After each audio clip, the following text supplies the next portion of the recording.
always wanted to serve on a jury. I'm really super excited to be here, so I really appreciate you having me. I'm looking forward to it. I want to give a big shout out to the 13th Jury Podcast and Brandi. Yeah, I applaud you guys. Keep doing what you're doing. And then I just look to the jury, and it's sort of like, look. Hey, if you're bored of work, come pop in and say, hey, want some coffee? You are a ray of sunshine, and I love what you've done with your YouTube channel.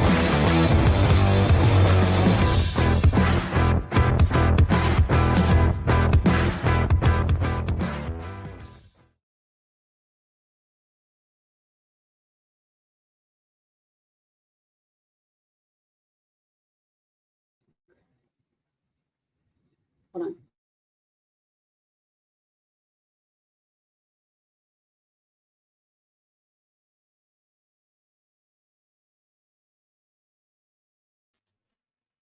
There we go. There we go.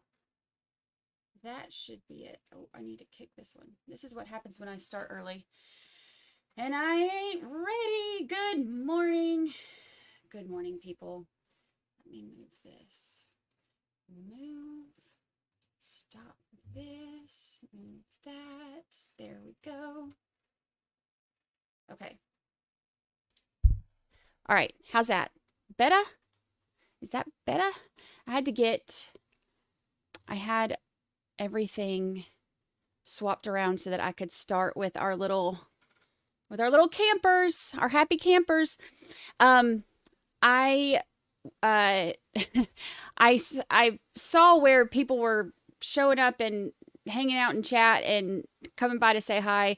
So I figured I would put up our little, I gotta share it on this one.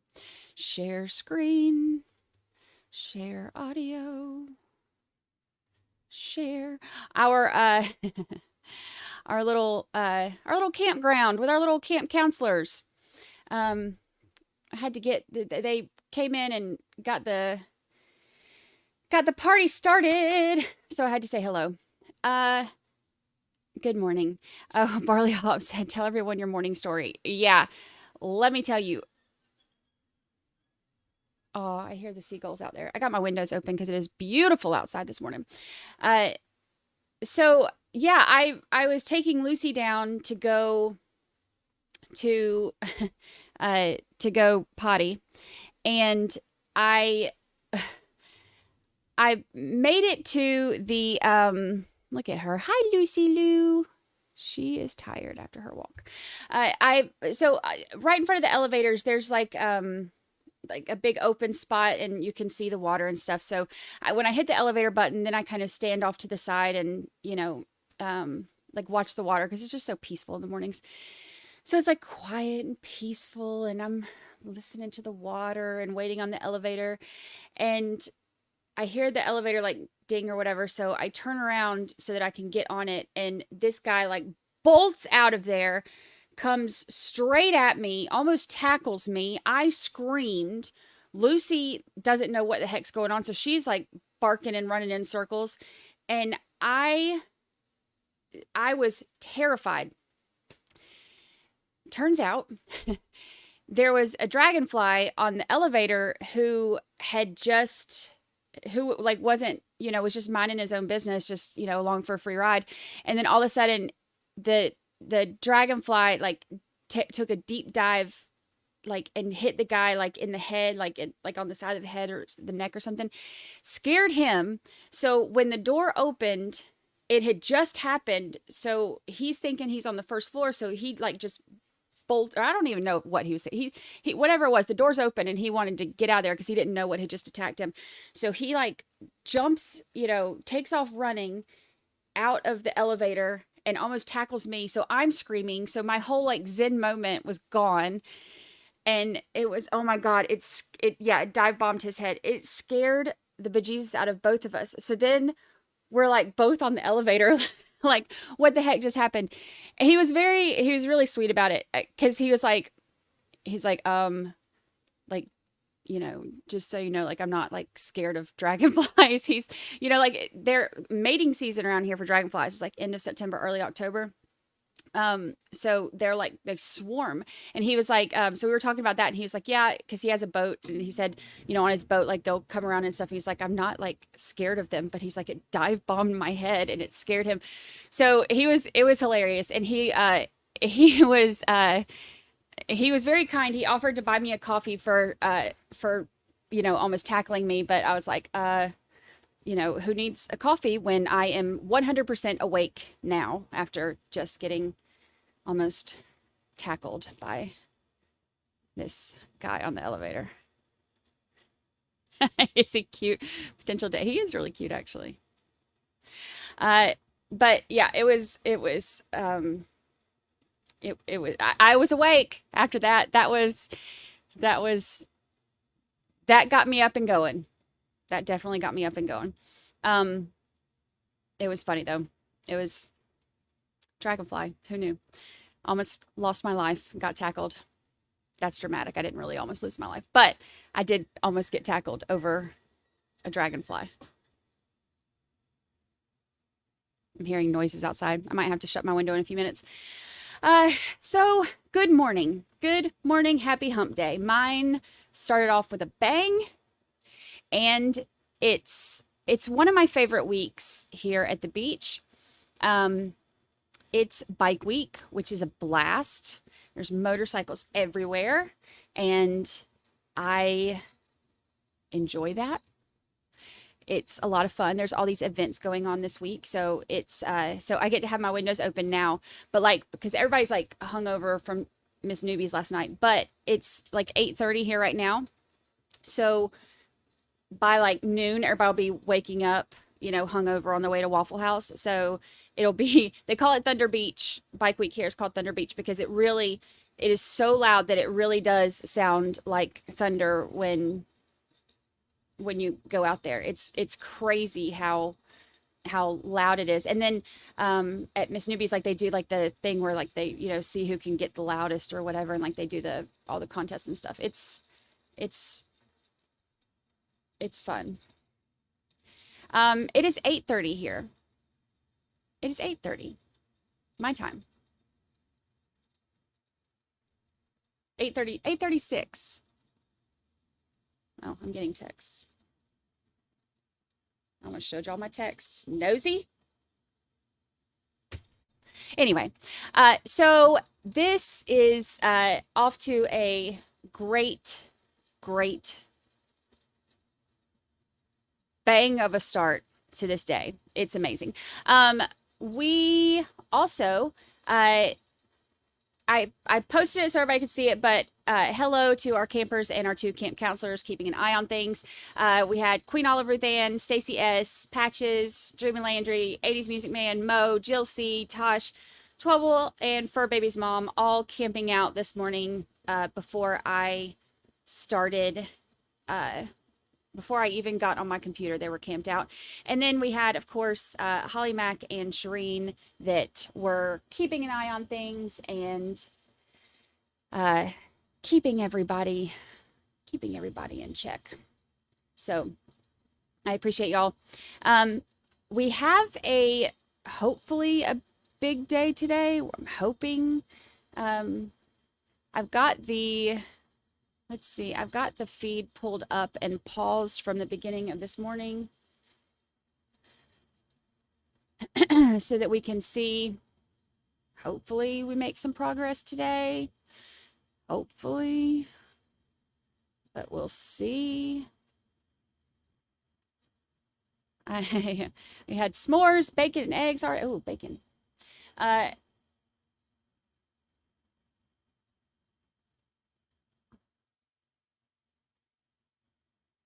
Alrighty, let's see. So for those of you who dipped out yesterday, because I know yesterday was a long day, if you are interested in the defense questions that they asked, I did record it so that I could isolate it and boost the volume. So we did get to hear the defense attorney asking questions yesterday, which was actually really interesting. So hearing the questions that they were asking was really interesting. But I've already been here. Yeah, I've already been hearing that there's that they've cut the feed to this. So we'll see. I haven't watched it yet. So we'll see how far it goes today. Let me boost this. I know this volume's going to be low. Go ahead and boost it before we even get started. Let's see how it is. Oh, no, but we have a digital copy. Okay, but I want you to mark it on here. Highlight. Yeah, because I don't need it long.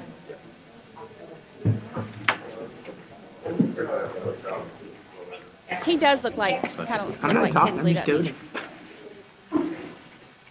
Where's the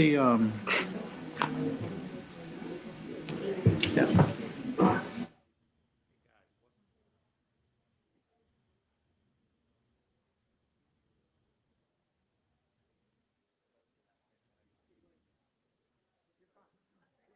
Get that man a sun lamp. Oh, he needs it.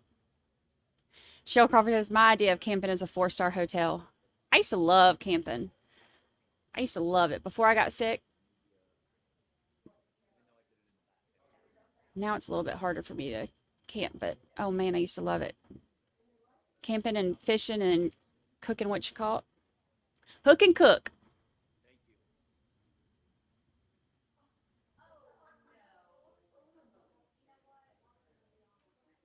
Are there pics of him before he was a ladies' man? Yes. I pulled one up yesterday. Let me see if I can find it again. Hello, good morning. Good morning. Hello, those of y'all still joining us. Come on in. Come on in. Good morning. Let me see if I can find... Lily's mom says we camp for a week every year. I love it. I used to go camping all the time and I loved it. One of my favorite places to camp is the Upper Peninsula of Michigan. It is insanely beautiful. Insanely beautiful. Charlie Adelson.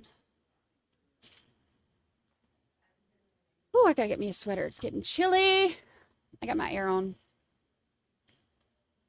And it blows right behind me. So it gets chilly.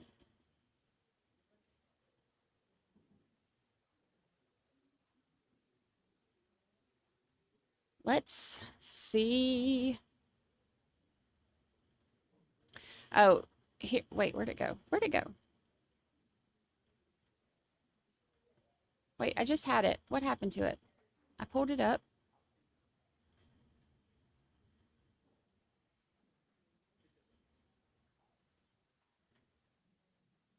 So here's one. Like this is before this is before.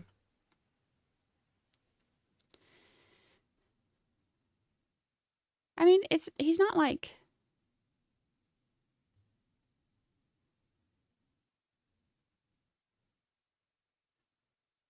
what are you doing with our camera? Stand by. He's not like, I don't know. I mean, look, to each their own. I think it's hard for me to not know him as like a potential psychopath, which, look, given my history, sometimes that's what I was into, unfortunately, but lesson learned, and that's not my type anymore. So,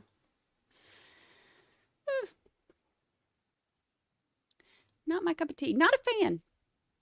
Not a fan. Off to the dentist. You got a dentist right here, Leah. Got a dentist right here on trial. Or a periodontist, actually. Technically, I guess. Technically. But have fun with your dentist. That's probably not a good idea. She's like off to see the dentist. And I'm like, oh yeah, dentists are murderers. Hey, have fun. That's not what I meant. Enjoy, Leah. Get your enjoy your dentist appointment. I should probably think about what I say before I say it sometimes.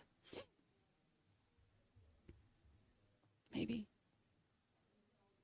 Psycho is not my type. My friends would disagree with you, but yeah. Which is why I've stayed single. Let's see. Good morning. I see some of y'all still filing on in. Hello, hello. All right.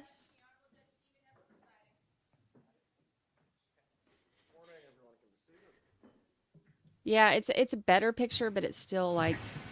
All right. For the court TV people here. They're probably outside at the moment. You want me to grab them? Yeah. Marquette is beautiful. I love the UP. I think it's absolutely gorgeous up there.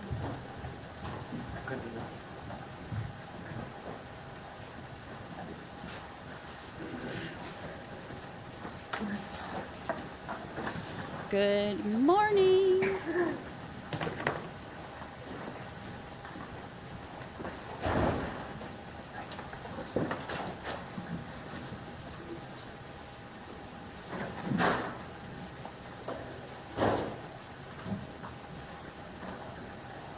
I'm trying to scroll up and see if I missed. I try to say hi to y'all, but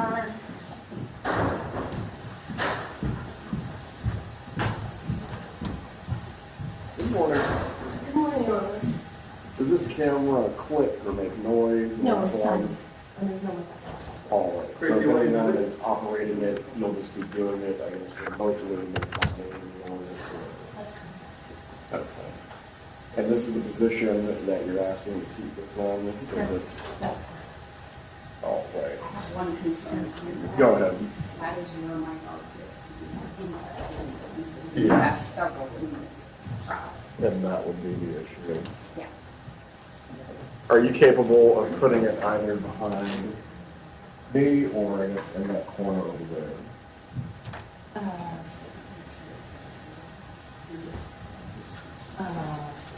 The only reason why I hesitate, Judge, is we don't want to show jurors. No, you're not going to show jurors. That's. So we don't want to put it in any position where that would be risky. So Very well. I would, do you have any objection to us? I mean, it doesn't have to sit on the bottom. You can try to put it there to see if it works. When Hankinson previously did this, it was a 3A. I'm the one that's. No, they were in here. They were in here. That was not the thing. Okay. I don't, yeah, I don't. Where was it positioned for Wheeler? Does anyone recall? good morning. Yeah, no, that's. Go ahead. So I was listening.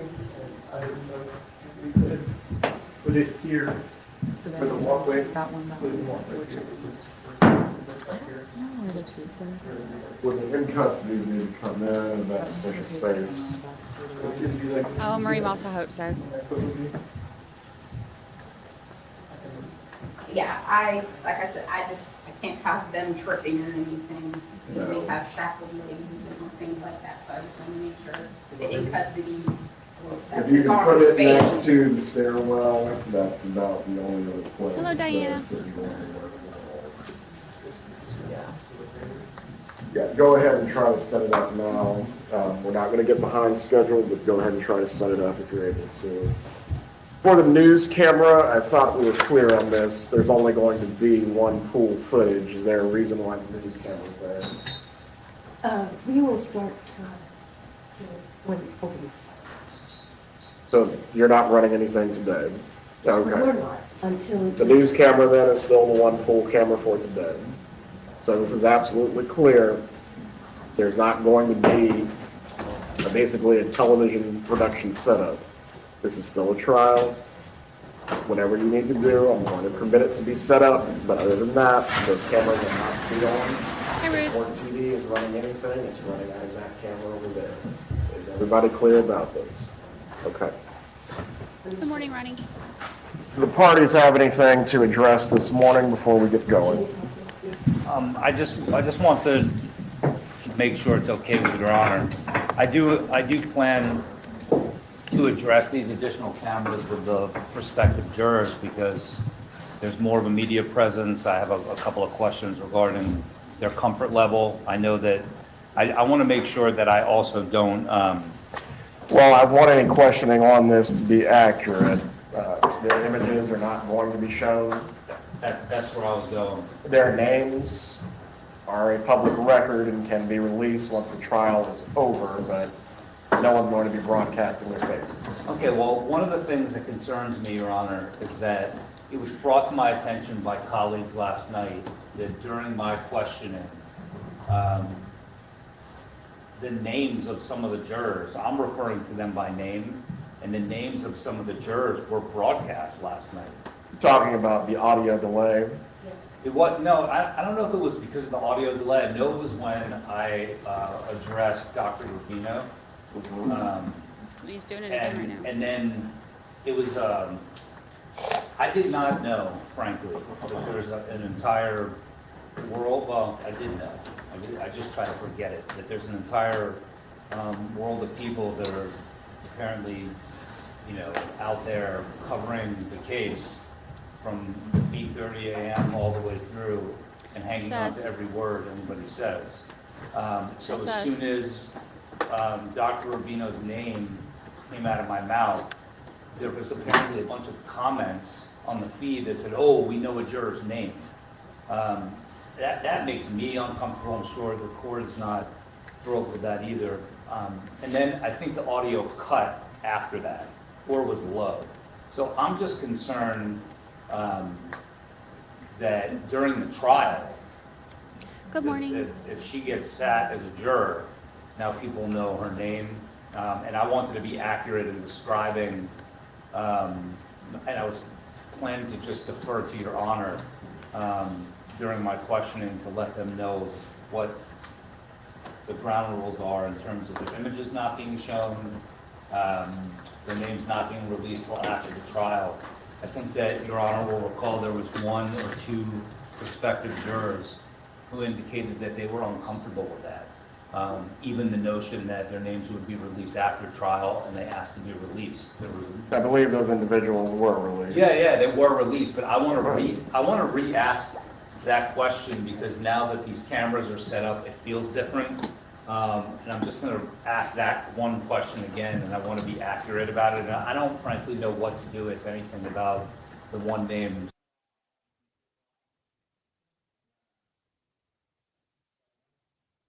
So they cut the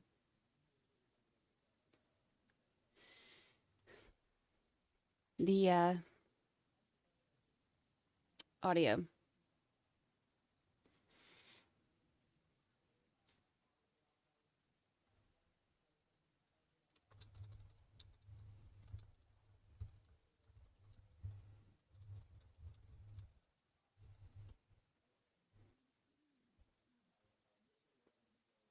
I mean,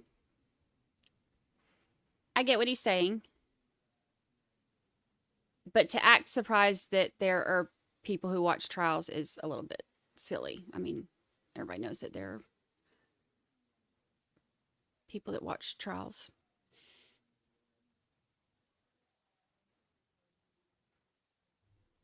Pale as jailhouse bread.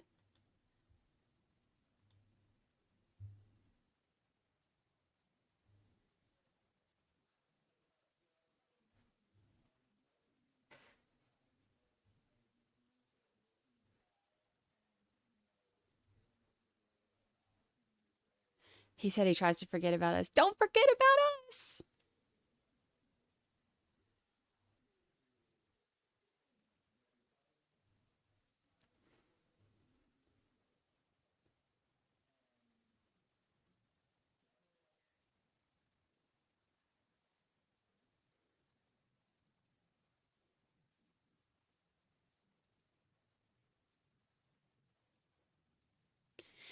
Good morning. Yeah, we need lip readers.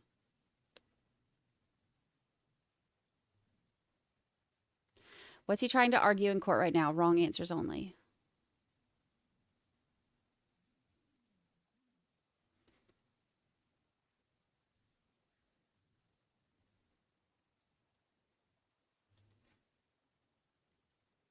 You know, the thing that sucks about it is, like,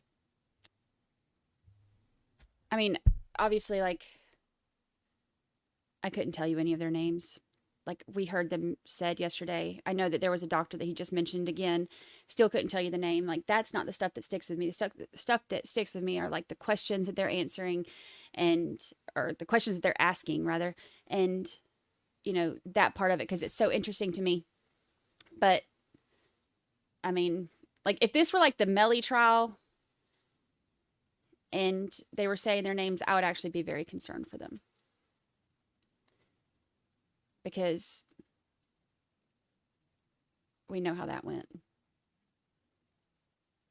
They found, like, the thing of describing the jurors when they went through what's his name's house.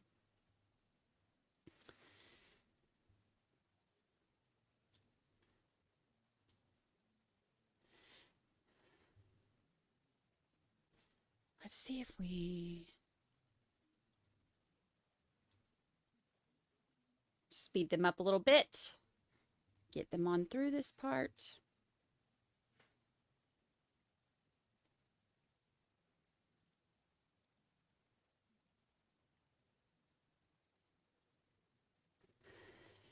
Next, they'll have issues with camera focusing on him like they did with Kohberger.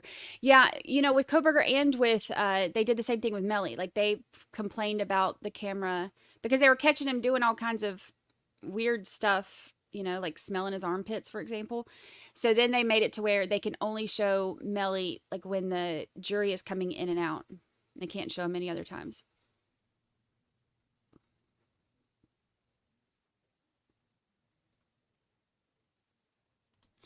Advocate says, it's funny, when I worked in prosecutor's office, mostly arraignment court, cameras were in there all the time. They videoed my victims and defense never complained.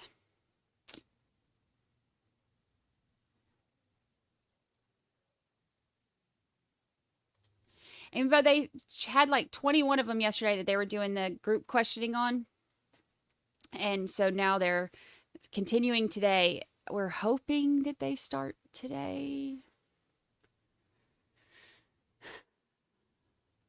Fingers and toes crossed. Might be tomorrow.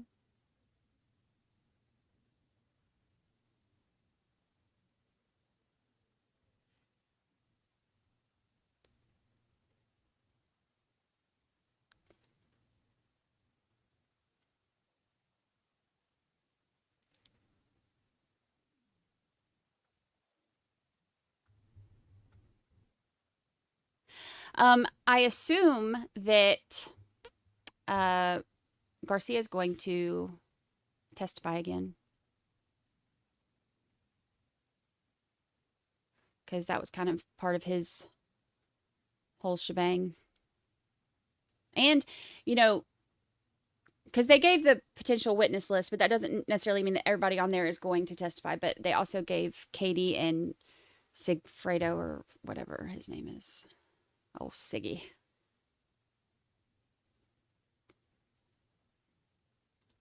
Karen Barnett said, if he's concerned about their names, stop saying their names. He's the one whining about it, but he's also the one doing it.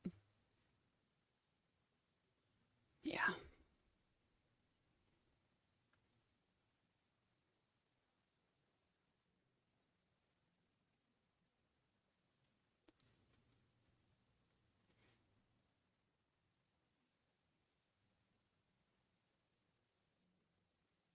He's reading the court his Tinder profile and wants to know why he doesn't have any matches. That's a good wrong answer.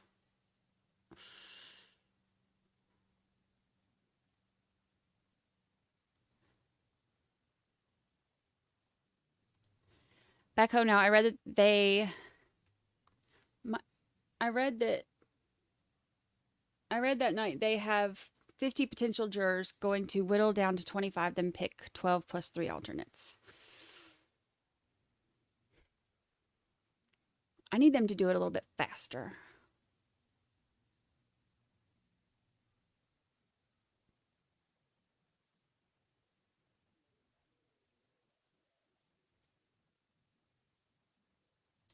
Oh yeah, they're wealthy. I mean, they ain't eating off the value menu, that's for sure.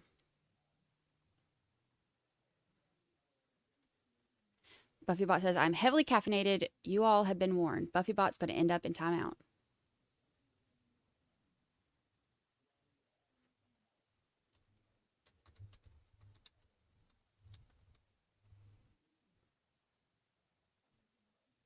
Julie F., we're happy to have you here.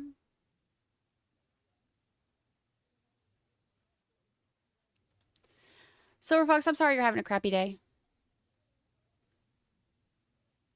He's not allowed to laugh, remember? You can't laugh. You're not allowed to laugh. They have 45 now, I read. Okay, getting closer. Getting closer.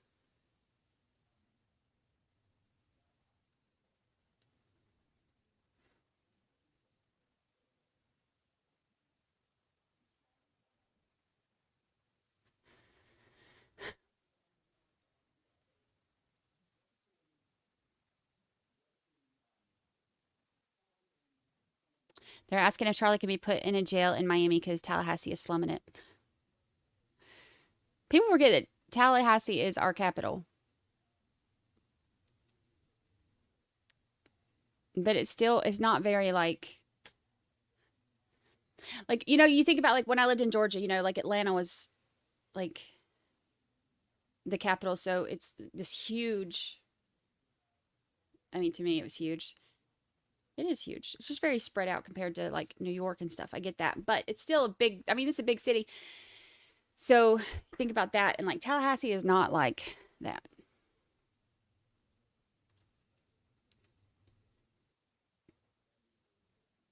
It's supposed to say last night. That was from, I figured that after I read it. It took me, look, I hadn't finished all my caffeine yet this morning. So it took me a minute, but I got there. I got there.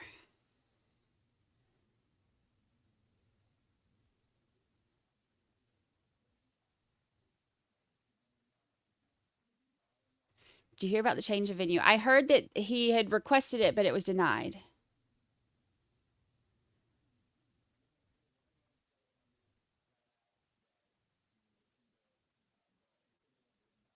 I don't think they'll have a jury until tomorrow or later because of the nature of this case. The defense wants the jury pool to soak in as much of Charlie's puppy dog eyes as possible before choosing. Yeah, he did do that a couple times yesterday, Karen. I noticed that, like, he would be like, Charlie, stand up. And then he'd have him stand up, and then he'd be like bleh.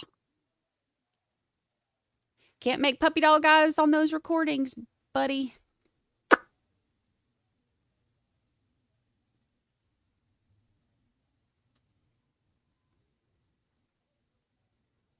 Busta. Atlanta is a 9-country metro. Atlanta is huge. And like we had like ITP and OTP. So like Atlanta ITP is like, is still huge. Like inside the perimeter. It's like 285 makes like a big perimeter around Atlanta. And it's huge. Good morning, Keith. Hello. Hello. The capital of New York is Albany. Does everybody know state capitals? I mean, most people know their own state. Hopefully. Maybe not.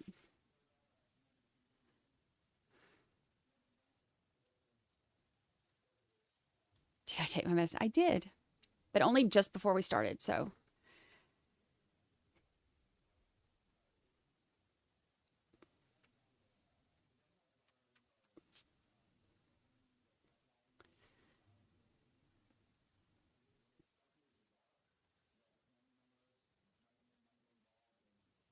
Capital of New Jersey is Trenton. Calling something the capital might not mean much. I mean, it just means that's where the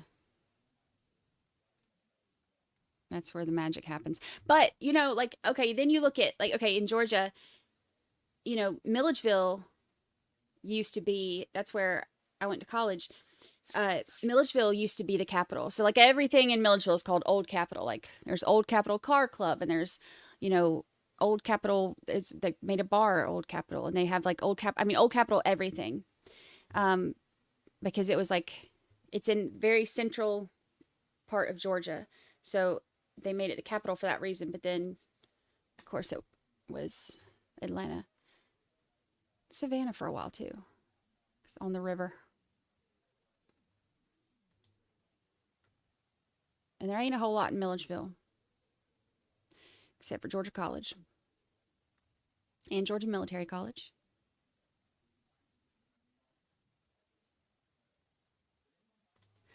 I think it was interesting too. From what I understood, they said that based on the questions that they were asking the jury, that they feel like that made them want to change venues because people knew too much, or people thought already had opinions too much, or something like that. Why is there no sound? Because they don't want the jurors' names mentioned. Of course, he keeps mentioning them, but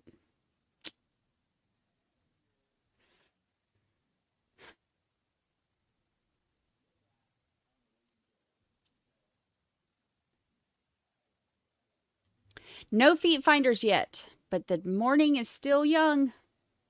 We still got plenty of time.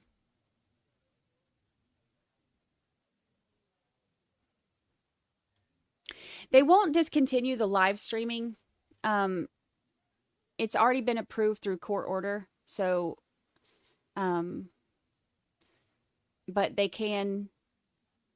can have them cut the sound for this, but they'll definitely be streaming it.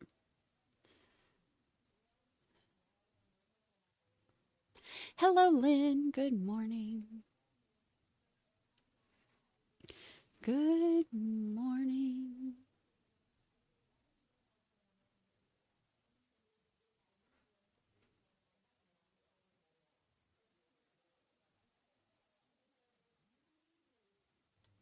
Did I eat? Did I eat? No, not yet.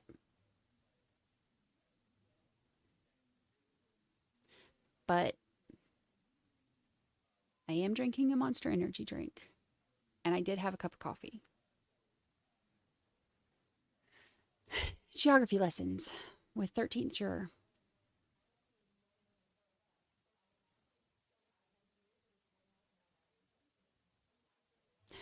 Nobody hate Brandi. Commas are important. Yes.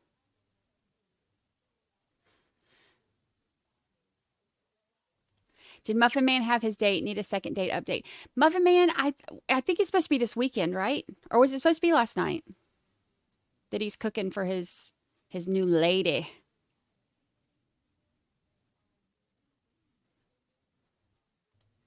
Did you really go to Georgia College in Milledgeville, or did you go to the other? Is there another campus?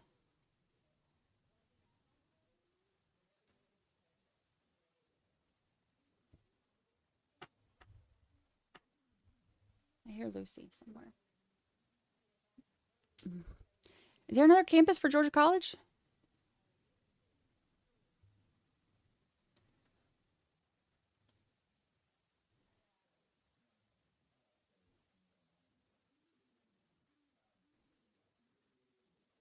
James Oglethorpe, the founder of Georgia, is one of my ancestors. Oh, that's very cool.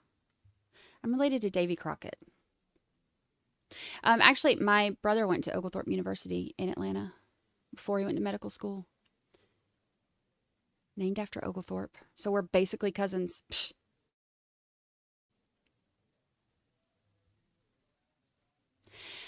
Christine, I thought the same thing. Charlie looks like Joel Guy Jr. Does anyone else think that, or is it just crazy me? I agree. Especially in some of the pictures and stuff where he looks like a little bit disheveled.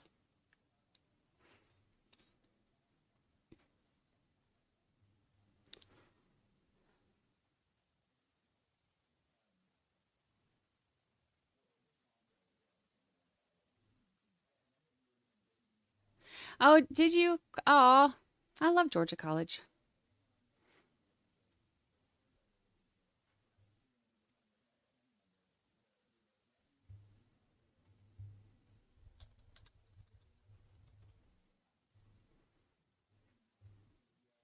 My mods are getting on to me right now for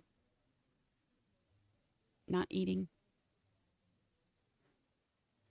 Good morning, Frenchie Mom. Hello. Hello.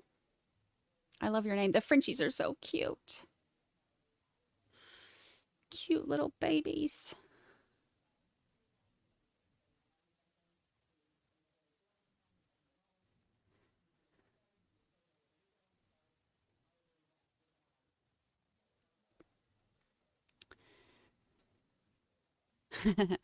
Karen says, I'm a lip reader. He's saying, wah, wah, wah. Wah, wah, wah. Dan's father and the victim's advocate are behind me. Oh. I feel so bad for them.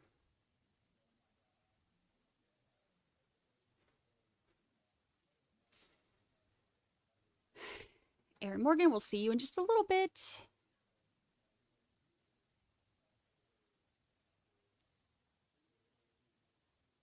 Oh, that one.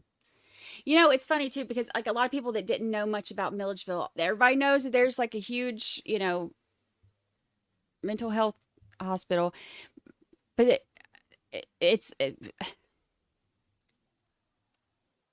I wasn't at that one.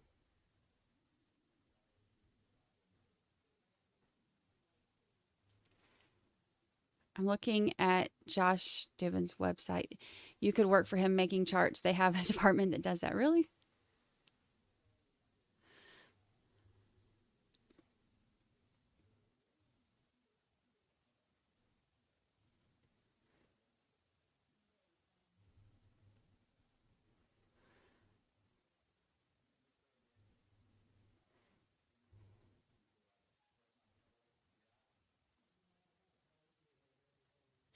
Yeah, I numbers are a little bit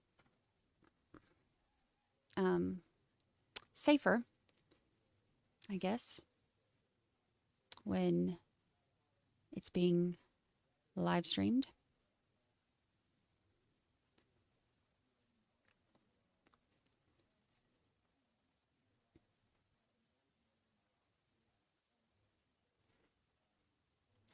Yeah, it's Georgia College and State University.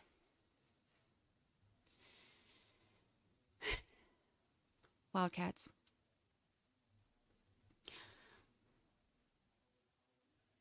You really need to get an endorsement from Factor Meals because you got me hooked. They are perfect for little old me since I haven't found a good man yet to cook for. I agree. I mean, I don't want to hey, you do you, boo, on the wanting to cook for somebody else, but but the first part of that statement, yes, I agree. They're perfect for just like quick meals. They are good, aren't they? The jalapeno chicken is my favorite. All the vegetables.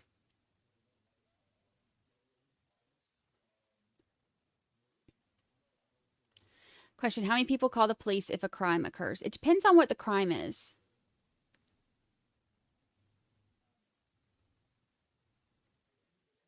I still got them at 1.5 speed, like while we're catching up. So it looks like they're just like Wish version Tinsley over here. It looks like he's just walking really fast. I will. I actually need to have groceries. I need to go grocery shopping, but that's not something I've made time for lately.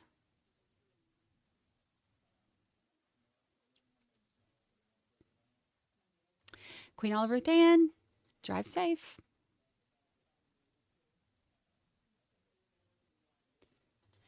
Good morning. Good morning. Who is this lady? Who is what lady? Me? I'm Brandi. That lady? Prosecutors.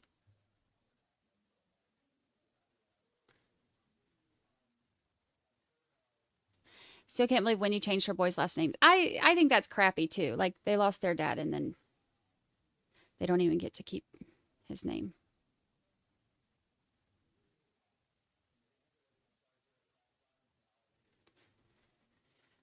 Oh, let's see.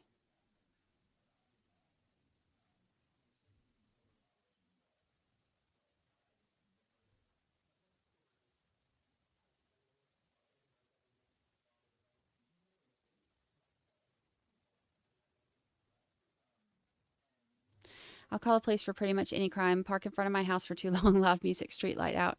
Hello, Popo. It's me again.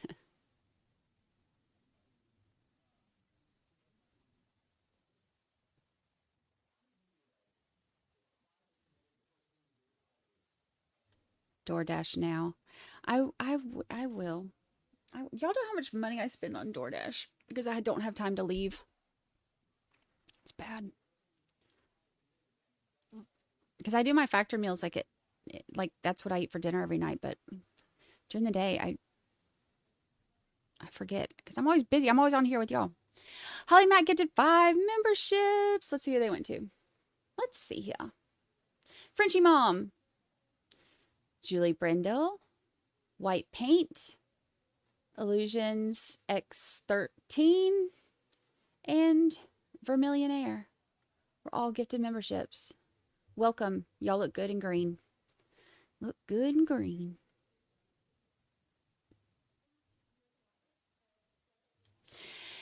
No one's testifying yet, but we are still in jury selection, but we sure are hoping. If not, we're just going to start acting it out ourselves. Start making it go our own way. Holly Mac, thank you so much for gifting those memberships. Welcome to the new members. Welcome, welcome.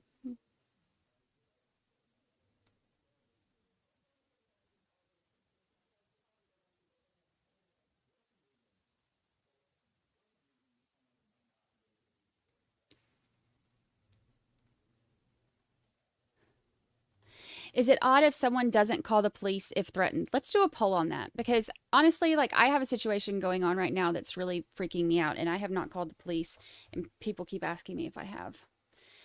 We'll do a poll on that. Is it odd if someone doesn't call police if threatened? Because honestly, like I've been threatened before and like you don't really know how serious they are or if they're talking crap.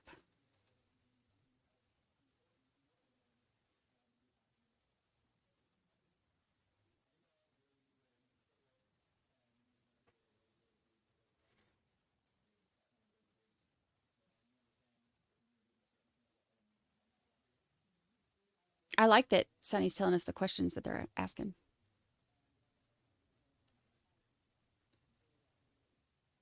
You have to tell us what their answers are too compared to our answers. Has anyone had their call recorded? Oh no, this thing again.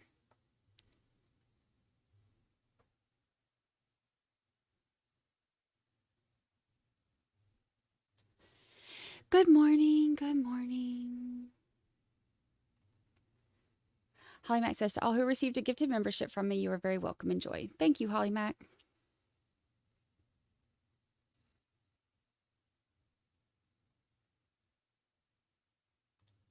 Has anyone have an email misinterpreted?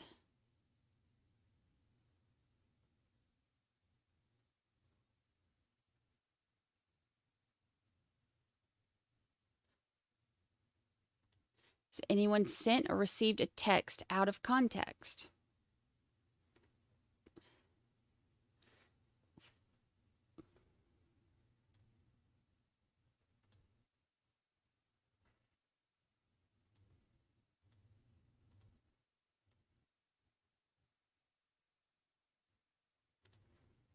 We're just going to give that a minute.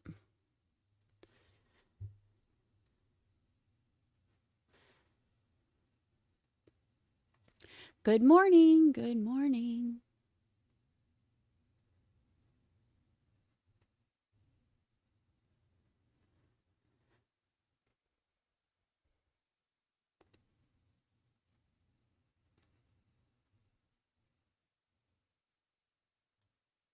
I know.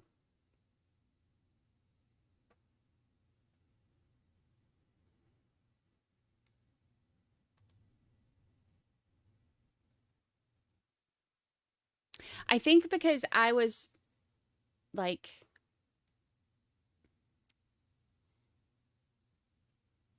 there was so much gaslighting for so long that now anytime something happens, I automatically am like, oh, I'm just overreacting, even if it's something that's actually really scary. It's like ingrained in me now that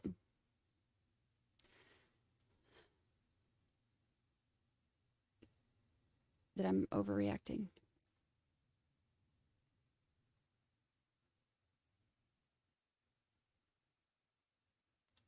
Hello, hello.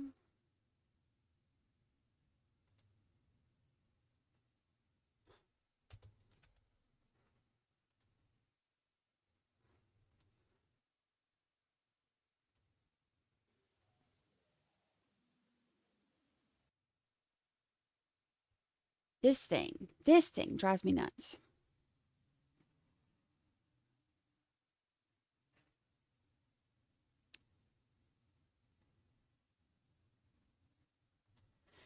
Lynn says, the defense attorney already hyped me up this morning. I watched a few minutes of live stream from the local newspaper. My conclusion was he wanted more jurors out.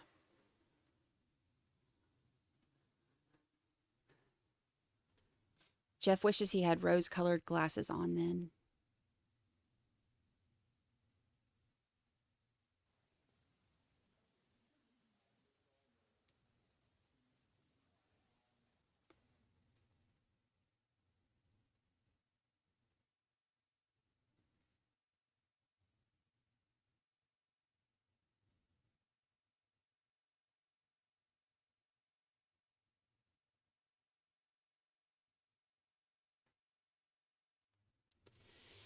It's always good to at least get things on record with an event number.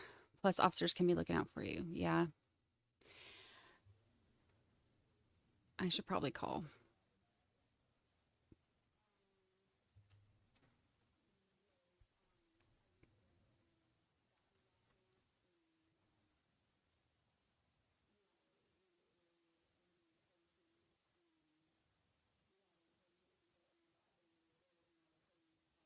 I didn't realize Sunny was relaying the questions from court. I was wondering why all the questions, but I was enjoying them. The abusive relationship one that threw me for a loop. That's funny. Some said no because what if part of the threat was don't contact the police?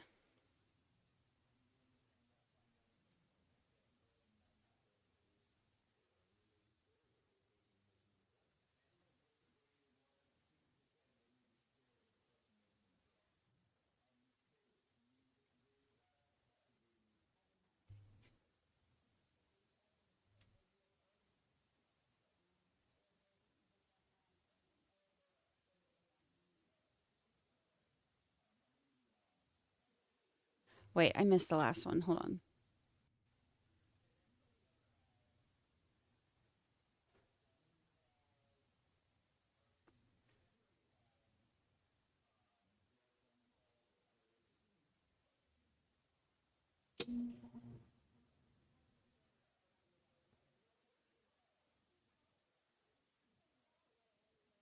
I have one of my friends she's a police officer, and actually she lives like just a few condos down. So I'll send her all the screenshots today.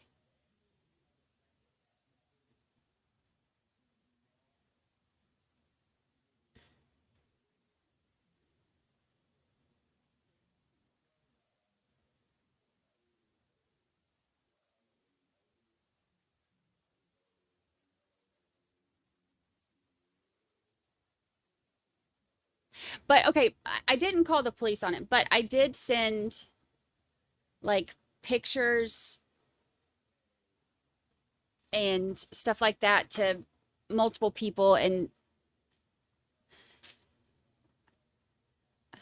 even one of my mods, like I sent like my emergency contact information if something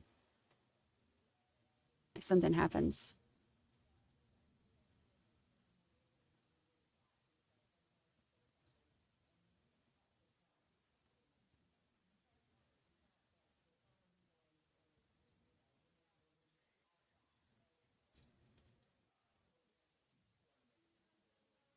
Have you ever misinterpreted an overheard phone call?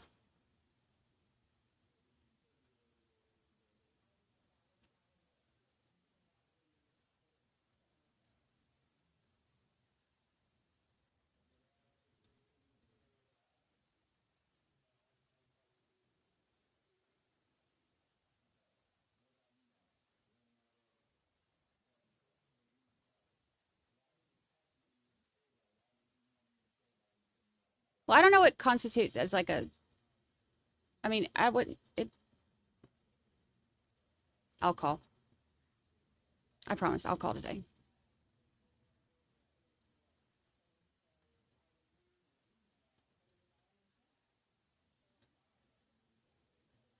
There are 6 rows of 5 to 7 more PT potential in the gallery. They have to listen but aren't asked questions.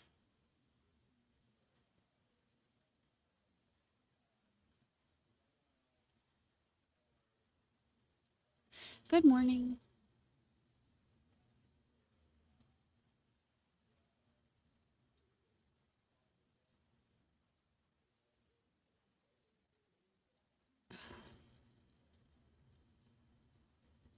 Anyone here knows someone who likes to keep cash around? What about, do they like to keep cash stapled?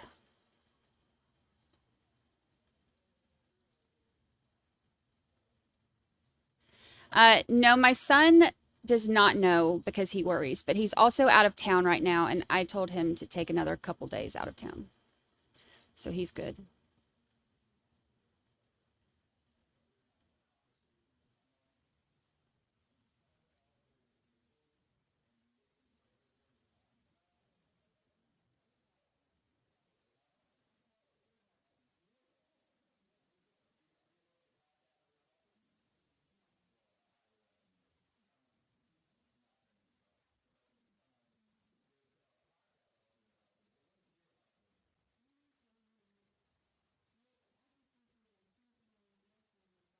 Julie Fraser says, late as usual. Welcome, Julie Fraser. Yeah, they cut the audio, unfortunately. Hi, Kelly P.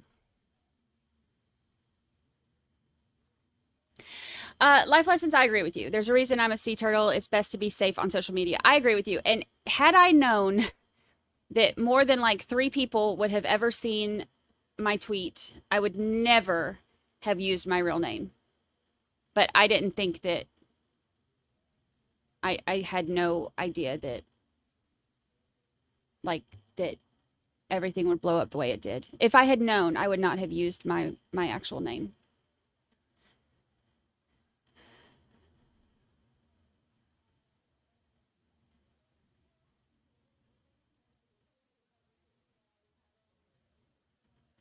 Good morning.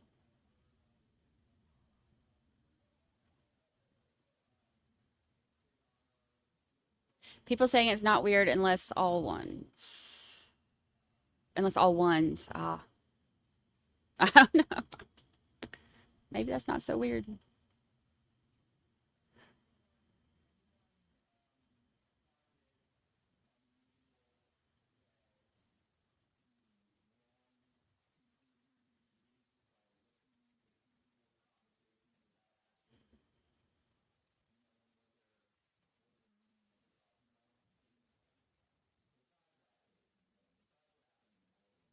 Okay, I see y'all. I will report it. I promise. I will report it today. I promise.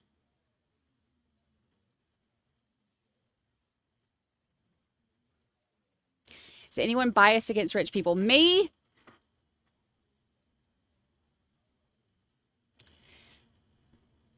I am.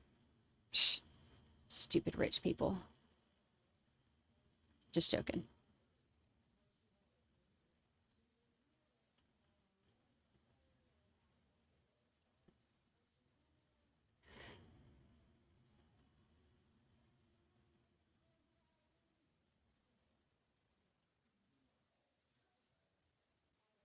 Instead of staples for the money, I would use chip clips.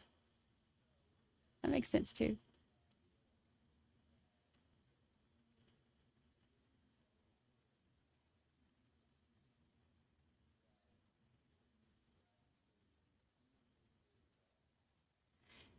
Chrissy Bacon says, in situations like that, I always say, what would you tell your best friend? Ugh. Yeah.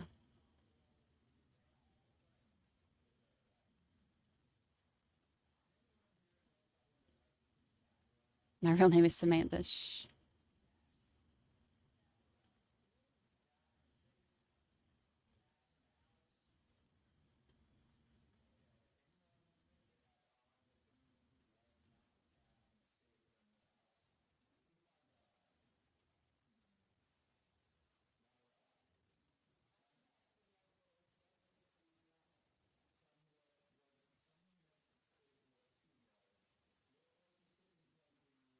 Oh yeah, I mean I have all that. I have mace, I have a taser, I have a 38 special, I have a 8-pound guard dog.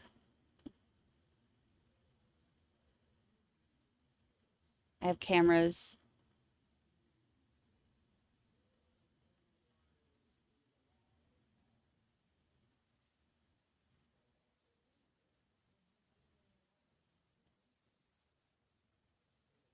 Honestly, Dragonfly dude is lucky he didn't get tased this morning. Bless his heart.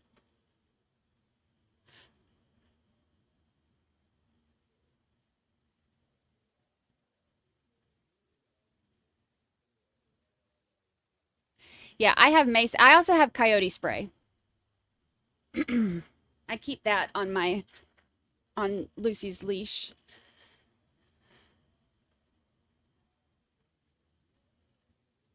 And I have that.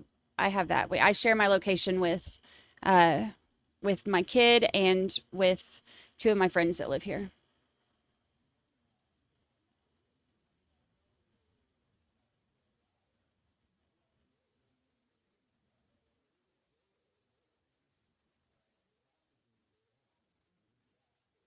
He's reminding them Charlie is innocent for all purposes. Please assume that. He was doing that yesterday too.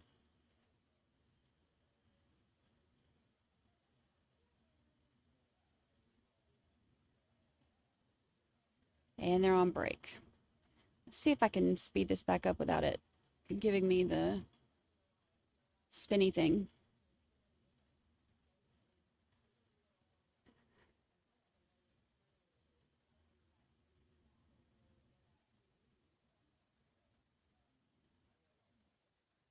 Turquoise Kitten says, nobody wants to kidnap me.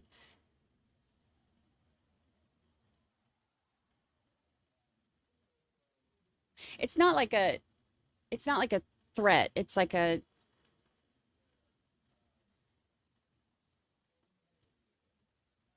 I guess he came to town and he's looking for me.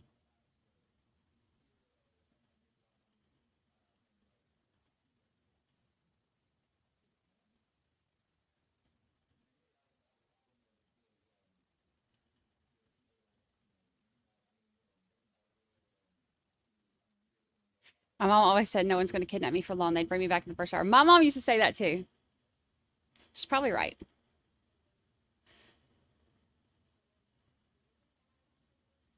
Lily's mom, love this channel. Thank you for the super sticker. Thank you so much. And thank you for being here. I'm glad you're here. This is where you live now.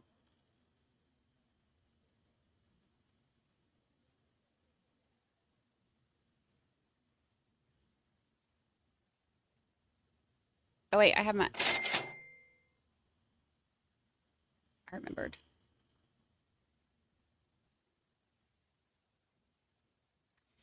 remembered. Good morning. Welcome in. We don't have feet cam. We're not on feet finders. We get to see actual like torsos and stuff today, but there's no audio. But at least it's not just feet. Better than just feet.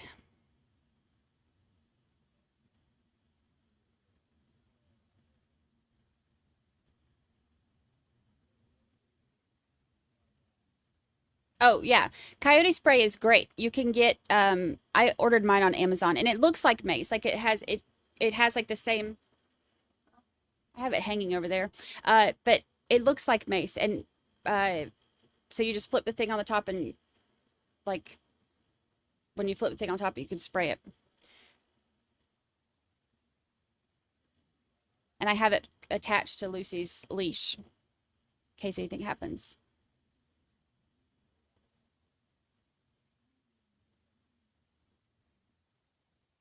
Oh, I love the fashion description too, Sunny Tanner. Georgia looks stunning in charcoal gray pleated skirt and jacket with hot pink shirt and snakeskin pump. Look, we don't see, that's the kind of stuff you don't get from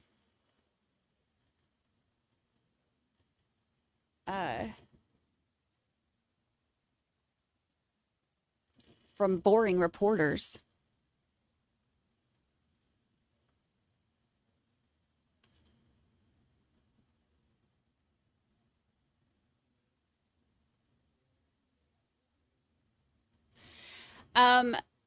There are bears. We have bears. And I ordered the coyote spray when I still lived in Georgia, or Ohio, I think is when I ordered it.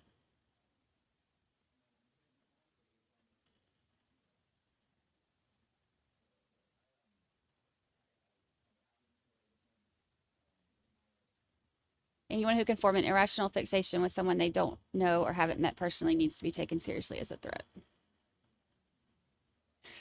Yeah.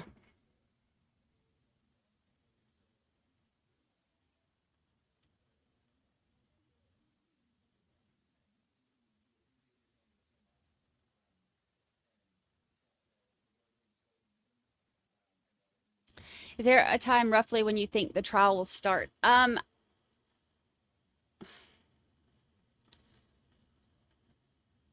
They're saying it might be tomorrow, but I mean, there's really no way for us to know. So they're doing all their questioning. They were still hoping for this afternoon. They're saying maybe tomorrow.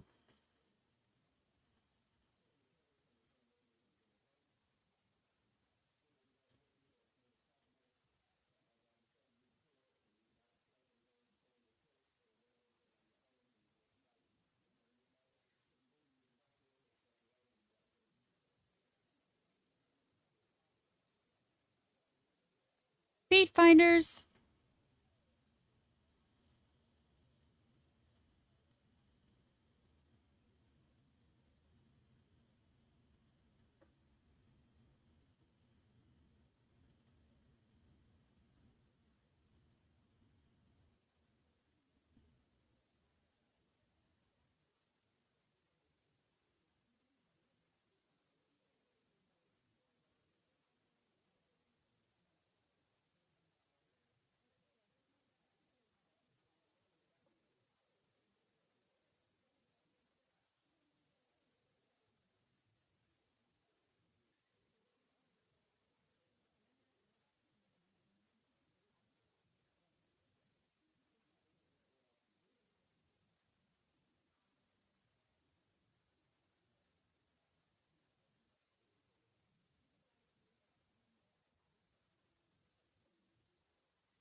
Speed finders.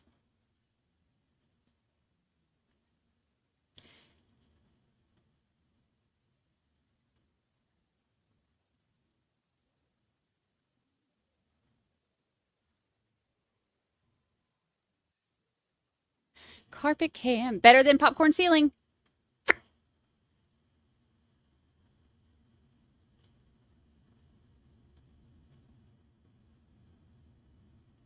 Feet finders. Feet finders.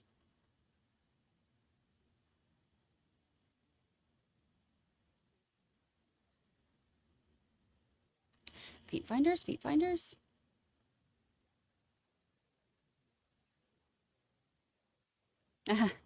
I wish Vincent Bugliosi was co-counsel with Georgia in this case. Yes.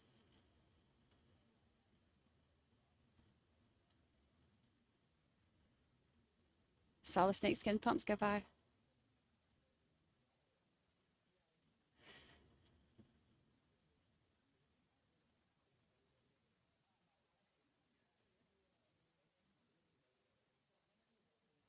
I still have them sped up a little bit too, so it looks like they're in a hurry.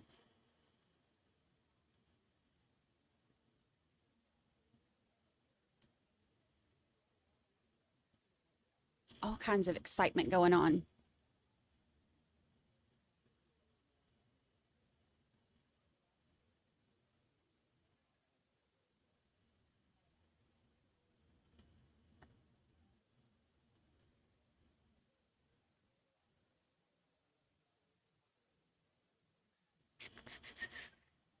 Amazon is not very helpful with bear spray.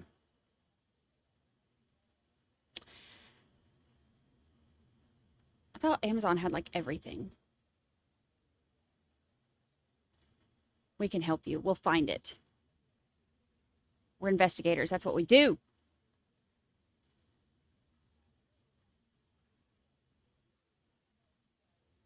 Good morning.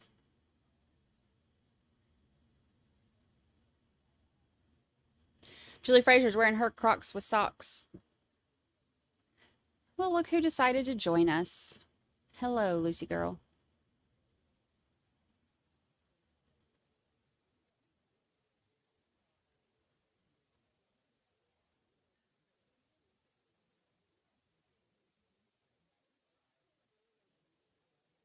Heels were not made for comfort, only style.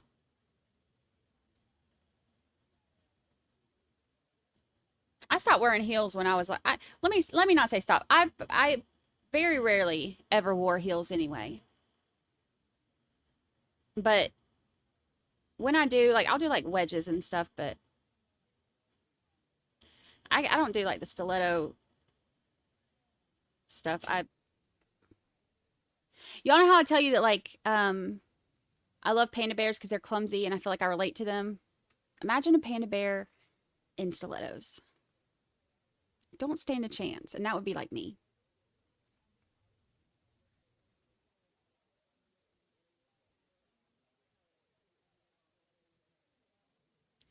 No socks with Crocs. Buffy says no. RC, good morning, sunshine. Good morning. Good morning.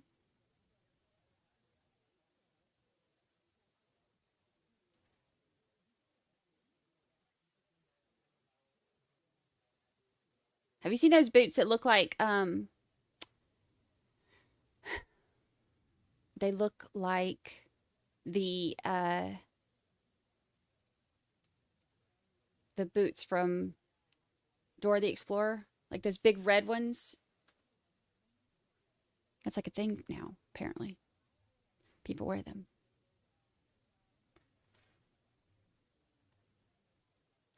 If I ain't in flip-flops, I'm in boots. I think I have a couple pairs of, oh, now we're caught up to live. I have a couple pairs of like wedges and stuff for when I'm feeling all fancy. But you can't really wear wedges at the beach. Flip-flops and boots. And I have like running shoes and stuff.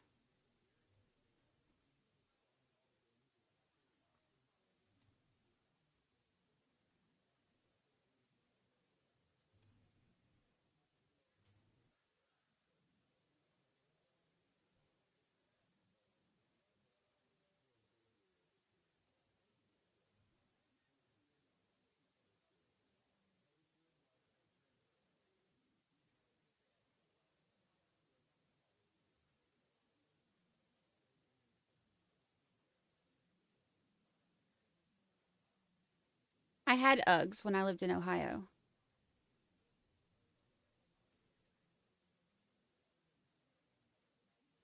They're still somewhere in my closet, but who needs Uggs in Florida, y'all? Okay, so they're calling them back individually now. Some will be dismissed.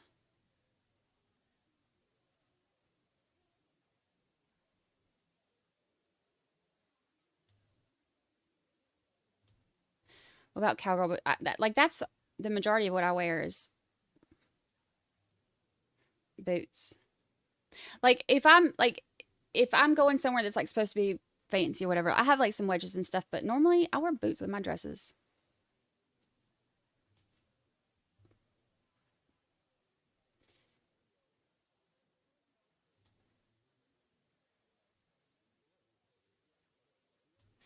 It's hard not to do shoe talk when we have feet finders over here.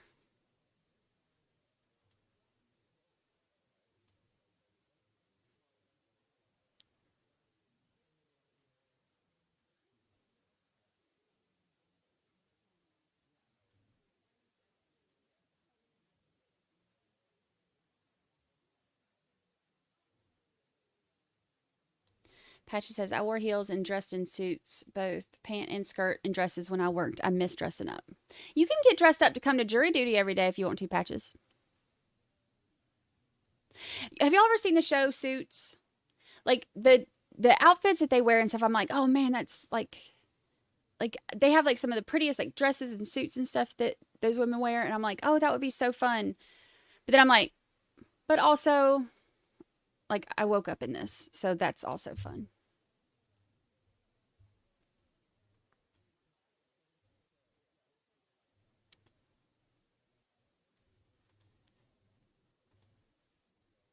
I like getting dressed up like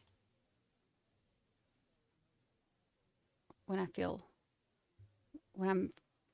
feeling spunky.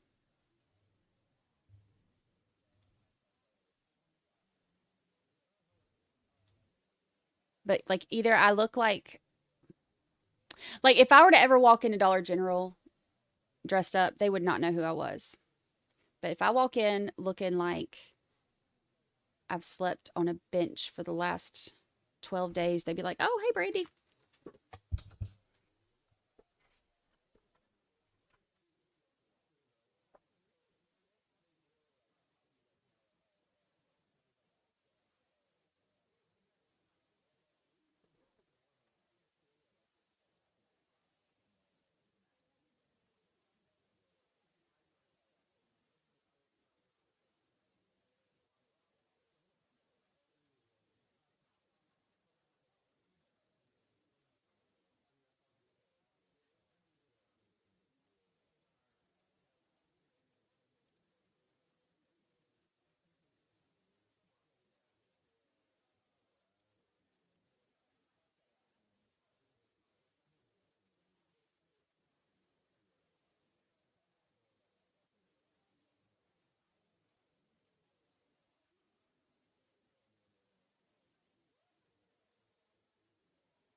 Y'all over here talking about shoes, and I get a text from Shoe Carnival. Look, they listen to you. I'm telling you. Telling you. Not surprised. It happens. Good morning, Crafty Grandma. Trying to play catch up. You haven't missed much. You've missed some I was about to say us talking, but honestly, it's really just me talking. You have to hear my mouth. And then everybody else reading, writing.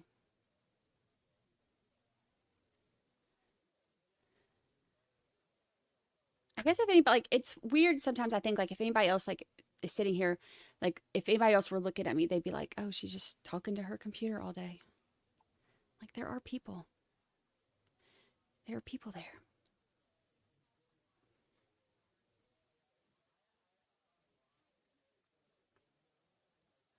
Brenda Meyer says, I like getting dressed up for holidays. I like getting dressed up for, like, holidays other than Thanksgiving and Christmas. Thanksgiving and Christmas, I'm like, give me the yoga pants and give me a second plate.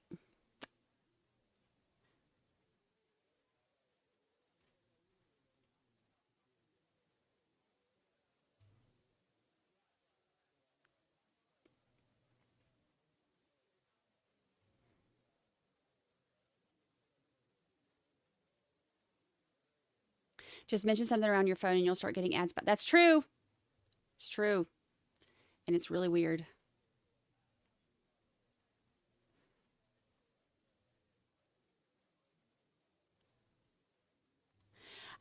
Charlie doesn't look nervous. It's almost like he's kind of like, I got it. I got this.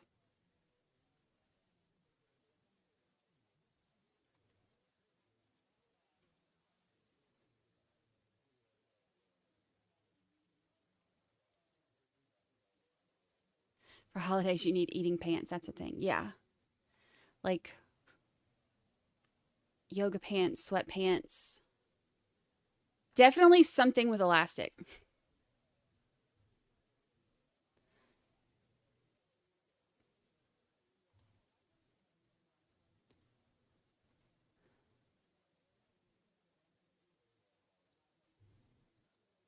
I'm 52 years old and that has always been me for the holidays. Yeah, same. It's funny because it's like my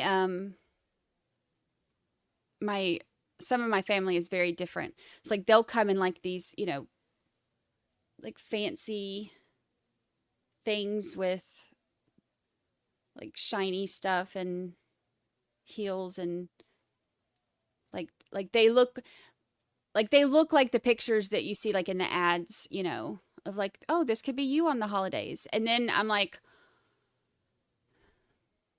and then I look like I just came to, clean up after them or something. I don't know. I look like I don't belong half the time, but I'm like, guess who's going to be comfortable after supper?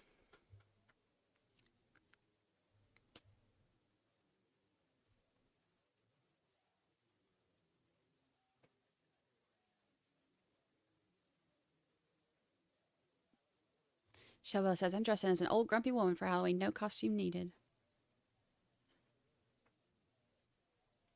I'm going to go as emotionally stable for Halloween.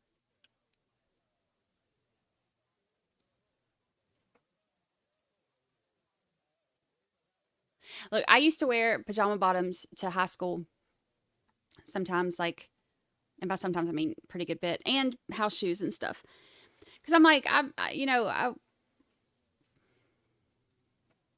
had, times where I would dress up. It'd be like, you'd call your friend and be like, are we going to wear a skirt tomorrow? Because you can't wear a skirt by yourself. You have to have somebody else who's wearing a skirt with you.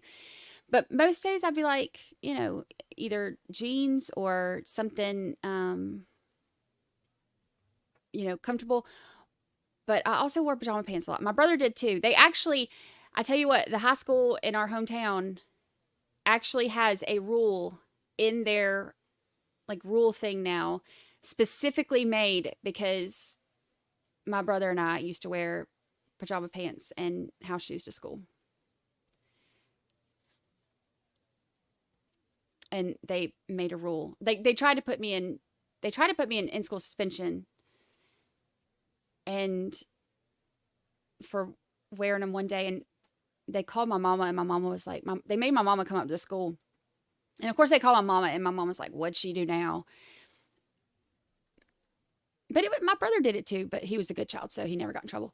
But so they called my mom, and my mom came up there and was like, what'd she do now? And they said that I was wearing pajama bottoms, and she was like, she wears pajama bottoms at least twice a week.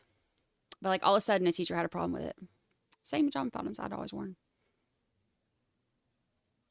I did not go to in-school suspension that day. But they did add it the next year to the rule book.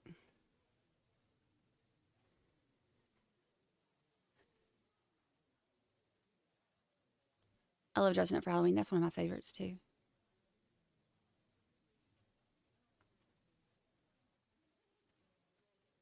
Oh my gosh, Peg Bunny. That'd be a cute costume. What's y'all's favorite costumes that you've done? I tell you what, when my youngin was little bitty, he was a chicken. I dressed him as a chicken for Halloween one year. Oh my gosh, he was the cutest. Hold on, I gotta pull it up. I gotta find this chicken. The cutest damn chicken I've ever seen in my life. That child.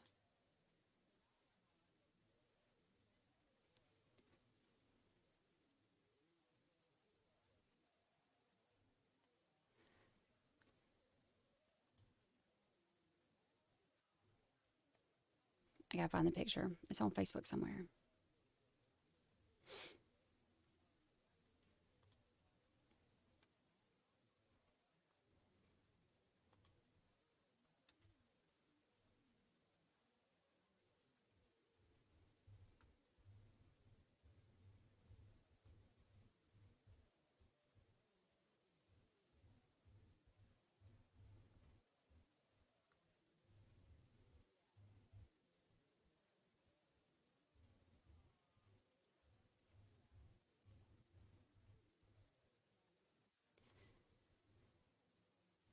Dang.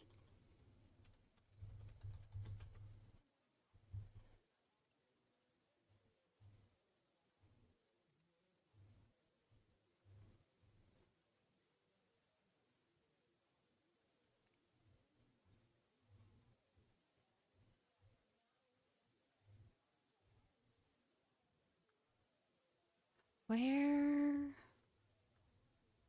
I know I'm gonna find it.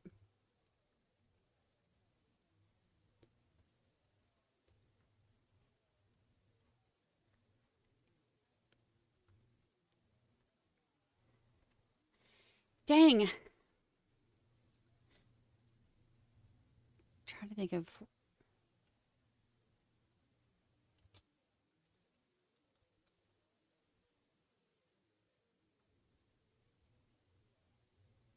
Oh my gosh. Oh, this is cute. Look, y'all want to see Lucy in the snow when it snowed one year? Look at her running through. Look at her. Her little ears up. She's catching air right there. She's literally running through the snow. Oh, that baby.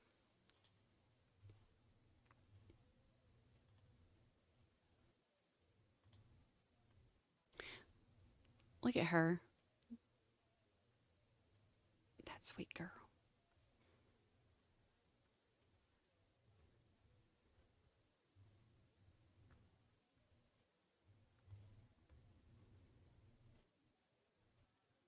Bang bang. Oh, I'm searching on my thing looking for Jacob, and everything keeps coming up as Lucy.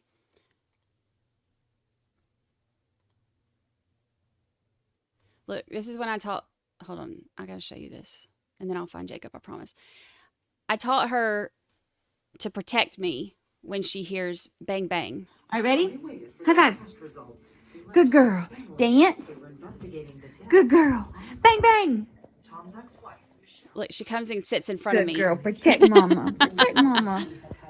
She's Are you ready? so smart.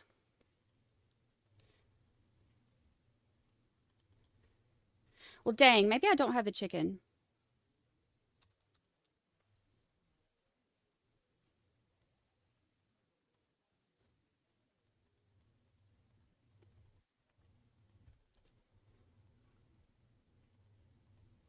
Oh, there it is.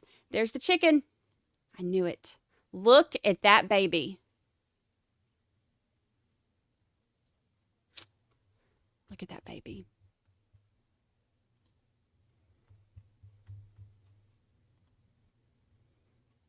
Look how cute. Isn't he the cutest chicken ever?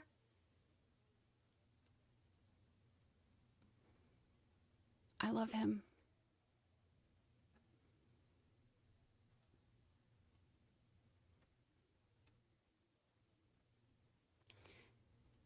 This is his birthday. He'd be so mad if he knew I was showing y'all these. Look at little bitty baby Jay. It's a chicken. Oh, it's a chicken. I love that kid. Look how little bitty he is. Oh, gosh. He came out with a head full of hair.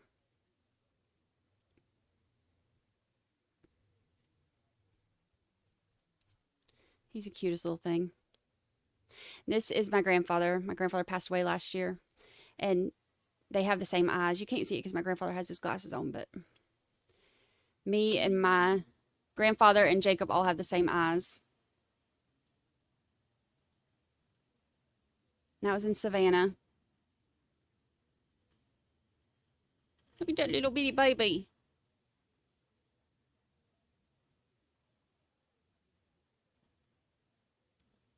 Isn't he the cutest? I love that baby. Even though he's like, oh, skip through that. He's like 6'4" now. 6. Look how little.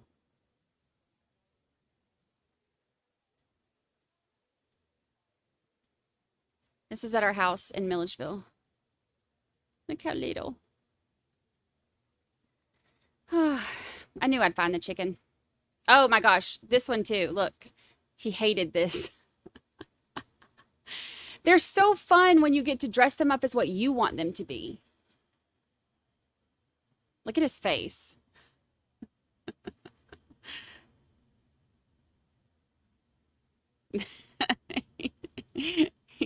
He looks so mad.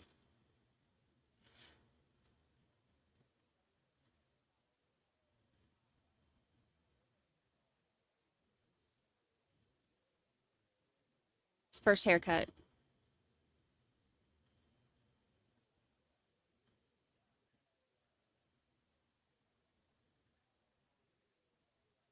Ah, cute baby. It's a chicken.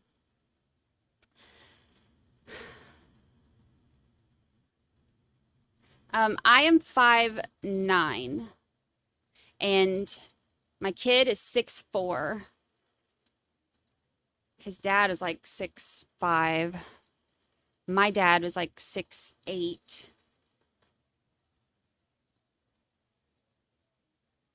He gets height on both sides. Yeah, he didn't like the lion costume.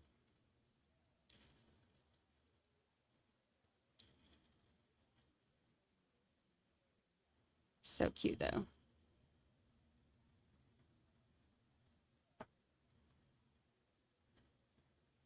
I'm a giant.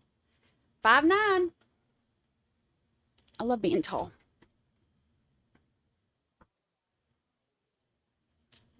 The only time I don't like being tall is my legs are so long, it's really hard to find pants that are long enough.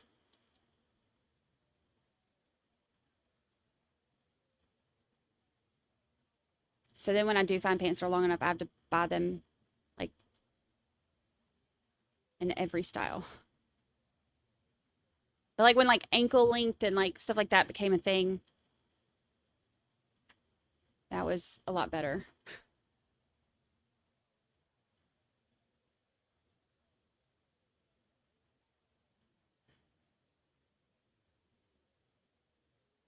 I'm 5'2". My son is 6'6". You know, my dad being 6'8", and he like, you know, y'all like we're country. He would wear boots because he's already 6'8", and he would wear his, you know, he'd put his boots on with like the, you know, like the nice boots or whatever. They have like a, you know, gosh, cowboy boots are what, like an inch or two heel. He looked 10 feet tall.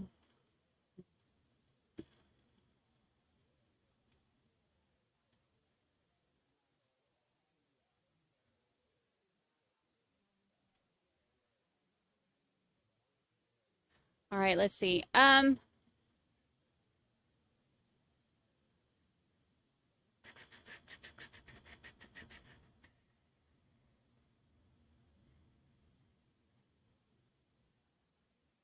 have gotten a little bit more wrinkled, and My attitude has gotten a little bit worse.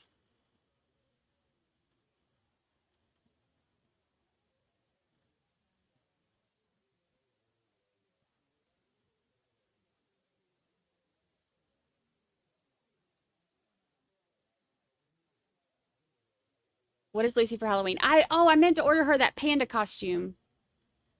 I mean, she has a ton of costumes and clothes, but I need to order. I really wanted to order her that panda costume and I forgot.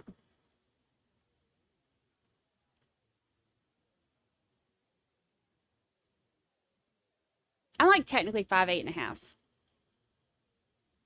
but I give myself that extra half inch.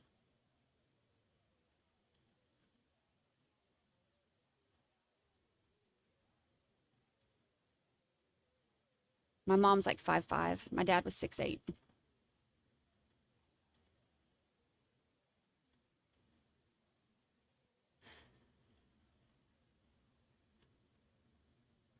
In honor of the trial, maybe Lucy should be a dentist. Ugh.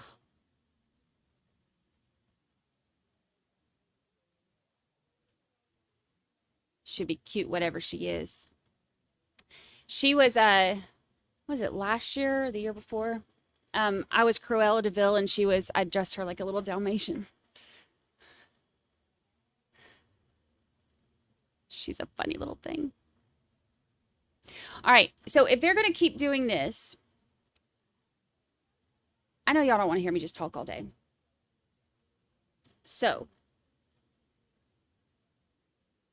that other trial, I don't want to get like too into it because I'm not going to be streaming both, y'all. I don't have time to stream both. But if you want, we can put on like the openings from the Judge Darrow trial, the I drop murder trial, so that you can hear somebody else talking as opposed to listening to my voice all day. Coming back out. Do y'all want to do that? And we'll keep this up so that we can watch. But I know y'all don't want to hear me talk all day.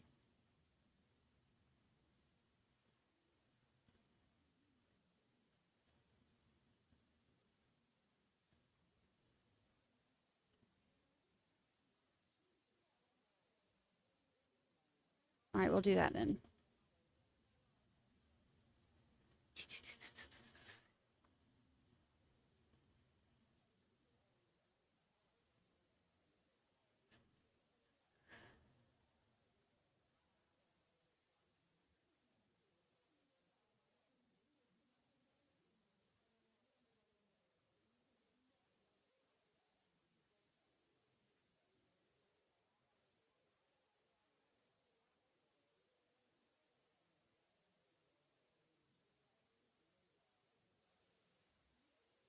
I don't know how bad they're...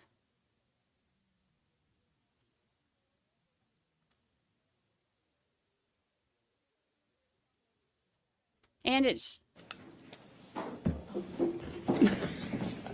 Judge Darrow, who we love. Yep, he should have a... Yep, either side's fine. Because we love her.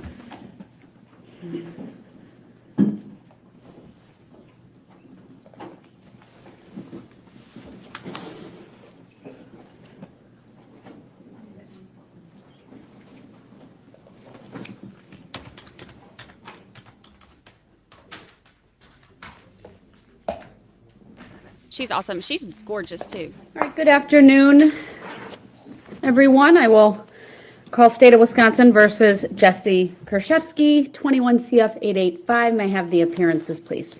Abby Nikolai, Randy Sitzberger, and JJ Crawford appearing for the state. Donna Kukler and Pablo Galaviz appearing with Ms. Kershevsky. Good afternoon. All right, good afternoon. Did the parties have an opportunity to meet and confer regarding the state's October 23 letter and prior convictions for witnesses? Yes. We did. Are there any agreements? Yes. We've reached agreements on every one of them. All right, who would like to put that on the record for me then? And I have it in front of me, so if we just follow that, and I know they're all under 1, so, well, some are under 1, some are under 2, so just say 1A, et cetera, and then I'll just take some notes. Okay, so number 4, we have agreed on 0. And everyone else is 0 on that page. Moving to the next page, number 17, we've agreed on 2. And on I'm number sorry, you said 17 has 2? Yes. And number 20 has 5. 21 has 0. 22 has 1.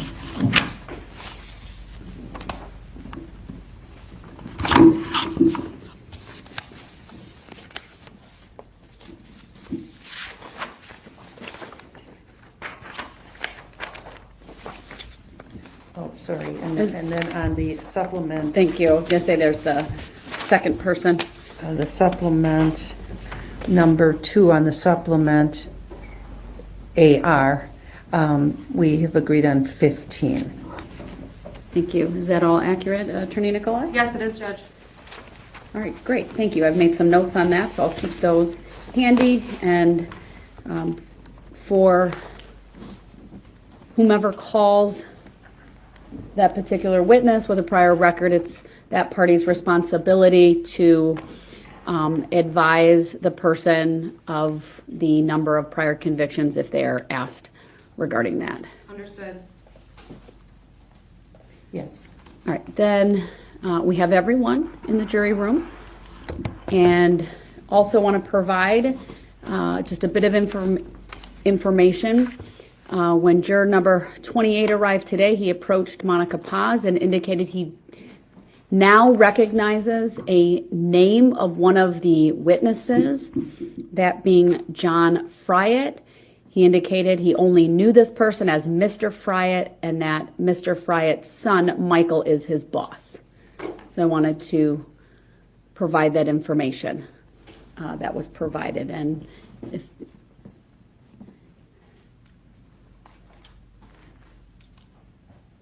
obviously, throughout questioning, they were asked multiple times about knowledge of this case, and I'd have to look at my notes, but I'm not sure what this witness's answer was, but if in your review of your notes,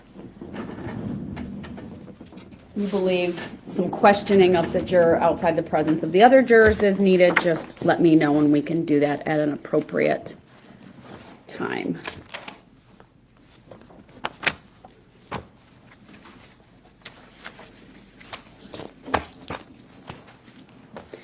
All right. Anything else we need to address prior to bringing in the jurors to be sworn, and then for instructions and then opening statements from the state?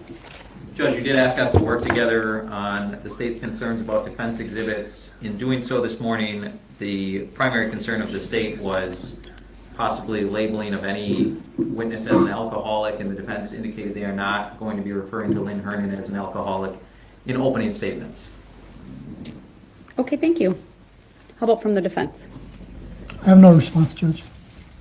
Any other issues or Nope. issue you wish the court to address before we bring the jury out? No, Judge, thank you. Okay. One other thing, Judge, I do want to bring up the question about were you going to bring in jurors 27 and 29 so we could hear a Not little at this bit? time. They're here. No one was needed to be picked up, so at this time, no. I don't want to highlight anything or single them out in any way. Like I said, I hope they just come, and maybe it was just a moment of frustration. If it becomes an issue going forward, or you notice something that would require my attention, let me know. Thank you. All right, Madam Clerk, go ahead.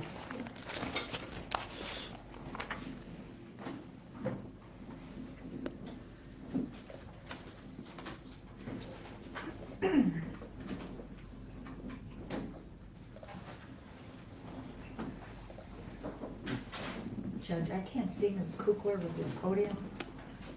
I don't think it could be moved up more towards the roll. Yeah. Yes, closer to the, Oh, yeah, that's pretty. will you be able to see Attorney Sitzberger then? Absolutely, yeah. Okay. Thank you. Thank you, Lori. Yeah, I think we do have an issue, Judge. She's so pretty. Did about this case. That's why I wanted a minute to look at it. Go ahead, you can look at it, but unless he answered that question.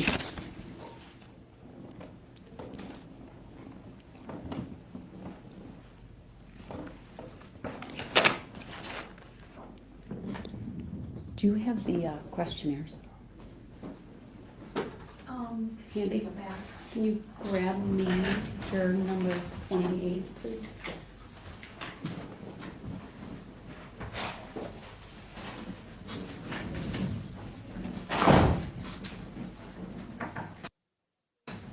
Grab me the jury questionnaire for number 28. Why can't I see? Oh, there we go. I'm gonna keep giving y'all the updates that Sunny's given us too from inside the courtroom.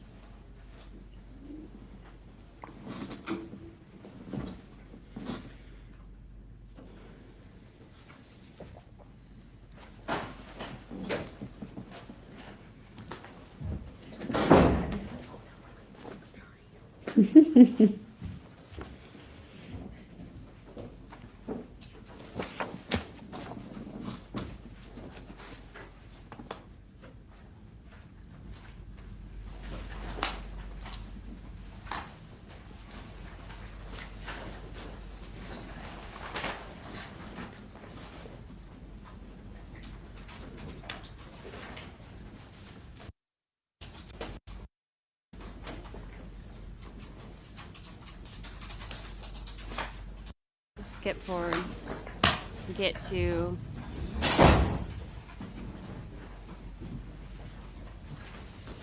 openings. As evidence against the defense, the person charged beyond a reasonable doubt. Establishing every fact necessary. Doubt is not a doubt which is based on mere guesswork or speculation. Is that me? Thank you. Attorney Sitzberger, you will be using the lapel. Yes. Oh, loud. Did a sound check, I think. Do you need the podium at all? I do not. And Madam Reporters, Hold on.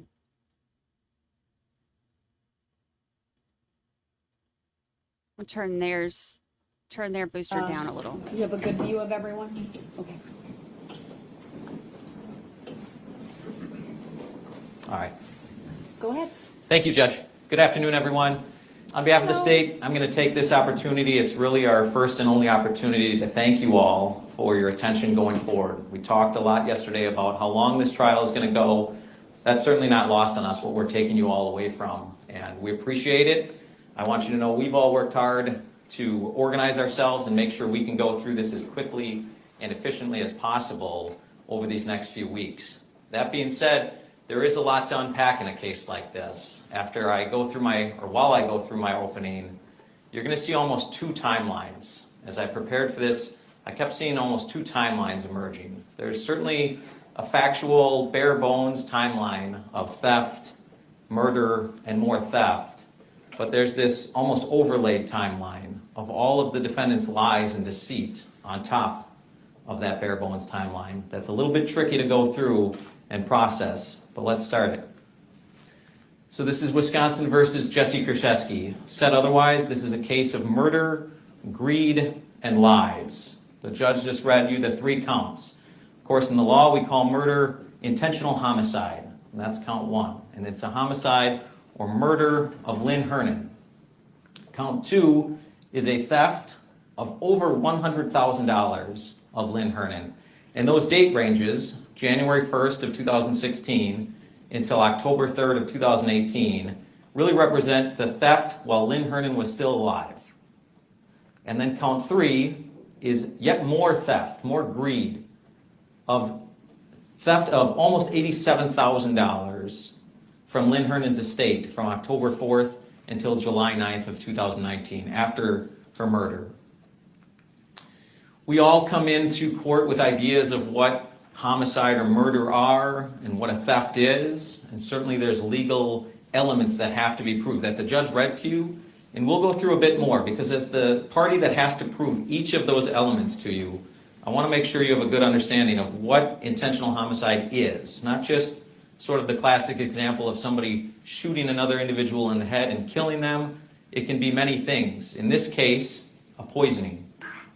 But first, though I said this is a case against Jesse Krzyzewski, murder, greed, and lies, at the heart of this case, what I don't want to be lost on you is this is a case about Lynn Hernan, the victim. So let's see who Lynn Hernan was. Lynn Hernan was an individual with a small but close group of friends. I think you're going to see as the evidence comes in that it was really two distinct groups of friends. On the one side was Miss Krzyzewski and her mother, Jennifer Flower. On the other side was these individuals, Keith Lang, Corrine Poza, Jim Kelleher, and Anthony Poza. And you'll hear from many of them.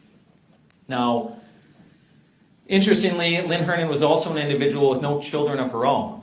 So she sort of pseudo-adopted her friend, Jennifer Flower's daughter, Jesse Krzyzewski, and did the same thing with Corrine Poza's son, Anthony.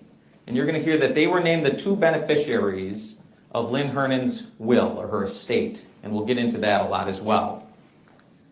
Lynn was also a cat lover. That seems like a flippant thing I put on there, but it's actually very important because, and I'm fast forwarding a little bit, but at the very day of October 3rd, when police come and talk to Jesse Krzyzewski, they ask her point blank, do you think this could be a suicide?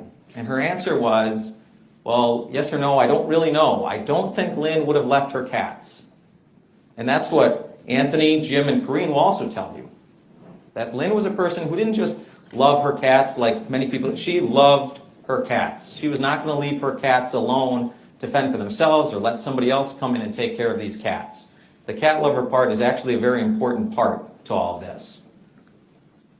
While she loved cats, hated technology.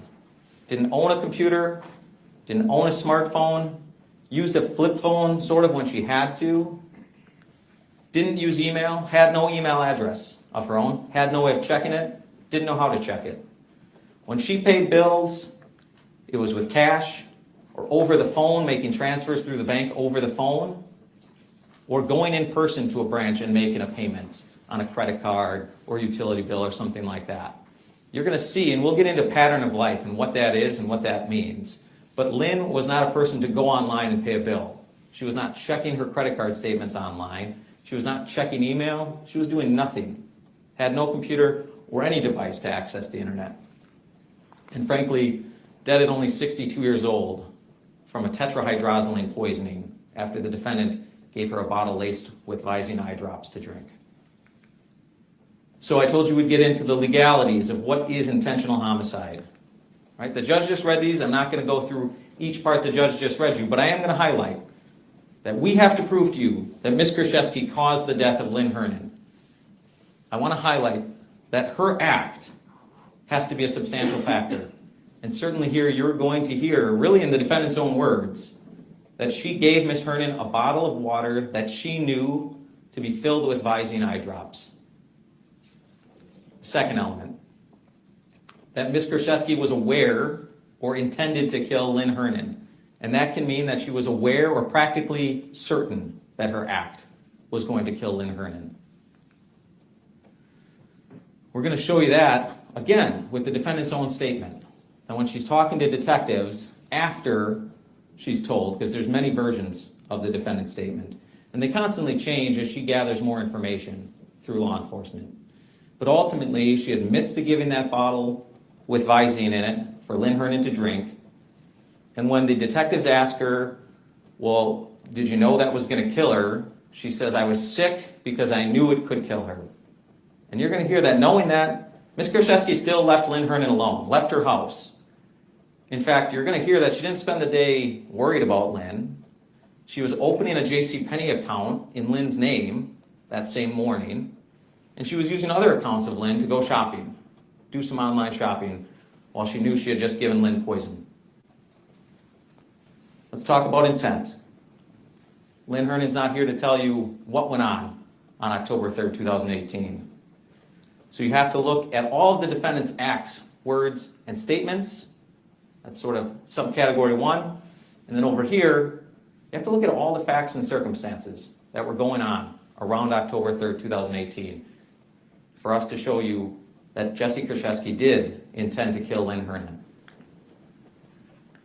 Again, the judge just read this to you, but it's important. We often hear motive in TV shows and movies. The state always talks about, what was the motive? Here's her motive. We don't have to prove motive to you. That's not something in those two elements.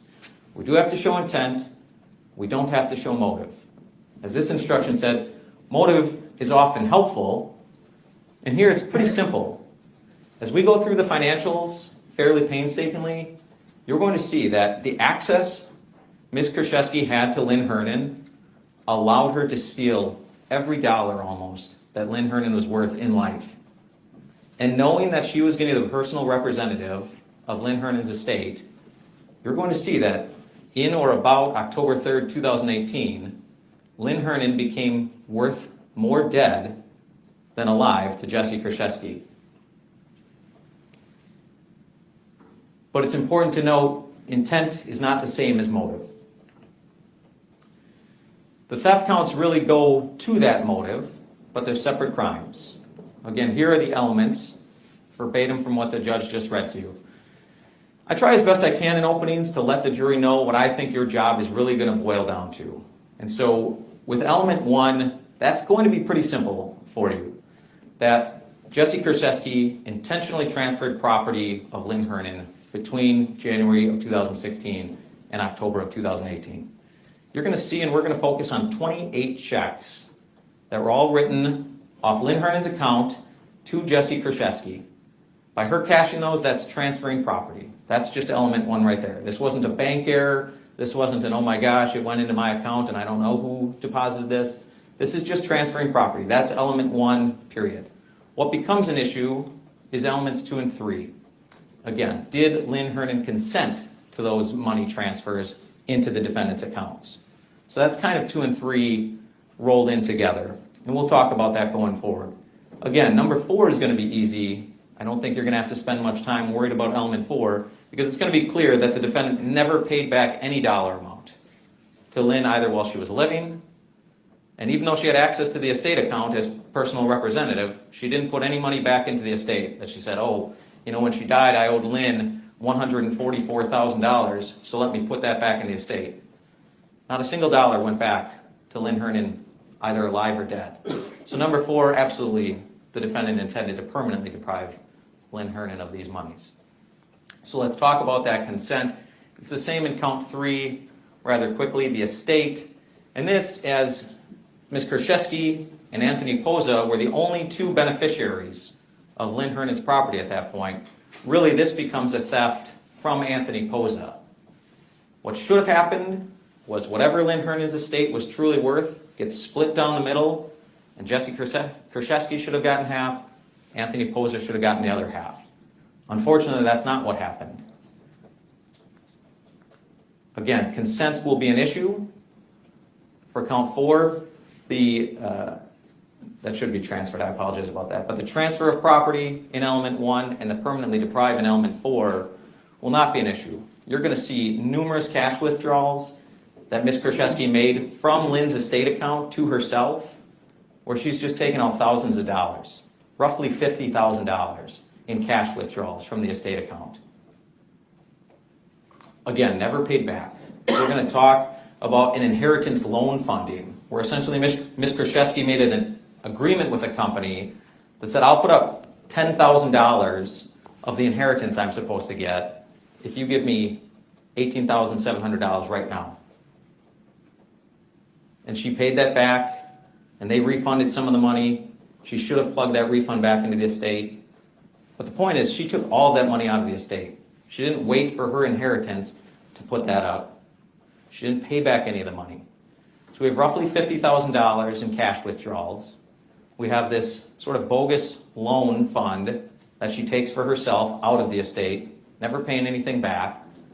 And we have a number of checks again, written to either the defendant's own credit cards, to her mother's apartment rent, or just a cash for herself, to the tune of almost $87,000 out of the estate. Again, I included this again because for theft, just like for the intentional homicide, again, Lynn's not here to tell you what she consented to because she was murdered on October 3rd, 2018. So you have to, as jurors, look at what the defendant was doing around this time. What are all the facts and circumstances surrounding this time frame now of October 4th to July 9th of 2019? So going back to count one, I kind of talked about this. But we have this murder element to this case, right? Murder, greed, and lies. The murder part is that our own medical examiner for Waukesha County has been doing this for roughly 35 years. He's going to come in and tell you that as she did her job in this case, she determined the manner of death in this case to be homicide, and that the cause of death was tetrahydrozoline poisoning. Now, she didn't come to that conclusion lightly. She didn't look at one sheet of paper and look at some autopsy photos and look at some scene photos and say, I got it. This case took a lot of time. This took months and months for Dr. Bidzricki to come to her conclusions. She consulted with Dr. Kasinko, who you'll hear from NMS Labs, regarding tetrahydrozoline in general, effects on the body when it's ingested and not just put in the eyes. Dr. B herself ordered several toxicology reports after the original one. She wanted to see more information, as much as she could get. So she was constantly sending lab work out for more toxicology reports. You'll hear she did her own research. She obviously got to see Lynn's body very close in time to October 3rd.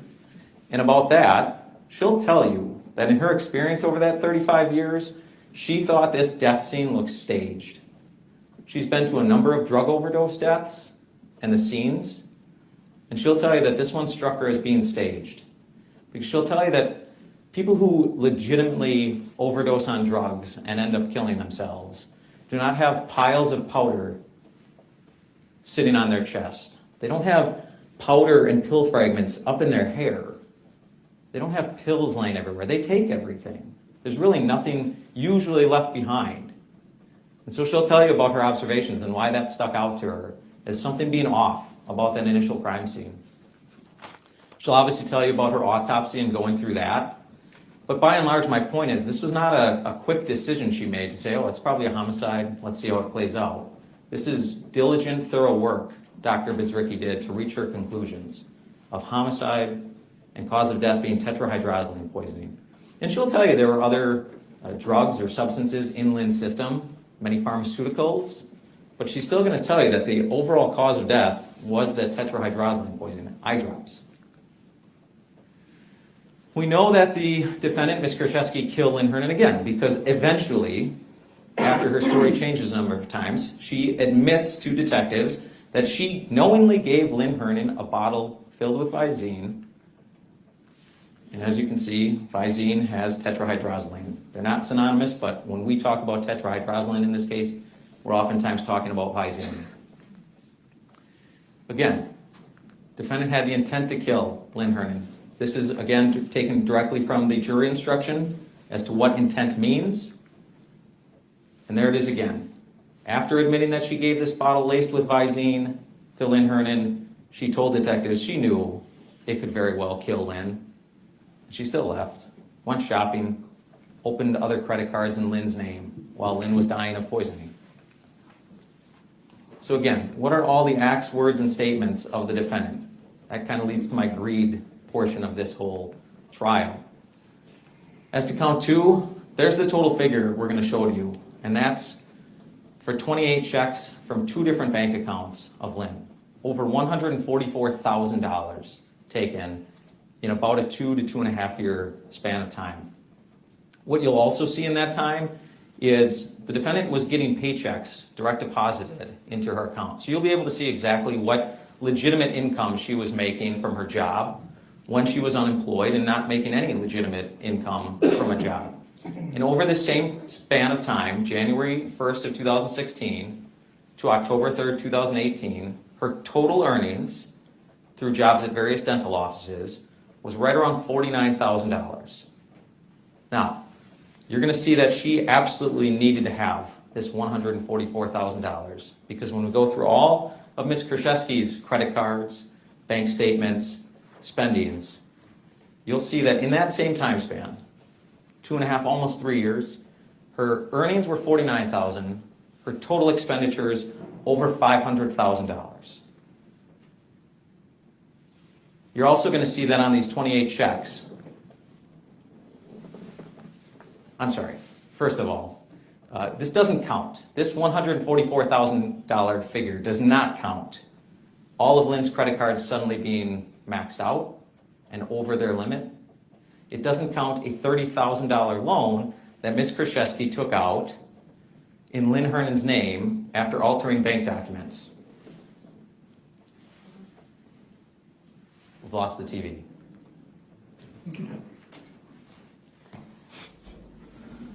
There we go. Thank you. All right. So, bottom line, by October of 2018, an account of Lynn Hernan's, which from 2014 until spring of 2016 held $250,000. Actually, there was about $500 of interest collected on that in those 2 years. By October of 2018 is down to $87.72. You're going to hear that of that significant chunk gone, Lynn Hernan made 2 rather large purchases for herself. In 2016, she bought herself a Jeep and paid for that out of this account. And she also bought herself some jewelry. You're going to hear that for much of Lynn Hernan's life, she lived paycheck to paycheck, dollar to dollar, until around 2014 when her mom died and left her $250,000 in inheritance. And so she buys herself a Jeep, and she buys herself some jewelry that she ends up paying. She puts on a credit card, but pays down off this account with her inheritance in it. Beyond that, $134,000, more than half, is all 20 checks written to Jessie Krzyzewski. Of those 20 checks from that account, we'll keep going. Of those 20 checks, 19 of them have a very specific purpose written in the memo. Some say Kohn, K-O-H-N, Law Office. Some say Prosper Funding. Some say America Advance. Some say Citibank. The point is that you'll see the money leave Lynn Hernan's account, go into the defendant's account, and never do any amounts leaving Ms. Krzyzewski's account go to those purposes. Deceit and greed. There's another account Ms. Hernan had that's down to $52 by October of 2018. Here we are. But that involves 10 checks written to Ms. Krzyzewski for another $10,000. That represents that $144,000 figure. Okay, let's catch up here a little bit. And that's another point. Out of these 20 checks, there's a 21st check out of this account that's written to the Jeep dealership for Lynn's Jeep. Other than those 21 checks, not a single check will you see come out of Lynn Hernan's account to anybody else. This was not an account she was using. But Ms. Krzyzewski had access, and Ms. Krzyzewski knew that Lynn Hernan didn't have internet to easily check these things.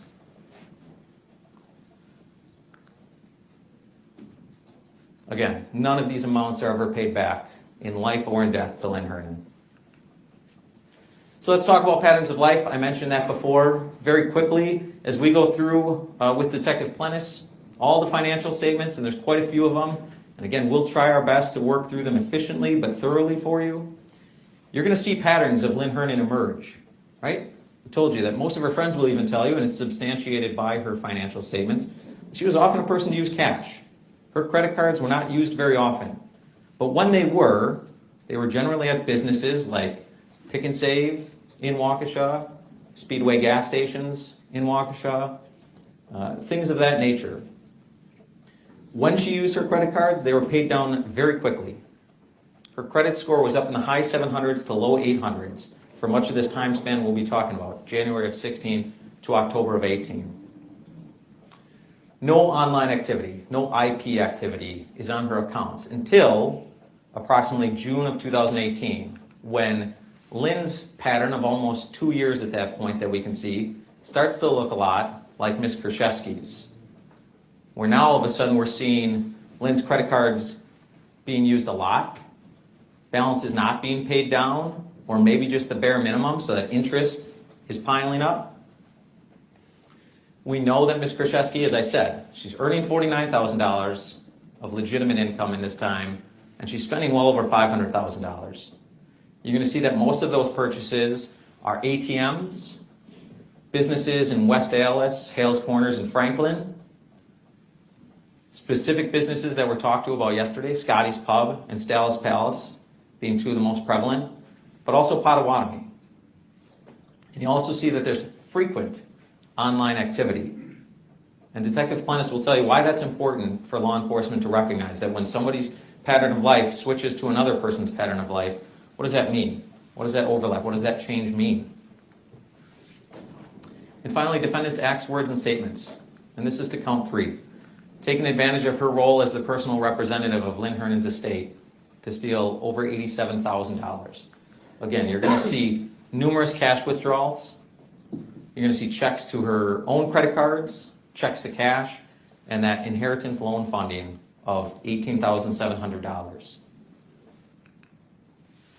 And that brings us to the lies. And this goes on for a number of slides, and I promise you, I pared these down for opening statements. You're going to hear a number of others as this trial goes. But this is kind of that second timeline I'm talking about that goes back now and sort of lays over the bare bones time work. But in March of 2018, Detective Plentis and I are going to show you and talk a lot about clearly altered bank documents where Ms. Krzyzewski changed the name of the account holder to Lynn, changed the yearly earnings, changed any reference to spendings at Stalis Palace and Potawatomi, all to get a $30,000 loan in Lynn Hernan's name, but went in to Jesse Krzyzewski's account. You're going to see that it went in on March 8th of 2018. That same day, Jesse Krzyzewski adds Lynn Hernan to her bank account as a secondary user, obviously so that this loan in Lynn Hernan's name can go into that account. Furthermore, in spring of 2018, and you're going to hear, and Scott Craig is the former boyfriend of Jesse Krzyzewski. He was the boyfriend of Ms. Krzyzewski until July 9th of 2019 when she was arrested. He'll tell you that he knew of Lynn, knew who Lynn Hernan was, thought it was a woman that Jesse Krzyzewski helped care for, a family friend of Jesse Krzyzewski, but he never met her. And in spring of 2018, Ms. Krzyzewski tells her boyfriend, who she's living with, who they've been in a relationship for 3 years, she tells him that Lynn is in a coma at Freighter Hospital. That's sometime in spring of 2018, he remembers.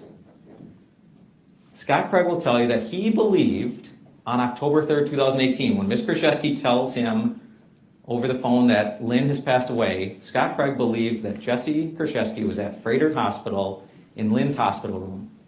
He remembers feeling bad, but ultimately not surprised because he thought this woman had been in a coma for 5 months and that it was sort of a natural outcome. Ms. Krzyzewski never came clean to Scott Craig. It wasn't until July of 2019 when detectives show up at his door and tell him that Lynn Hernan did not die in Freighter Hospital. She was not in a coma for 5 months.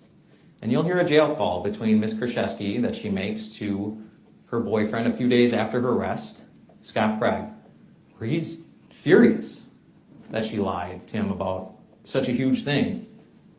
And you'll hear her try to say, it's only one thing. It's only one thing. What's the big deal? On October 3rd, as we talked about, she's using Lynn Hernan's credit cards, even after giving her this bottle of poison. She's opening up a JCPenney card. She's using that JCPenney card immediately after opening it, about 10:30 in the morning. We move to October 8th of 2018. She goes and picks up Lynn Hernan's jewelry from the medical examiner's office, and within 2 weeks is selling 3 pieces of jewelry to Robert Hack. And what's interesting about this is that Robert Hack makes you declare how long you've owned an item before they're just going to let you sell it, right? They don't want people just taking things that aren't theirs and coming in and selling it and getting the money. Ms. Krzyzewski fills out 3 separate forms saying one of these items that she picked up 2 weeks ago, she's owned for 2.5 months. Another one that says she owned it for 3 or 3.5 months. And the third piece she says she has owned for 6 months. Moving to later in October and early November of 2018, you're going to see that there's even more credit card activity for Lynn Hernan's credit cards, weeks after she's dead. In January of 19, here's another big one that involves Scott Craig. He wakes up one day to hear from Ms. Krzyzewski, who went out the night before. There's a big text message conversation where she's claiming she feels very sick and thinks she was drugged at the bar last night. She elaborates and she goes on to say, I had to go to the hospital. This is very serious. And she says, in January of 2019, and it's important to know that Dr. Bedzricki had not yet made a determination of the cause of death to be tetrahydrozoline poisoning. And the detectives had not told Ms. Krzyzewski what that cause of death was because it hadn't been made yet. And yet here she is telling her boyfriend that she's at the hospital and the doctors had her run tests and that she is found to have been poisoned by tetrahydrozoline. She doesn't say eye drops. She doesn't say Visine. She says they found tetrahydrozoline in my system. She tells her boyfriend that this is serious. This can kill you. In July, fast forward to July 9th of 2019, when detectives now tell Ms. Krzyzewski that Lynn died of tetrahydrozoline poisoning, she seems shocked and then says, I didn't even know you could die from that. Months after telling her boyfriend, this is serious, you can die from this. Next, to February of June of 2019, the police will tell you all about how they go through people's phones. They went through Scott Craig's phone, they went through Jesse Krzyzewski's phones, they went through some other phones, and they download them. And they're good at getting everything they can, including some deleted things. And lo and behold, on Ms. Krzyzewski's phone, between February and June of 2019, they find a number of documents that she deleted from her phone. The subjects are, quote, criminal poisoning, cyanide poisoning, and household poisons. Those all show in the phone download that they were accessed. I mean, somebody opened them on her phone in July of 2018. Moving to April of 2019. Anthony Poza, who I told you earlier, was like sort of an adopted son to Lynn. He's the other beneficiary on the will. So Ms. Krzyzewski has to run everything by him, and he has to sign off on things before she can close the estate. He feels like something's off. He doesn't think something's right, and he asks to see receipts. And a few weeks later, Ms. Krzyzewski sends him 52 pages of receipts or invoices. Detective Plennis will talk to you at length about how he went through each one of them. Some of our witnesses will be very fast witnesses who will look at a receipt or an invoice that was given to Anthony Poza, and they will tell you this is not our company's invoice at all. This is completely made up. Detective Plennis looked into all the financials. If Ms. Krzyzewski claimed to pay off a credit card of Lynn Hernan, Detective Plennis looked at it and found it to be false. Almost all of these 52 pages are completely false documents that were given to Anthony Poza by Ms. Krzyzewski. Conveniently, about a month or less after she purchased Adobe Acrobat on one of her credit cards. That will show you. And finally, Moralize, when she talks to detectives in both March and July of 2019, her story changes a number of times, and Detective Hoppy is going to tell you all about those. But even on the scene, I told you before, her initial statement to the scene officer, who just said point blank, you called this in, Ms. Krzyzewski, you're friends with Lynn Hernan, do you think this could be a suicide? She doesn't say, yes, absolutely. Lynn was suicidal for a long time, and what a tragic ending. She says, yes and no. I don't think she'd leave her cats. In March of 2019, she writes an email to one of the detectives on the case and says in that email she has a hard time believing Lynn would commit suicide. Okay? Now, July of 2019, she's arrested. She's told this is a poisoning and that police now know the medical examiner has deemed this a homicide and they don't think it's a suicide. Now, Ms. Krzyzewski starts claiming that Lynn was suicidal for months leading up to October of 2018. She still denies helping any way or knowing anything about Visine many times. Ultimately, then her story changes again. She says, okay, well, one time I put 2 drops of Visine in a glass of water for her because I just knew that she was drinking Visine. But that's it, that's all. To ultimately stating, again, that quote, she finally gave that water bottle, knowing it had, in the defendant's estimation, 6 bottles of Visine to Lynn Hernan knowing it could kill her, and walks out of that condo unit, closes the door, and goes shopping on Lynn's dime. And then that leads into a law enforcement goose chase, I'll call it, where Detective Hoppy will tell you, I suspect with some frustration in his voice, about more lies Ms. Krzyzewski told law enforcement. Starting with, you guys, there's a recording from Lynn, there's suicide letters, there's all this evidence that'll show I'm not guilty of any of this. There's evidence out there, there's evidence out there. It starts with this storage shed. She says, check a storage shed. Detective Hoppy says, where's the storage shed? And very quickly, Ms. Krzyzewski goes, kind of laughing, says, there was never a storage shed. I was going to get a storage shed, never did, but that's what I was going to, but there's no storage shed. So next, she tells Detective Hoppy, we have to check a BMO Harris bank lockbox. And the detectives do, they did before, and they learn that it's empty. There's nothing in there. They also learn that Ms. Krzyzewski and her mom, Jennifer Flower, were the last ones to access that bank box, and just so happened to do so on October 4th, 2018, the very day after Lynn died. So when Ms. Krzyzewski is telling Detective Hoppy to check the lockbox, she already knows it's empty because she was there and she was the last one there the day after Lynn died. So that doesn't work. So she now changes to say, well, I buried a lot of stuff in Whitnall Park, kind of by the nature center. And Detective Hoppy will tell you that another detective was out there in Whitnall Park with a metal detector and a shovel. They're trying to use video access to have Ms. Krzyzewski tell us, where in the world do we find these things? Spoiler alert, they found nothing. There was no magical, mysterious hole at Whitnall Park. Just more lies from Ms. Krzyzewski. And finally, in November of 2019, Ms. Krzyzewski is removed by the court as personal representative of Lynn's estate, mostly because of this investigation. She takes that and says, well, now there's a real will I have to file. Almost a year to the day, almost, of filing the actual original will that's notarized by two impartial people. Ms. Krzyzewski now files a, quote, real will. And wouldn't you believe, it removes Anthony Poza as a beneficiary. You're going to hear from Paul Nowakowski, the Register and Probate of Waukesha County, and you're going to hear from Beth Taylor, an attorney who's done probate work for 25 years. They have never seen somebody file a quote-unquote real will a year after. And they've certainly never heard it being done as a test. Because that's what Ms. Krzyzewski says. She says, I filed that will originally, and this was all a test Anthony Poza was supposed to pass. And he failed because he questioned what I spent things on. And lo and behold, she tries to leave herself as the sole beneficiary of what's left of the estate that she stole from. Just more lies. And that leads me, and I think this is my second to last slide. But when we look at all those facts and circumstances, when you're talking about what was Ms. Krzyzewski's intent, did she have that intent to kill, and what was her knowledge and intent as it related to the theft, remember the instruction says you have to look at all the facts and circumstances. And here they are pretty simply, I think. Between January of 16 and October 3rd of 2018, Ms. Krzyzewski was able to steal $144,000 plus from Lynn Hernan while she was still alive.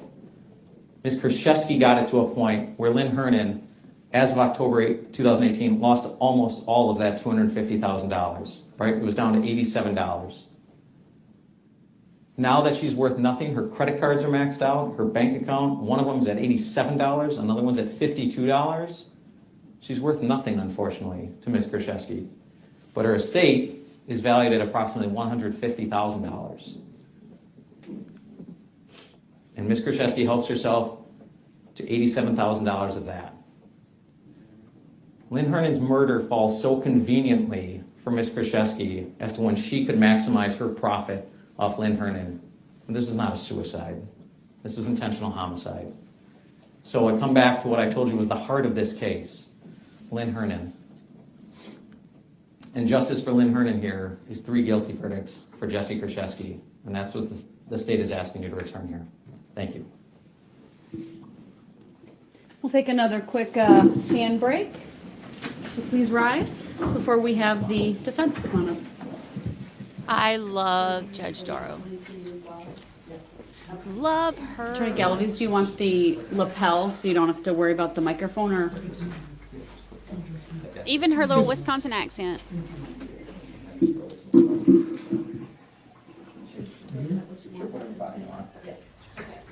Anybody need any water? So you don't get feedback, why don't you hand? Testing, can you hear me? Testing, testing. Yoga with I gotta Judge get Doro. closer. I want to see you all. It's like Judge Newman Thank you telling for us to being stretch. This is day 2 and only maybe 15 to go. Hopefully sooner rather than later. As the prosecution says, we're going to try to get this case done as quick as possible, but not too quick. This case is extremely important to Jesse. Hi, hi, big girl. Hi, hi, I love you. And as you sit there, I want you to look at her. She's presumed innocent. As you sit there right there.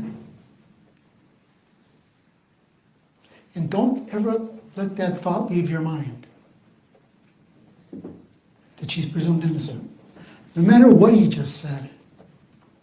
When he's throwing all this stuff at the wall. To try for you to find her guilty. She's presumed innocent. And that's the jury instruction the judge just read to you. All defendants are presumed innocent. And if you can reconcile under reasonable hypothesis that she's innocent, you have to, of all the charges. If there's any kind of hypothesis, reasonable hypothesis that she's innocent, you gotta find her not guilty. And I hope you understand that.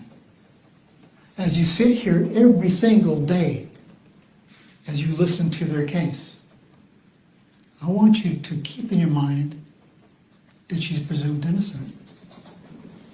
And never lose that thought as you hear their witnesses. Because in order to find her guilty, under common sense and logic, which you're allowed to do, your common sense and life's experiences, you're going to have to speculate. And the judge just told you can't do that. You're going to have to guess and speculate what Lynn Hernan thought while all this was going on. If Lynn Hernan was here today, she would say, "Are you crazy, prosecution?"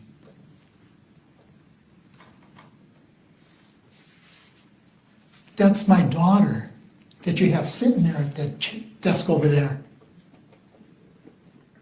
That's my daughter. She knew everything that I was doing when I was doing this. I loved her. I loved her. She's my daughter. I've known her since she was 8 or 9 years old. That's how long Lynn knew Jesse, since she was a child. Here's a picture of Lynn and Jesse, a graduation party that Lynn threw for Jesse, high school.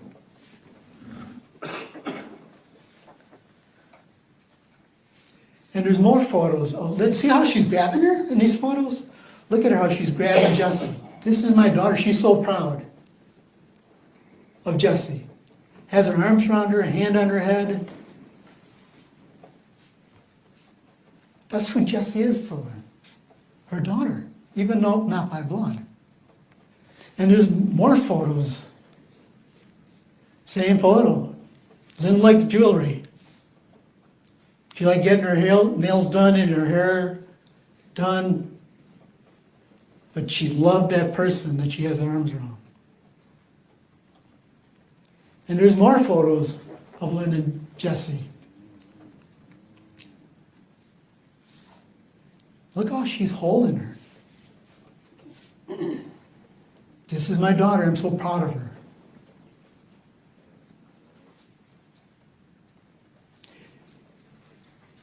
And them not knowing this about Lynn and Jesse, not knowing the dynamics about Lynn and Jesse, maybe in their view of this, it doesn't make sense to them why Lynn would give Jesse all this money, why a mother would give their daughter or their son money. And as he said, he's correct. Lynn had two groups of friends. She had Jennifer and Jesse, and then she had Keith, James, Corrine, and Anthony. But the problem was, with what he told you is, we all have circles in our lives. Circles, where we only keep a few people in our circle. And only these few people that we have in our circle are the people that know our secrets, that we talk to every day and share everything with when we're not feeling good or feeling happiness and sadness. And that was Jennifer and Jesse. She was in Lynn's circle. When Lynn needed help, she called on them. Every single time. When Lynn needed help, she called on Jennifer. Jennifer's like her best friend. And Jesse became her best friend. When Lynn needed to move in 2009, Jennifer helped her and Jennifer's boyfriend, Gary Verdon. She didn't call Keith, James, Anthony, or Corrine. Who do you call when you move? Your friends, your closest friends or relatives. That's who she called, Jennifer. When Lynn needed to move into this condo, who did she call? Jennifer and Gary Verdun. She didn't call James, Keith, Corrine, or Anthony. They didn't help her. When Lynn's mother died, What happened?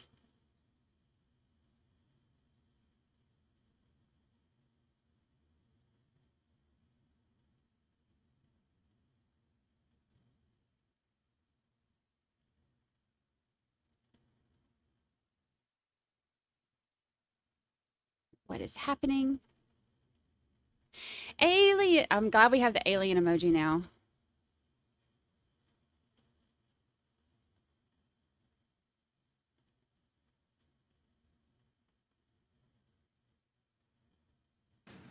in 2013, who did she call to help her drive to Madison and help clean up her mother's place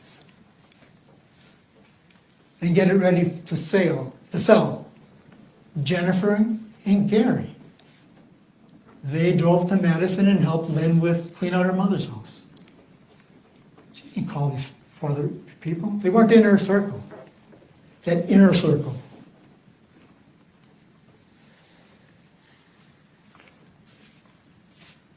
And their documents that they gave us, he's in the proof. Her bank account, Lynn had all this money in two bank accounts, her checking account and her money market account. Who was on her account with her? Joint. Jennifer. Jennifer Flower. That was her checking account. Jennifer was joint on that account. She loved Jennifer. Her money market account, again, she had a lot of money in the money market account. Who was on that account? Jennifer. When you have a joint account, who do you put on the account again? Your husband? Your wife? Here, Lynn didn't have anybody. She had Jennifer. Jennifer, it's like together. Lynn needed help, Jennifer helped her. When Jennifer needed help, Lynn helped her. When Jessie needed help, Lynn helped her, because she loved, that's her daughter. Anthony and Corinne, they didn't need help, they had money.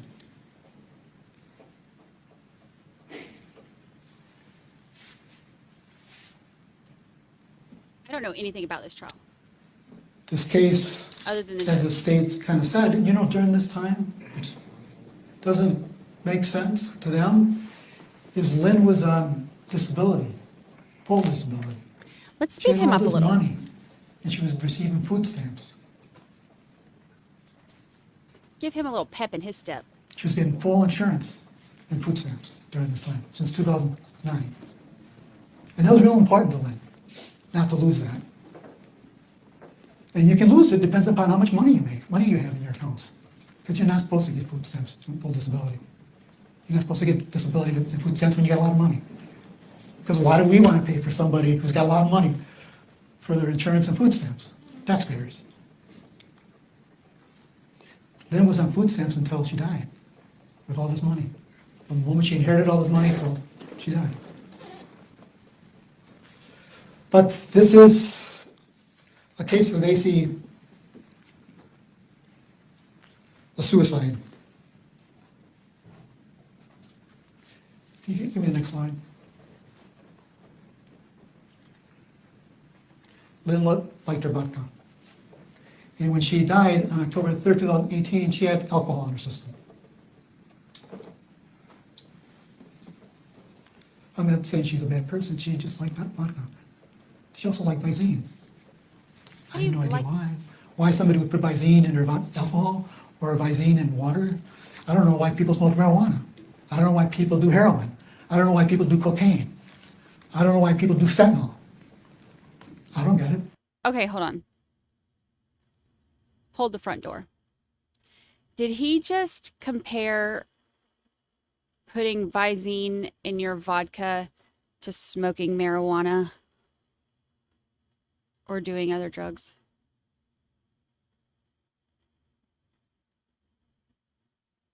Who just...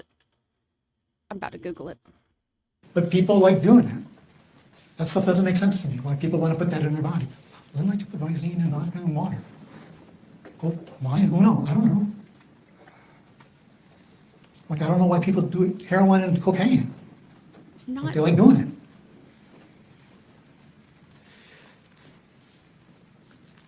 When Lynn passed away, they talk about, and I want you to hold him to this prosecutor, when he came up here and said, the tetrahydrozoline, the Visine killed Lynn. You hold him to that when he came up here, that that's what killed her. You know, to this day, no one's ever died from Visine, ever, on planet Earth. No one, not one person's ever died from Visine, tetrahydrozoline poisoning. It's never happened. And I learned during this case, it's kind of like marijuana. You know, you can smoke blunt after blunt after blunt after blunt after blunt, and it can't kill you. The ingredients of marijuana. And I learned it through this case. That you can smoke all day, every day, marijuana, it can't kill you. It's probably something with your body. And it's like that with Visine. It can't kill you. Judge, I'm going to object. That's not what any of the evidence is going to come in to say.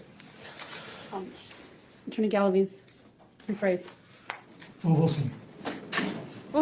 Statements, not arguments. Say that for your closing. But when they arrived on the scene, this is what they found at the scene. Clizobenzapine, the one in the middle, I wouldn't be able to see it. Nifedipine, they found more prescription drugs, empty bottles. A closer look at clizobenzapine, that was empty. More bottles. Baclofen, they found a lot. Okay, hold on. The active ingredient in eye drops such as Visine is tetrahydrozoline or HCI. Tetrahydrozoline HCI. Ingesting this substance can lead to a variety of harmful side effects such as dramatically lowering body temperature, causing severe breathing difficulty, respiratory failure, blurred vision, nausea, vomiting, blood pressure fluctuation, tremors, seizures, and coma. Each bottle is labeled with a warning that urges people to seek immediate medical attention or call the Poison Control Center immediately if this medication is swallowed. A lot of empty prescription bottles. You know why they're empty? They're inside Lynn. It also says, with this being said, it is clear that it is absolutely no joke to ever try adding eye drops to anyone's food or beverage. Doing so could result in dire consequences such as severe medical complications or even death.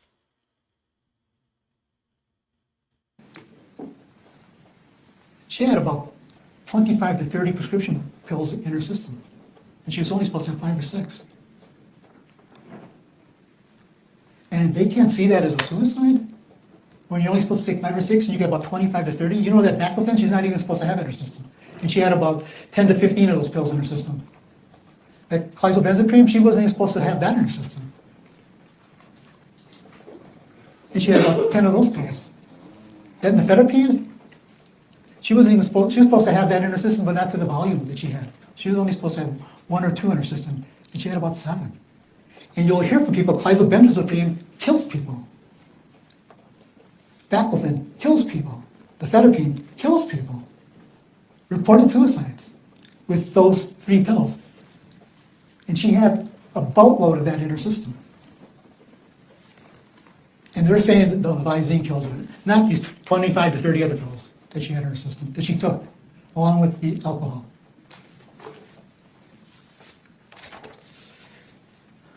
Again, more trust Lynn had in Jesse. Here's a living well. April 20, 2018. Who did she name on the well? Jesse. And the lockbox at the bank? Jesse. Lynn died October 3, 2018. That's the responsibility, that connection they had, Jesse and Lynn. Do you see Anthony's name on there, or Keith, or Corrine? Jesse. You know why? Because Jesse was the one that bought her, did all her shopping, took her to the hospital.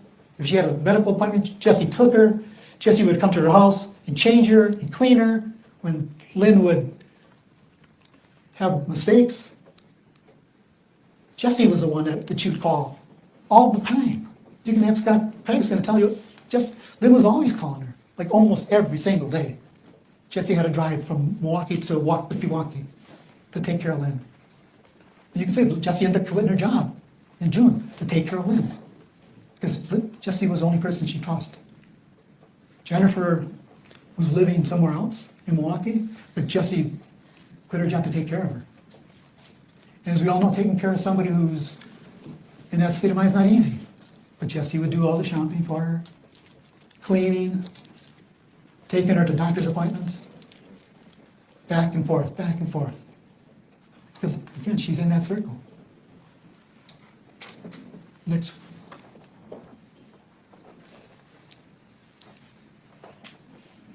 I don't know if you can shorten that. But Yeah, this is defense opening, Linda. Yeah, can you move it a little bit? This is Lynn. See the date this license was issued? June 21st, 2018. During this whole time that this is happening, that they're claiming that this is happening. Lynn went and got her license renewed.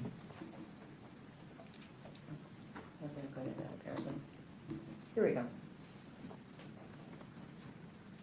And on the driver's license, you see that she weighed 150 pounds, give or take. On the autopsy, she weighed 251 pounds. From June to October. She got real sick. We're going to bring in hospital records, and she'll tell you how sick she got, and how many times she had to go to the hospital. Lynn was really sick and depressed. And you saw the way she was done up with the hair and nails and jewelry. She didn't look like that anymore. And she didn't want anybody to her house anymore. She didn't want any more visitors, because she didn't look, in her mind, the same. She might have looked beautiful to Jesse, but Lynn didn't think she looked beautiful to other people. And you're going to hear her neighbor testify to that. Her name is Jean Tennell, that Lynn became hidden. Look, if anything ever happens to me, y'all better not let them show my driver's license on national TV or the internets. None of that. In her home. She was depressed. Next slide, please. This is a side out. You can see it, but it basically proves that Lynn was the cyclobenzaprine. She asked, the doctor took her off of it in the beginning of January 2018. So she shouldn't even have had it in her system in October. She stopped taking it in 2018. And the next slide will be baclofen. She stopped taking it in March of 2018. She shouldn't even have had it in her system in October of 2018. Why would she take it if she stopped taking it at the beginning of the year? In such volumes of baclofen. She's only supposed to take 1 a day. She had 10 to 15 in her system. Like cyclobenzaprine, why would she take it? She told her she stopped taking it because she wants to kill herself. She wants to die. She doesn't like life. Doesn't make sense to them, but shooting yourself with a gun doesn't make sense to me. Jumping off a building doesn't make sense to me. Stepping in front of a train, moving train doesn't make sense to me. Suicide doesn't make sense to us who like living. But for somebody who's depressed and tired, why do you want to take their life? I have no idea. But Lynn did on October 3rd, 2018. Why does she have 25 to 30 pills in her system? They don't think that's a suicide? That must have been the tetrahydrozoline. Next slide, please. They talk about eye drops, and every time Lynn went to the doctor, every time since 2017 and 18, she went to the doctor a lot of times. Pain management, Aurora, Waukesha. She always complained about her eyes. She had to take eye drops. Every single time you'll see it on her medical report, eye drops, complaint of eye drops, pain in my eyes. And they didn't understand why she was always buying Visine. She was drinking it and using it. She needed eye drops. According to the hospital records, it's not something Jesse made up. It's in the hospital records. You'll see Aurora, pain management, Waukesha, eye drops. Complaining about pain in her eyes. Next slide, please. The medical examiner said tetrahydrozoline was what killed her. And she was also using these other baclofen. She wasn't using them. She shouldn't have baclofen in her system again. She shouldn't have had these drugs, these other drugs. They're basically saying she took these voluntarily, these other 25 to 30 pills. She took those voluntarily, along with the alcohol. But the tetrahydrozoline, no, she didn't take that voluntarily. That doesn't even make sense. You're saying she took 25 to 30 pills voluntarily? Again, 2 of them that she shouldn't have had in her system, but the Visine did it? Next slide, please. Again, these are all her prescription pills that we found, that were found on the scene. That's just one of two pages that were found at the scene. Next slide. Also, it doesn't make sense. They're saying that Jesse set this up. Remember when officers arrived on the scene? Do you think this was a suicide? Do you think Jesse would be jumping up and down? Yes. It's a suicide. This is definitely a suicide. Yes. You know what she said? She goes, I don't know. I don't think so. She said, I don't know. You don't want to think the worst, but she would have been saying, yeah, for sure. She did. It was a suicide. Jesse was being honest. I don't know. And you think if she would have set it up, and according to them, the Visine is in that water bottle, why would she leave it there at the scene with her fingerprints all over it? It's like shooting somebody with a gun and then leaving the gun on the scene and running away so they can find the gun and your fingerprints on it. Why in the world would she leave the bottle of Visine right there so people can find it with her fingerprints on it? If that was actually what killed her. Next slide, please. I want to touch a little bit about the finances, and they're going to mention about these checks, and you're going to hear, and I'm going to, with their witnesses, tell you that Lynn went to the bank a lot of times. When all this was going on, her checks were being used, checks were being given to Jesse, her charge cards were being used by Lynn and Jesse. Lynn was always at the bank. She would make deposits, withdrawals. You're going to see them. Lynn would go personally to the bank and go to and do these transactions. You don't think the tellers are telling her about her account, the balances on her account? You don't think she's asking for, can I have a balance on my account? That's what happens at a bank. You do a withdrawal or a deposit, you get a balance. Lynn is now aware that Jesse's stealing this money. They were so sure that that these checks were forged by Lynn. They were so sure at the beginning of this case. And Jesse kept telling him, I didn't forge them. Lynn gave them to me. Lynn gave me this money. That he didn't mention, we sent the checks to the FBI to see who wrote those checks. Did he say that? Jesse said, send them to the FBI. I didn't write them. Whatever they say. You know what the FBI said? The analyst? Lynn wrote them. Jesse didn't write them. Didn't write any of those checks. Did he mention that in his opening? I don't think so. I object to that line. That's not what the FBI report says. We'll see. Well, he keeps saying, we'll see. That's the second time he said that. And you're going to see also through their documents that they gave us that Lynn applied for a loan in 2018 February for a $30,000 loan, or $35,000 at BMO Harris Bank. Why would she apply for a $30,000 loan if she thought she had all this money in her bank? Why in the world would she apply for 30? If she had all this money in her checking account and all this money in her market account, why would she need a loan? She was denied. The bank denied her. She had all this money in her account. Why would the bank deny her? And then she tried for another loan. Her and Jesse. And I'll be honest with you, her and Jesse filed some fraudulent documents to get this other loan through Wells Fargo. Lynn and Jesse together, they applied, falsified Lynn's earnings, and she got that loan, Jesse and Lynn. But Lynn knew about it. Lynn had to go to the bank, Wells Fargo, and sign for that loan before they could get the money. Jesse and Lynn in front of the, Lynn was with, they were with together to Wells Fargo Bank to sign for that loan, March 8, 2018. Wells Fargo in Pewaukee. Again, Lynn loved Jesse. That was her daughter. She was in that circle. If Lynn was here, she wouldn't believe that Jesse's sitting over there to start with. Had she known this was going to happen, I think she would have did something different. I don't think, never in her wildest dream would she ever think Jesse would get arrested for a suicide that Lynn committed, or being charged with money that Lynn gave to her. Jesse's innocent.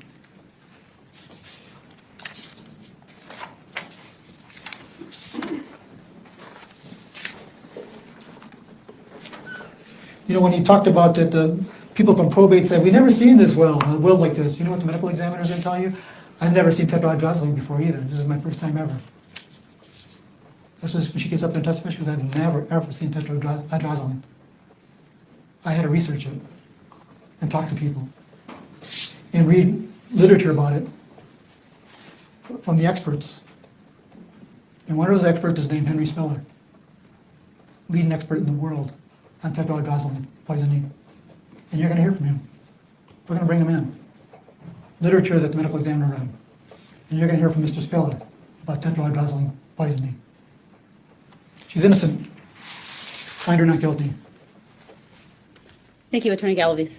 I think it'll be a great time just to have an afternoon break and give everyone an opportunity to a little comfort break, and then we'll come back in about 15, 20 minutes with the start of testimony. All rise for the jury, please.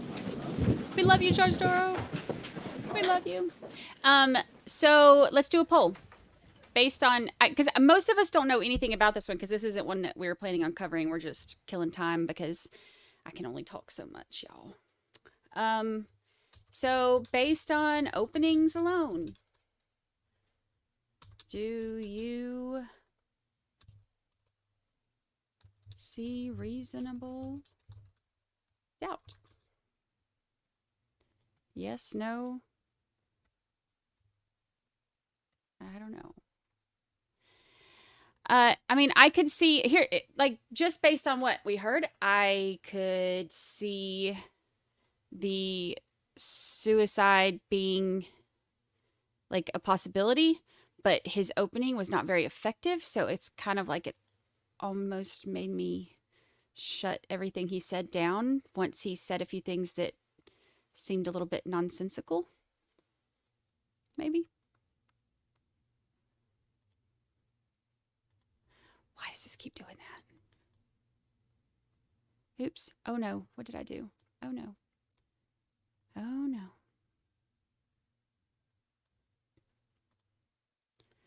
Oh no.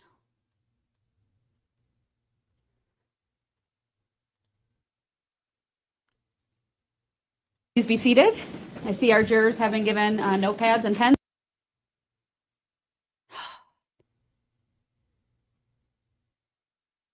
So I guess I have it sped up. My internet says it's fine. My fiber.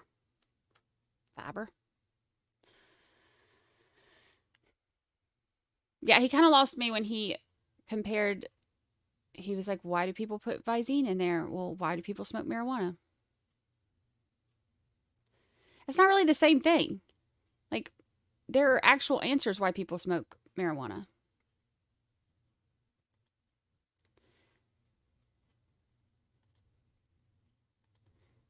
I did because it was the only thing that helped with my pain and the only thing that gave me an appetite when I finished chemo.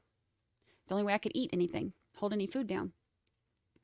Only thing that could make me tolerate the pain enough so that I could actually function. Like, those are reasons. But Visine, can't think of a reason for that. It's not really the same thing. Witness stand, which is upper riser on my right. See, it keeps doing this. And it's not even Chrome this time. What's happening? When you get there, please remain standing. Raise your right. Oh, so it's not just me. Look, YouTube has been crazy, y'all. YouTube has been like timing people out and YouTube's been nuts lately. The last few weeks as they've been doing updates, it's been, off and on, like chat will get wonky and stuff like that. But like the last 3 days or whatever, like this week especially has been crazy, crazy. Yeah, it was the only thing. Karen says, same here. It was the only thing that helped or that prevented me from throwing up during chemo. Yeah, they tried. What are those two main ones that they always give you for nausea? They tried both of those on me and neither of them worked. Like, I could not, but marijuana did it. It's the only thing that kept me from getting incredibly sick.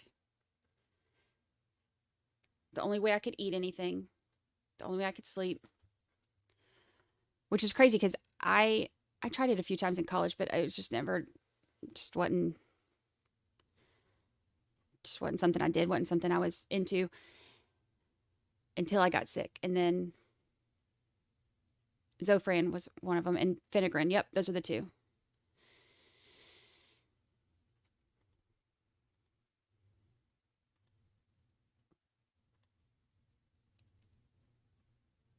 And even then when I first got sick and people were telling me to try it, I was like, no, I can't do that. Because I thought nobody did that. I thought nobody did that until I got my card and did that. And then I was like, And my clerk, Teresa, will swear you in. Everybody does this. No idea. I had no clue.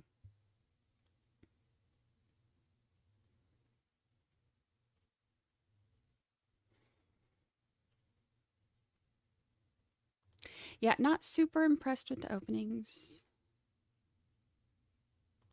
So, Glow, we are glad you were here. Glad you were here. Having a rough start thing this morning, but blessed and so much to be grateful for. Happy hump day. Happy hump day.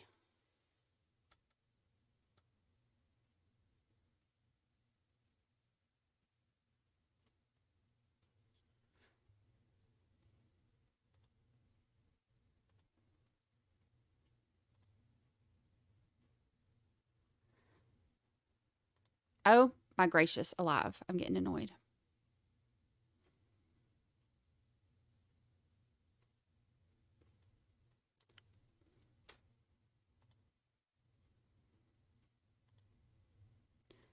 Pads and pens if they choose to take notes.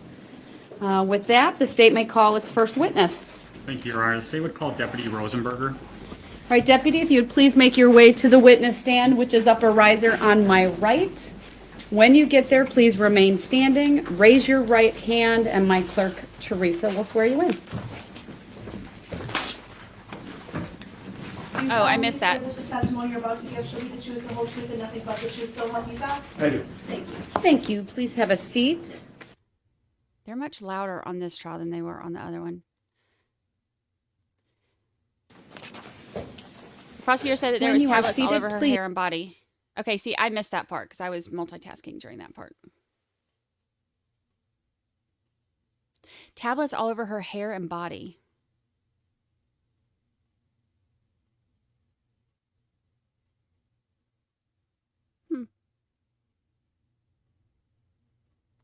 Natalie, yes, I did see this, and he was like shaking and stuff. He looked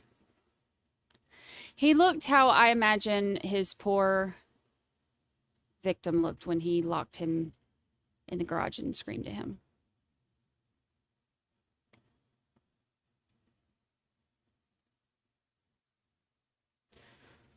This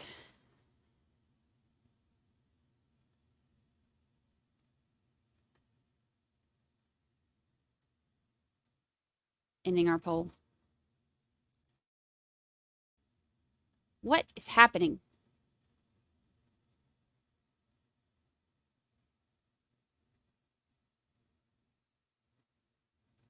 That's how my husband was. Also, he didn't want to take it either. Now he uses it all the time. Yeah, I mean, I still have my card, so like I still, I still use it when I need to. But like the pain pills that they prescribe to me are really strong, and I don't want to take them. Like those are, I don't want to do that. So I would much rather use my card than take pain pills. So they just sit in my, pain pills just sit in my cabinet for emergencies. I don't want to take it. Pain pills freak me out.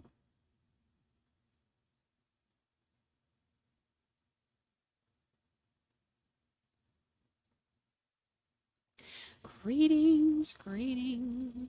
Yes, it is medically legal here. Did you rewind to see the reporter's face during the hearing? No, I missed the reporter's face. I don't know what time that was.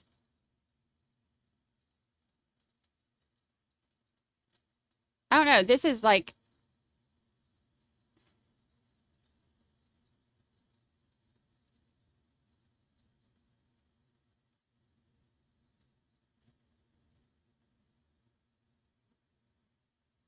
I don't know what's happening with it.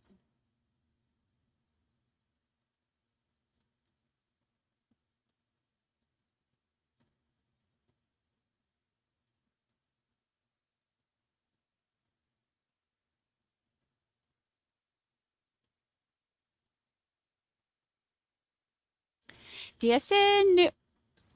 What? Did we just become best friends? Yep. Welcome. Welcome. You look good in green. Take your seat. You live here now. Hello. Good morning. It's still morning for me. I don't know what time zone y'all are in. It's still morning for me. So good morning. Good morning.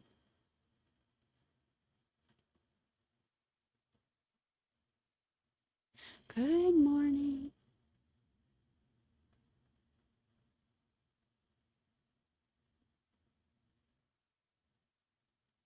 I heard the scene appeared stage. See, I was multitasking and I totally missed that.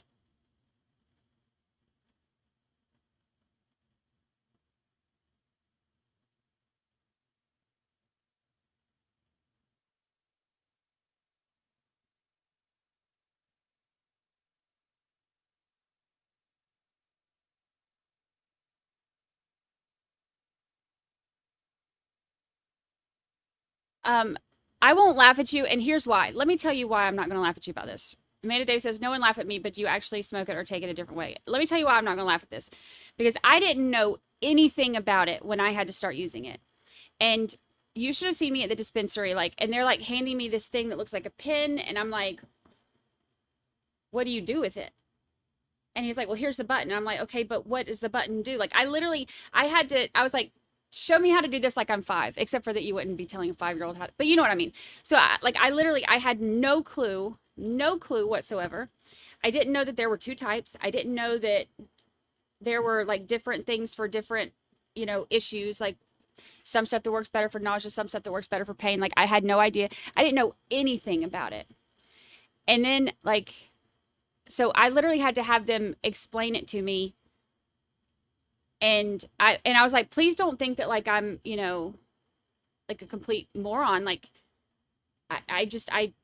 If you don't know, you don't know. When I was in college, people rolled joints, and that was what I saw, but this is like, decades of being a boring soccer mom, and I didn't know anything about it. So I had to, like, they even had to, like, show me how, like, there's parts to it. And you have the part that looks like the pin thing, and then you have a thing that goes on the top. They had to show me how to do all that. I had no idea, no clue. And I, like, messed up my first one. I can't remember what I did. Somehow I ended up messing something up, and, like, the oil stuff or whatever got everywhere. I don't even know what I did. If the person is deceased, we'll set up a crime scene log. No clue what I did. But I had to get them to explain it to me. So I used that, except for when I had my two, because I've had like 30 surgeries, but when I had my two major surgeries where they had to like rearrange all of my insides, on one of them I was cut from the belly button up to like right here. On the other one I was cut from the belly button like down. And so I couldn't use, like, I have huge scars here, like stitches and stuff. So I used like the patches and the gummy thingies for that, because I couldn't cough. Like, coughing, if I did the pin thingy and I coughed, it would destroy me because I was in so much pain. And like I couldn't use any stomach muscles or whatever because I'd been cut completely open. So I won't laugh at you. I won't answer you because I didn't know either. And people laughed at me because I didn't know. You'll secure that perimeter of the residence or wherever we deem the crime scene is. All right, we'll go back and see if we can. Hand, and my clerk, Teresa, will swear you in. Welcome, welcome. The testimony you're about to give shall be the truth, the whole truth, and nothing but the truth. Welcome. I do. Thank you. Please have a seat. When you are seated, please state your first and last names for the record and spell each. Christopher Rosenberger. First name is Christopher. Last name is Rozenberger. Thank you. Go ahead. You may question the witness. Thank you, Your Honor. Deputy Rosenberger, how are you employed? Through the Waukesha County Sheriff's Department. And how long have you been employed at the Waukesha County Sheriff's Department? It'll be 13 years this January. Okay. Have you had any previous law enforcement experience before that? Yes. Okay, can you get into that? It was 6 months in the town of Dover in Kansasville. It was mostly boat patrol. Okay, so that brief stint as well as the Sheriff's Department is your totality of your law enforcement experience, correct? Yes. Okay. Did you have to undergo training to become a law enforcement officer? I did. Can you just briefly describe for the jury some of that training? In 2008, I completed the Law Enforcement Training Academy. After that, I was hired with my first department, Boat Patrol. In that department, being a part-time department, we didn't receive a whole lot of training until I became a sheriff in 2011. From then, we had a 2-week orientation class prior to becoming on the road. Once becoming a deputy on the road, I was on field training for a 20-week field training program. After our field training program, we continue to take additional classes for investigations, along with other specialty assignments that I'm assigned to right now. As being a deputy, have you had training on investigating death scenes? Yes. Could you describe that for the jury? Most of the death scene investigation has been originally through my police academy, where we had, I believe, an 8-hour, 12-hour class on investigating death scenes. From there, everything was hands-on with my FTOs, along with my in-person experience during calls. Obviously, you've had a little bit of an extensive law enforcement career, but if you could give an approximate number of about how many death scenes you've actually gone to as a law enforcement officer. For death scenes, I imagine approximately 80 to 100 death scenes. Okay. Could you describe the standard procedure for processing and assessing those death scenes? First and foremost, our first priority is arriving on scene and making sure that the scene is secure, not that there's any other injuries to anybody. Everyone there is safe first. Along with then immediately rendering aid to anyone who is injured or is dying, or checking to make sure that there's no other additional life-saving measures that we can perform. After then, we also complete a cursory search of the house or wherever the person is located to ensure that there's nobody hiding in the residence. After that, we have our fire department pretty much coincide come in with us as we're checking the building to ensure that the person who we have located, if they could use any further medical assistance that I can't provide, such as hooking up for heart monitors. The fire department, if it's an obvious death, usually we only bring on 1 or 2 firefighters. If we think the person can be revived, we bring in as many as we can. From there, then, if the person is deceased, we'll set up a crime scene log and we'll secure that perimeter of the residence or wherever we deem the crime scene is until we can break down that. We start a crime scene log, we take documentation of everyone who comes in and all that residence or area. Thank you. Hi, I want to Megan. take you back about 5 years ago at this point to October 3rd, 2018. Were you on duty on that date? Yes. All right. Were you dispatched to a residence at North 16 West 26543 Meadowgrass Circle in the city of Pewaukee, Waukesha County, Wisconsin? I was. All right. Hi, Kathy. On that date, Welcome. can you tell me a little bit about that dispatch? We were dispatched to a suicide. I don't recall word for word the dispatch, exactly what they told us, but they did advise that a female had located her friend deceased in a residence.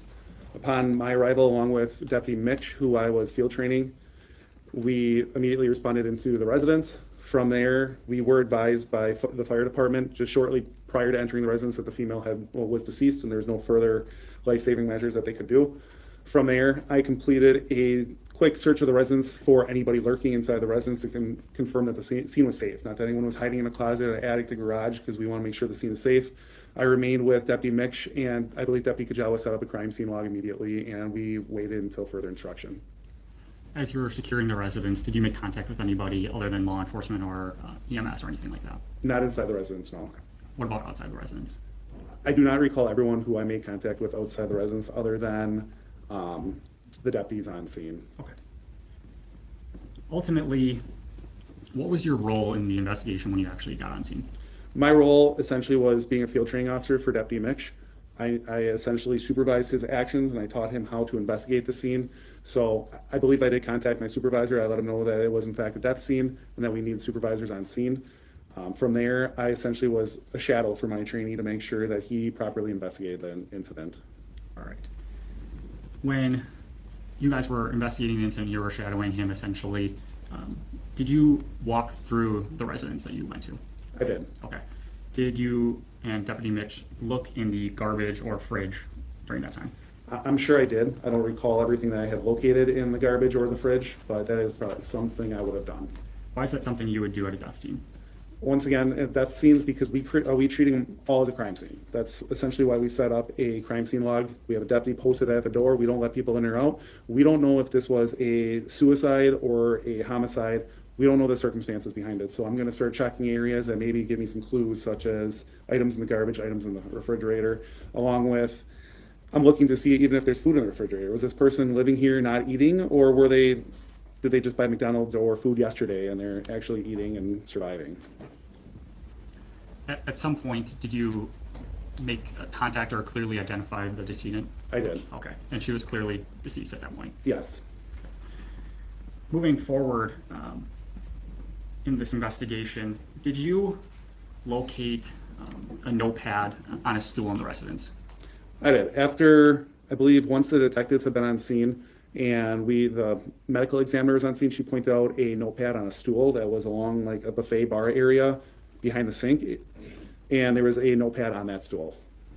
I was requested by the medical examiner to review and take pictures. Did you ultimately take pictures of that notepad? I did. Okay. And did you review them before court today? I did. He does look Or young. are you asking for that permission attorney. to approach the witness? He does look young. We'll use the technology, right? The older I get, the more everybody looks young, though. So He's going to approach you electronically, so to speak. The documents that they have, the court will see, you will see, and then presumably we'll go forward from there. Let me know once you see what you want on your preview screen, and then I'll publish the witness. It's not up yet.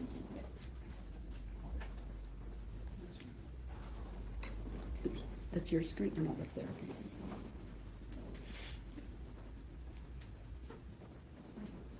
Yeah, this state where, so are you seeing a blue screen? 'Cause I'm seeing a blue screen. Yeah. One of her screens is blue, but then she also does have it up. Might have to, if you're using it as a dual monitor, you have to make sure it's on the correct side.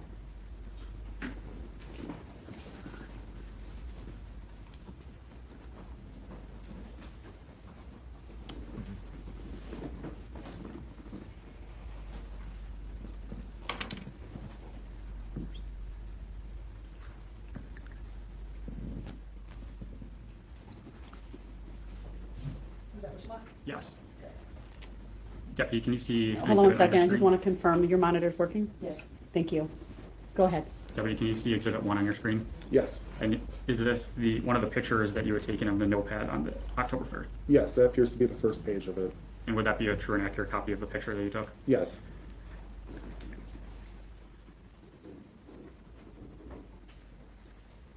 Same questions with Exhibit 2. Is this another picture of another page of that notepad? Yes. Yeah, it's like, Is is that it a also a true and sheriff accurate copy of that page of the notepad? or a UPS driver? Further, this is Exhibit 3 now on your screen.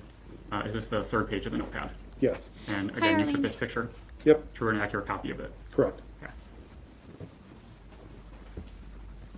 Exhibit 4 here is a lower half of one of the pages of the notepad. Is this another picture that you took on this date? Correct. And that's again a true and accurate copy of that. It is. And lastly, we have Exhibit 5, which is the upper page of Exhibit 1 actually here. Again, did you take this picture? That's correct, yes. And it's a true and accurate copy of it? It is. Your Honor, be moving Exhibits 1 through 5 into evidence. Exhibit 4, that's the lower half of which exhibit? That is the lower half of page 1. Any objection? No. All right, for the jury then, exhibits 1 through 5 are received. And I'd be asking for permission to publish Exhibit 5. Any objection? No. All right, permission to publish granted. Yes. You starting with 5?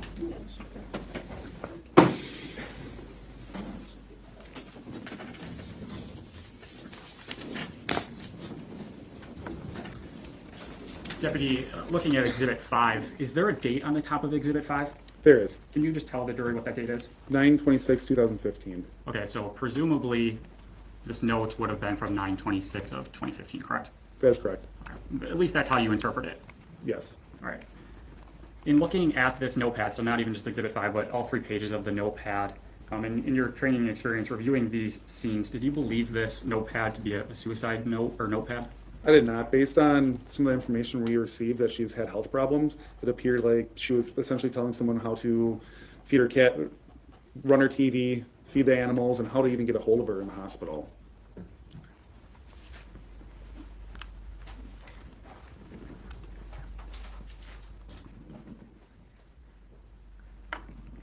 And to just be clear to the jury, where was this stool in the residence? When you walked into the residence, there was an open concept, and the kitchen was in the center, kind of towards the back of the apartment, and it would be in the center where the living room was, dividing the kitchen, and it would have been on the living room side. I just have a few more questions for you, Deputy. When, kind of going backwards, when you cleared the residence earlier on this October date, did you locate a Jeep or a vehicle in the residence or in the garage? I did. Okay, what was that vehicle?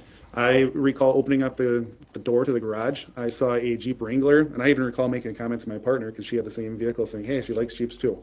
That's the reason I remember it being in there.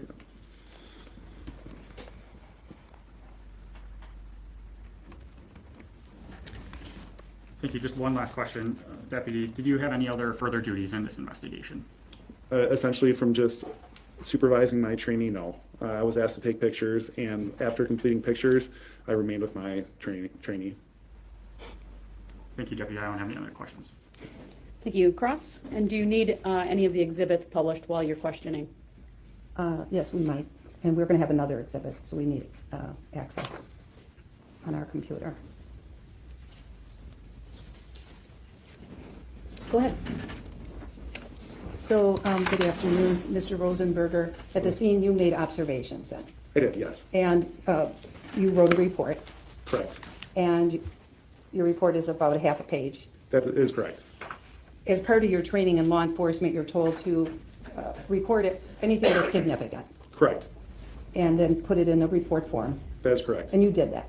I did. I documented my job on the scene. Right, which was to, you said today, to look at everything? Correct.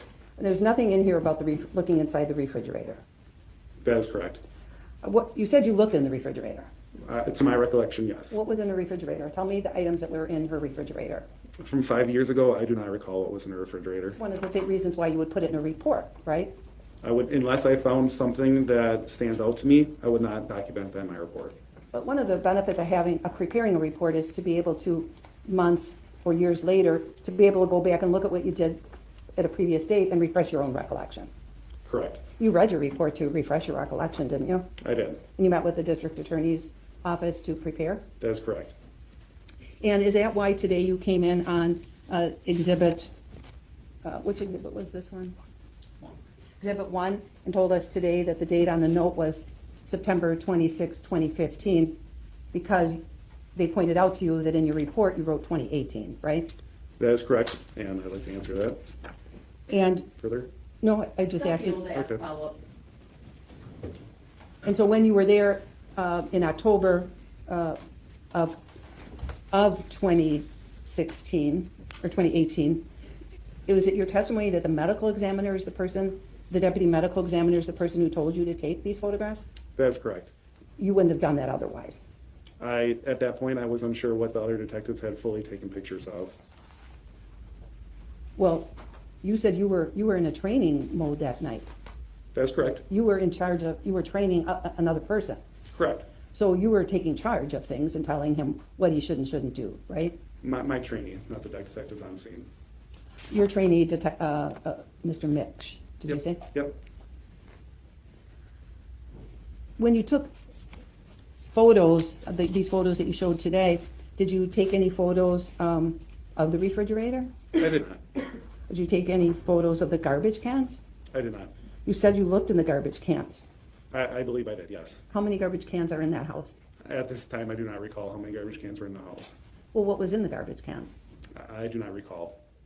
Okay, so you looked at them, but you have no idea of what was in them. That is correct, yes.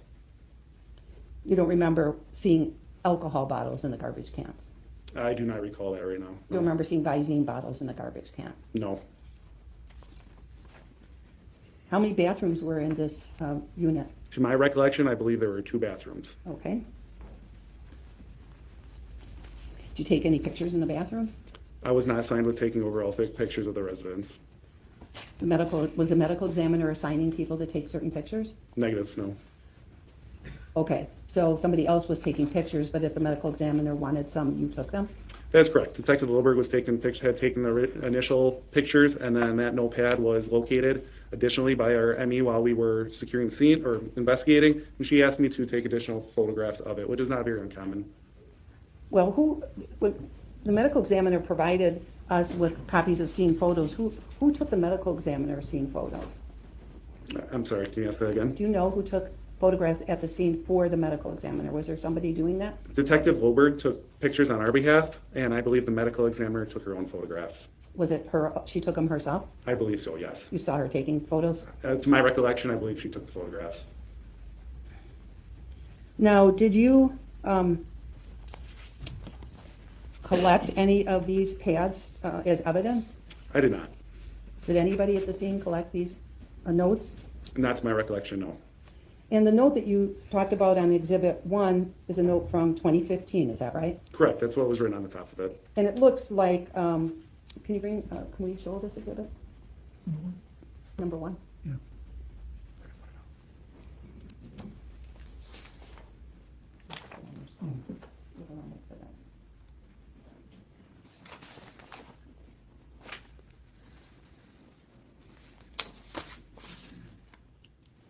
Here we go. Can you make it a little smaller? Sure. We're going to bring up what's already been admitted as Exhibit 1.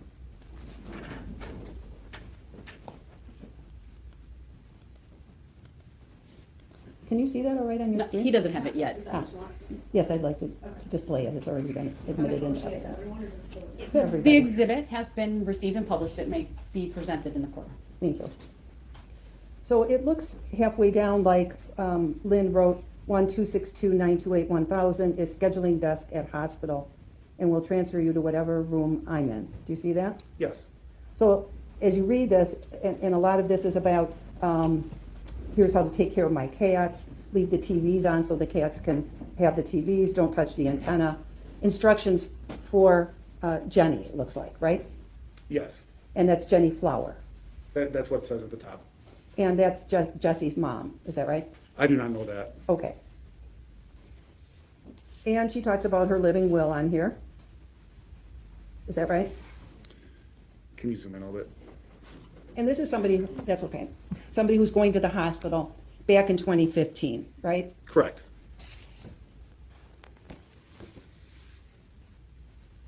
Did you take the picture at the scene of the checkbook register with notes on it? I don't believe so. Did you take a picture of the Lynn's driver's license? No.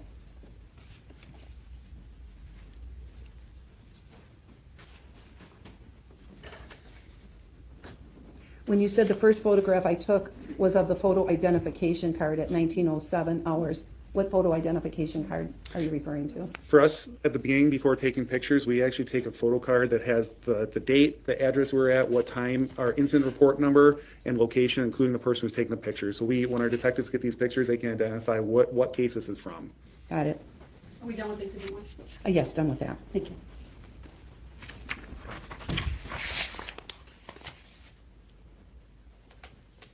Did you make a list of drugs that were found at the scene? I personally did not.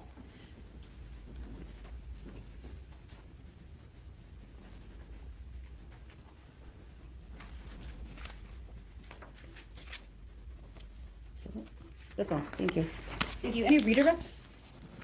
Just briefly here, Deputy Rosenberger, there was some discussion about 2018 He looks versus like that 2015. actor. Can you just What's tell the that jury actor's what happened name? with that discrepancy? At the time, we used typists, so we either call in via a phone, like a voicemail system, or on a recorder. think Once he's a we were comedian, completed with our like a reports, funny actor. we would upload them, and typists actually have to listen and type as you're talking into their recorder. And I believe that being that discrepancy, they may have heard 2018 instead of 2015. And the jury was able to see in the Exhibit 1 here, and I believe actually in Exhibit 5, that it's clearly a note from 2015, correct? Correct. Also, there are some questions about how in your report, or lack of notes in your report, is that because nothing stood out to you on scene? At that time, no. And furthermore, being a field training officer, I'm more hands-off and I'm letting them do the investigation, and I'm essentially there guiding them. So when Deputy Mitch completed his report, I made sure that he... Oh! Why is it doing this? This has only been doing this the last couple days. What is happening in my life? Let's see.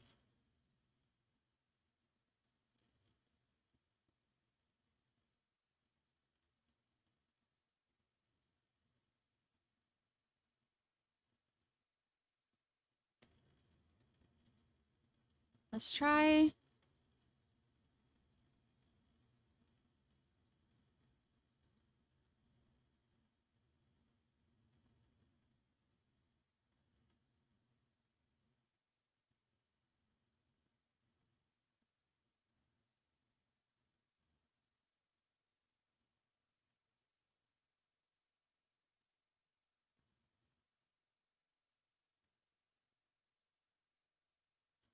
Min?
Soon as I put Chrome up, everything crashed. I wonder why. Let me see. What is happening?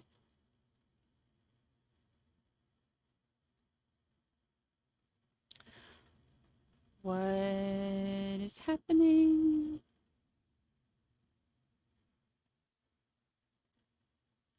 It's literally as soon as I put Chrome up. All right, hold on. Let me see if I can get...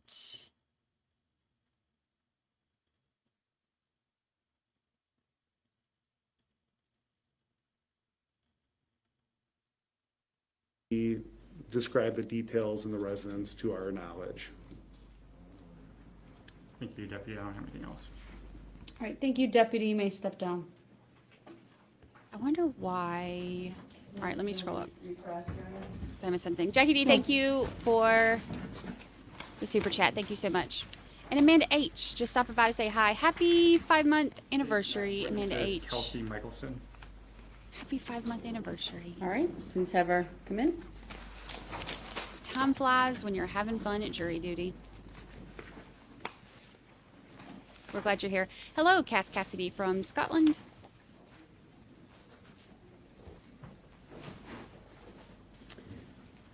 Good afternoon, Ms. Michelson. If you would please make your way to the witness stand. It's all the way to the front of the courtroom to my right. It is up a riser. When you get there, please remain standing, raise your right hand, and my clerk, Teresa, who's on the left, will swear you in. Oh, sorry. Do you solemnly swear that the testimony you're about to give shall be the truth, the whole truth, and nothing but the truth, so help you God? I do. Please have a seat. The first thing I will ask you to do is to state your first and last names for the record and spell each. Kelsey Michelson, KelseyMichalsen. Thank you. Go ahead. Attorney Crawford, is this still your witness? Yes. Go Your ahead. Honor, I apologize. Just briefly, I'd be asking that Deputy Rosenberger be released from the subpoena. Is he under any defense subpoena? Attorney Cooper? No, he's not. All right, you may be released. Thank you. All right, Ms. Michelson, can you just tell me what you do right now for a job? I currently work as a tech in the ER at Frater Hospital. Okay. Additionally, do you have any experience in law enforcement? Yes, I've been a law enforcement officer since May of 2018. Okay. Are you still employed in a law enforcement capacity at all? Yes, I work part-time at the Village of Pewaukee Police Department. In what sense? I'm a boat patrol officer there. All right. So I believe you said May of 2018 is your extent of law enforcement experience? Correct. All right. Can you just tell the jury the training that you received to become a law enforcement officer? I have a 2-year associate's degree that I received in 2018 as well. Additionally, I had 720 hours of the Law Enforcement Academy, which I graduated in May of 2018. I had additional training in my job as a law enforcement officer as well. Were you employed with the Waukesha County Sheriff's Department in October of 2018? I was. All right, so I think you said you had finished up your training and the academy and all that in May, so you'd been on the job for about 5 months or so, is that fair? Correct, and I was off field training at that point as well. Okay. On October 3rd, 2018, were you dispatched to a residence in the Village of Pewaukee for a death investigation? I was. It was an assist EMS. Okay. What was your role in that investigation? I received a witness statement from Jesse Krzeski on that case. Okay. Do you see that individual who you identified as Jesse Krzeski in court here today? I wouldn't be able to identify Okay. her. It's been 5 years, obviously, so. Hold on, was that a yes? I would say no. Well, you shook your head yes, though, when you were Oh, I acknowledging. apologize. Do you agree that you shook your head yes when he asked you if you would not be able to identify her? Yes. Okay, thank you. Go ahead. Sorry, it's my job to make sure if someone nods their head, shrugs their shoulders, or says, that I make sure the record's clear what you meant. So thank you. Bug Dugger, get to membership. Thank you, Bug Dugger. You had stated that Went your to role on scene Dreamscape. here was to get a statement from this Jesse Krzeski individual, correct? Correct. All right. So, thank you. In part of getting her statement, did she provide a written statement to you, or was it verbal? It was both. Okay. Can you just tell me what you recall about that statement that she gave you? I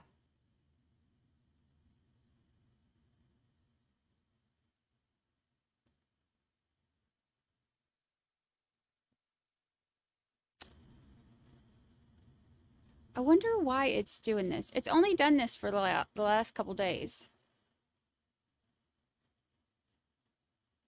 I'm not trying Chrome again.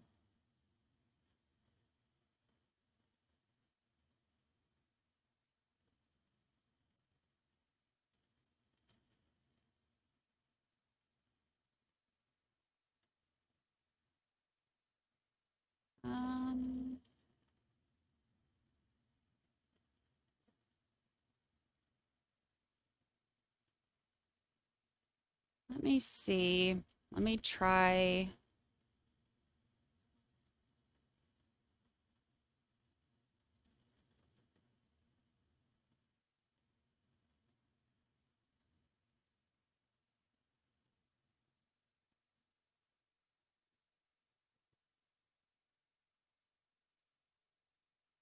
Oh, get the YouTube app on the computer.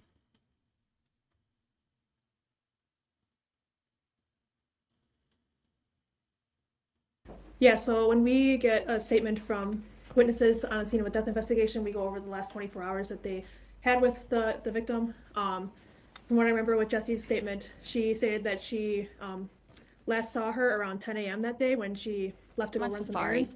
From what I knew, Jesse was the caretaker of the individual that we were on scene with. She saw her that morning, tried to feed her some breakfast. She wasn't willing to eat. She tried to change her. She usually sits on a Chuck's pad, like collect any urine that might go on. She wanted to be left alone. Sounded like the individual that had died that day was kind of becoming more increasingly sick as the past couple of days went on, or over the past year even. And Jesse really mentioned that she just felt that like the victim, or not the victim, the person who had died was starting to decline pretty fast. She wouldn't take her meds the night before. Jesse also noticed that some of the pills had gone missing. I didn't clarify if she counted each pill every time she gave him, but Jesse was the person who would usually give the person who died her pills. So you said you took both an oral statement as well as a written statement, correct? Correct. So a written statement, was that part of this case? Did you turn that into property or anything like that? Oh, I'm sorry, can you repeat? Yeah, it was probably a bad question. When you took her written statement, Jesse Krzyzewski's written statement, did you submit that to this case for this investigation? I did. Okay. And did you have a chance to review that written statement before court today? I did. And was that written statement a true and accurate copy of the written statement that you took from Ms. Krzyzewski on October 3rd, 2018? It was. Okay. I believe that is actually marked Exhibit 6.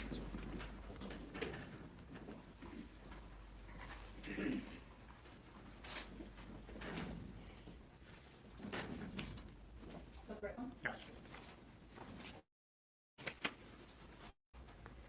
Do you see anything on your screen? My screen's black. No, I see it. All right. Exhibit 6, is that the written statement that Jesse Krzyzewski gave to you? It is. More distinctly, that's the first page, correct? Yes. Ultimately, there is, I believe, 3 pages to this written statement of hers. Is that yes? Yeah, I believe that's right. Okay. Your Honor, I'd be moving Exhibit 6 into evidence and ask for permission to publish. Any objection? No. Exhibit 6 is received. Permission to publish is granted.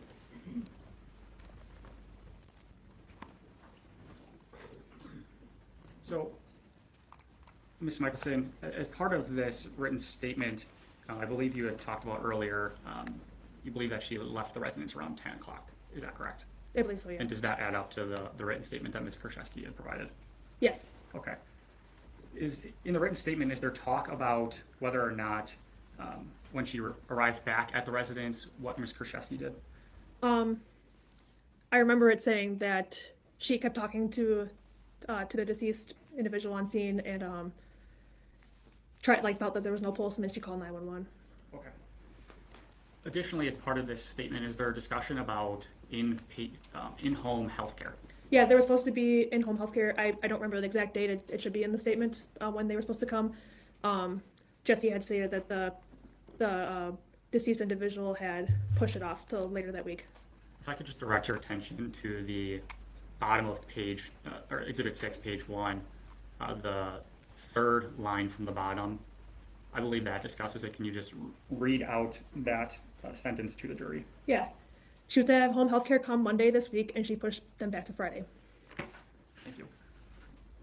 Additionally, as part of this written statement, did you ask Ms. Krzyzewski if she thought the decedent, who is identified as Lynn Hernan, was suicidal or wanted to die? I did. And would that be on page 3 of Exhibit 6? It is. Can you just read her answer in whole to that question, please? Yes. So Jesse's answer was yes and no. I know she loves her cats and was always worried about them, but she was tired of being sick and tired of not being able to get around like she used to.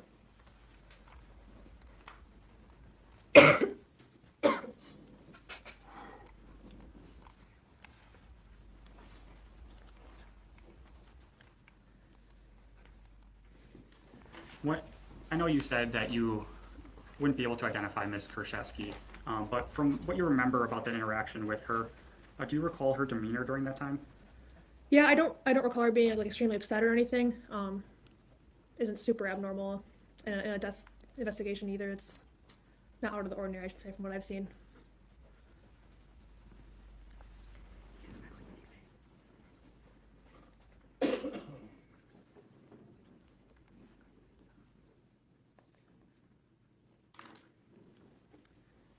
I just have a few more questions, Ms. Michelson. Do you recall what Ms. Krzyzewski was wearing at the time? I don't recall. Okay. And additionally, I'm going to have to take us back to actually page 1 of Exhibit 6. I'm going to have you, can you just read into the record the sentence after I had errands to run, I left around 10-ish, right around the middle of the page. Yep. I returned back shortly before 5 p.m. and just thought she was asleep. She usually is when I get here. I kept talking to her and checked her pulse and called 911. And additionally, well, you don't remember what Ms. Krzyzewski was wearing at the time. At the top right, I believe it talks about what her employer would have been, correct? Correct. And filled in there is it says that she's not working at the time of taking care of the decedent. Correct. Thank you, Ms. Michelson. I don't have anything else. Any cross? Good afternoon, Ms. Michelson. So you went to the scene. I'm sorry for the interruption. Do you need the exhibit up? I'm not at the moment, no. Okay, thank you. Again, sorry for the interruption. You got to the scene, you made observations. Is that right? Correct. Did you say you were done with your field training at this point? I was. When did you finish your field training? I believe it was in July of 2018. All right. And when you arrived at the scene, were the other officers already there? I believe I arrived at the same time as Deputy Kralowitz. And what about Deputy Mitch? I believe he arrived after us. Okay. So you're one of the first on the scene? Correct. Did you review your report before testifying here today? I did. Met with the district attorney to prepare? I did. And now you're working at ER at Fredert? Correct. Now, people don't all react the same way when you report to a death scene. Isn't that true? Correct. There's no one size fits all when it comes to that. Most definitely. In fact, when police come to talk to somebody, sometimes people are really trying to hold it together to answer questions the best they can. Is that your experience? That's true. People try to cooperate with you? Yep. Answer things the best they can? Mm-hmm. Yes? Yes, sorry. Even when they're in a state of distress or a state of shock, they still try to cooperate with you. Correct. You've seen that? Yes. Now, when you asked, it looked, when you got there and you made observations, it looked to you like a suicide, didn't it? I don't believe I ever went in the house. Oh, you never did? I don't think so. I can't recall. Were you told that it looked like a suicide? I don't remember. I would assume so based on some of my questioning. Okay, so somehow you got an impression that this was probably a suicide and you were to ask Jesse questions about that. My overall impression was it was a person who was very ill that had passed away. That's what I remember at least. And you knew that the person was very ill because one of the things that you learned is that Lynn, the deceased, had just been released from the hospital on September 28th, right? My impression was made based on all of her medications that she had and Jesse's statement that she was released from the hospital and had plenty of health problems. And in fact, you learned that the patient was supposed to have a healthcare visit on Monday, 2 days before she died, right? Yeah. And the patient pushed back the appointment. That's what Jesse said. And that appointment had been pushed back to Friday. That's what you learned. Correct. And you talked about Jesse telling you that there had been some odd behavior by Lynn during the week. Correct. In those few days that she'd been out of the hospital. Yes. And that she was quite sick. Yes. And Jesse told you that, for one thing, Lynn was throwing out bills. Yes. And saying things like, the hospital won't get my money. Yep, that was an understatement. And Jesse told you that Lynn's pills were off. Yes. And you didn't look to see how many pills Lynn was taking, right? No, that was Deputy Mitch's job in that case, I believe. And she told, and you learned, and she was constantly worried about having to leave her home because of being sick. That's what Jesse said. And worried that she was going to have to go in some kind of a facility. Correct. And you learned that Lynn was tired of being sick. And that's what you're here to testify to today, right? Yeah, what Jesse had said to me, yes. All the things that you testified to for the state were things you learned from Jesse too, Correct. right? Yeah. Okay. And you asked Jesse, do you think Lynn was suicidal? That's one of the things you asked her. Yep. And she said yes and no. Yes. She didn't say, absolutely, this woman was suicidal. This is a suicide. She didn't do that. She did not do that, no.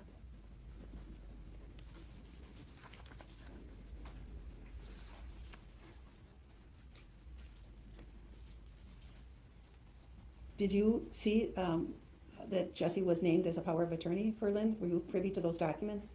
I didn't see the specific documents. I know that Jesse did tell me she was a power of attorney, or was listed as one.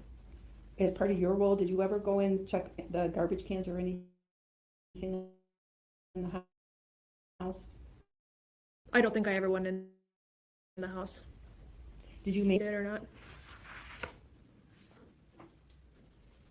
Isn't it true that when you saw Jessie outside before you started to talk to her, that she was sitting outside crying? I don't remember that. Weren't you consoling her? I don't remember that either. So your memory's really pretty vague from this day? I would say so, yes. This case didn't stand out particularly more of a normal workday.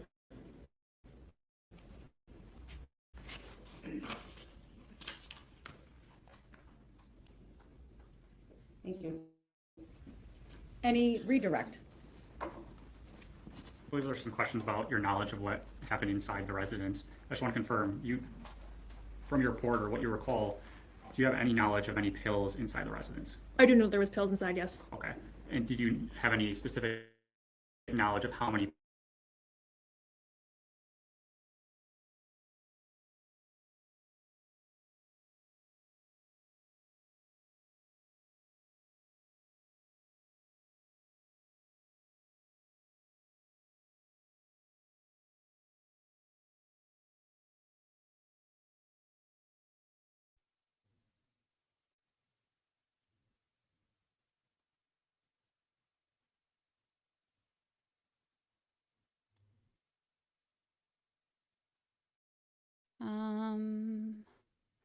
Let me see.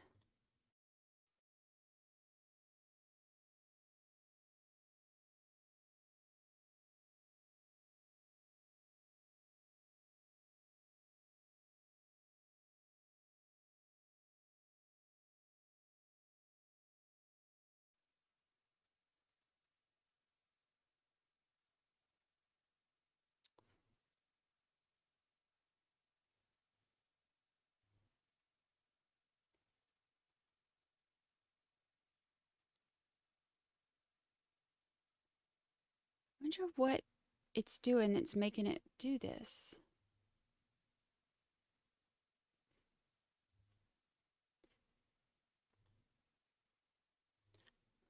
Press some buttons.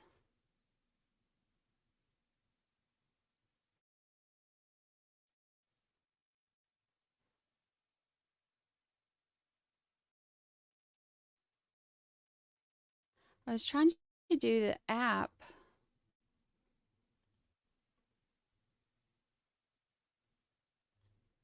But this is not. You may answer. Okay. Can you ask the question again, please? Yeah. So you're talking about how you now have knowledge roughly that there was pills inside the residence. Did you know what kind of pills there were? How many pills there were? Those types of things? Objectives calls for hearsay.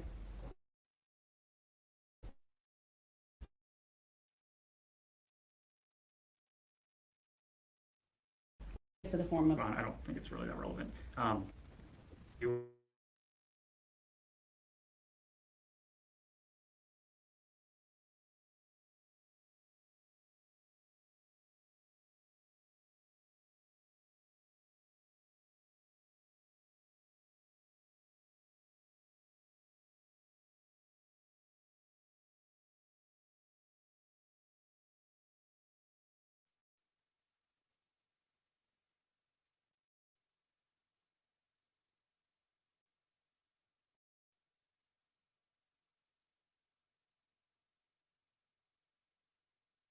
Correct. Object to be on the scope of my cross. It's going into new territory. The answer may stand, but please move on. I don't have anything else, thank you. Any redirect, or I mean recross based on that? All right, thank you. You may step down. Thank you. Your Honor, the same situation with Ms. Mickelson, I'd be asking that she be released from her. Any objection? No. All right, that request is granted. Thank you.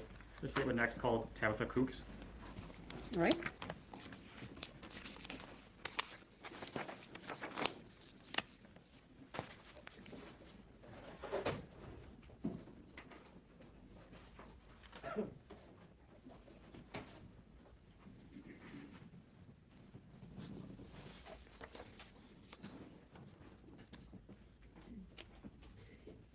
Good afternoon, Ms.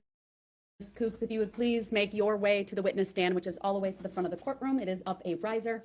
When you get there, please remain standing, raise your right hand, and my clerk, Teresa, who will be across from you to the left, will swear you in. She's to the left. Do you solemnly swear that the testimony you're about to give should be the truth, the whole truth, and nothing but the truth, so help you God? Yes, ma'am. Thank you. Please have a seat.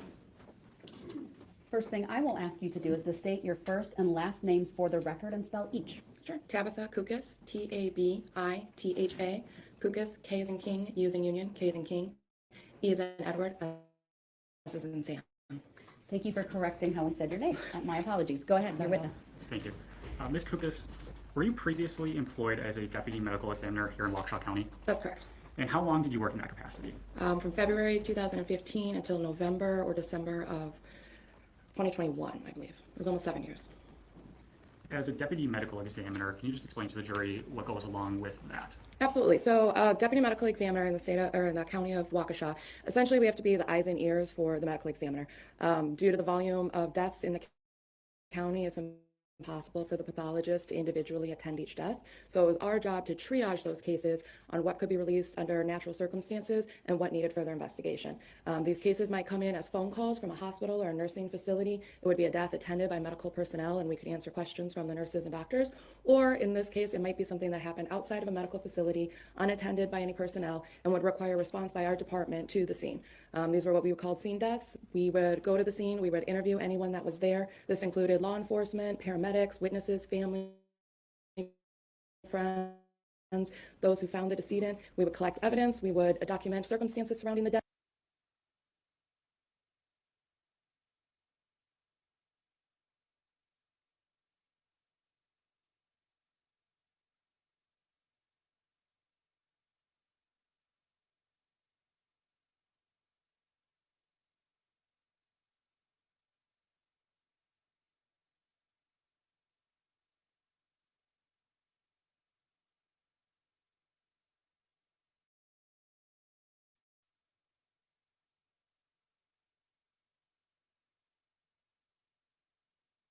We would do a body examination and we would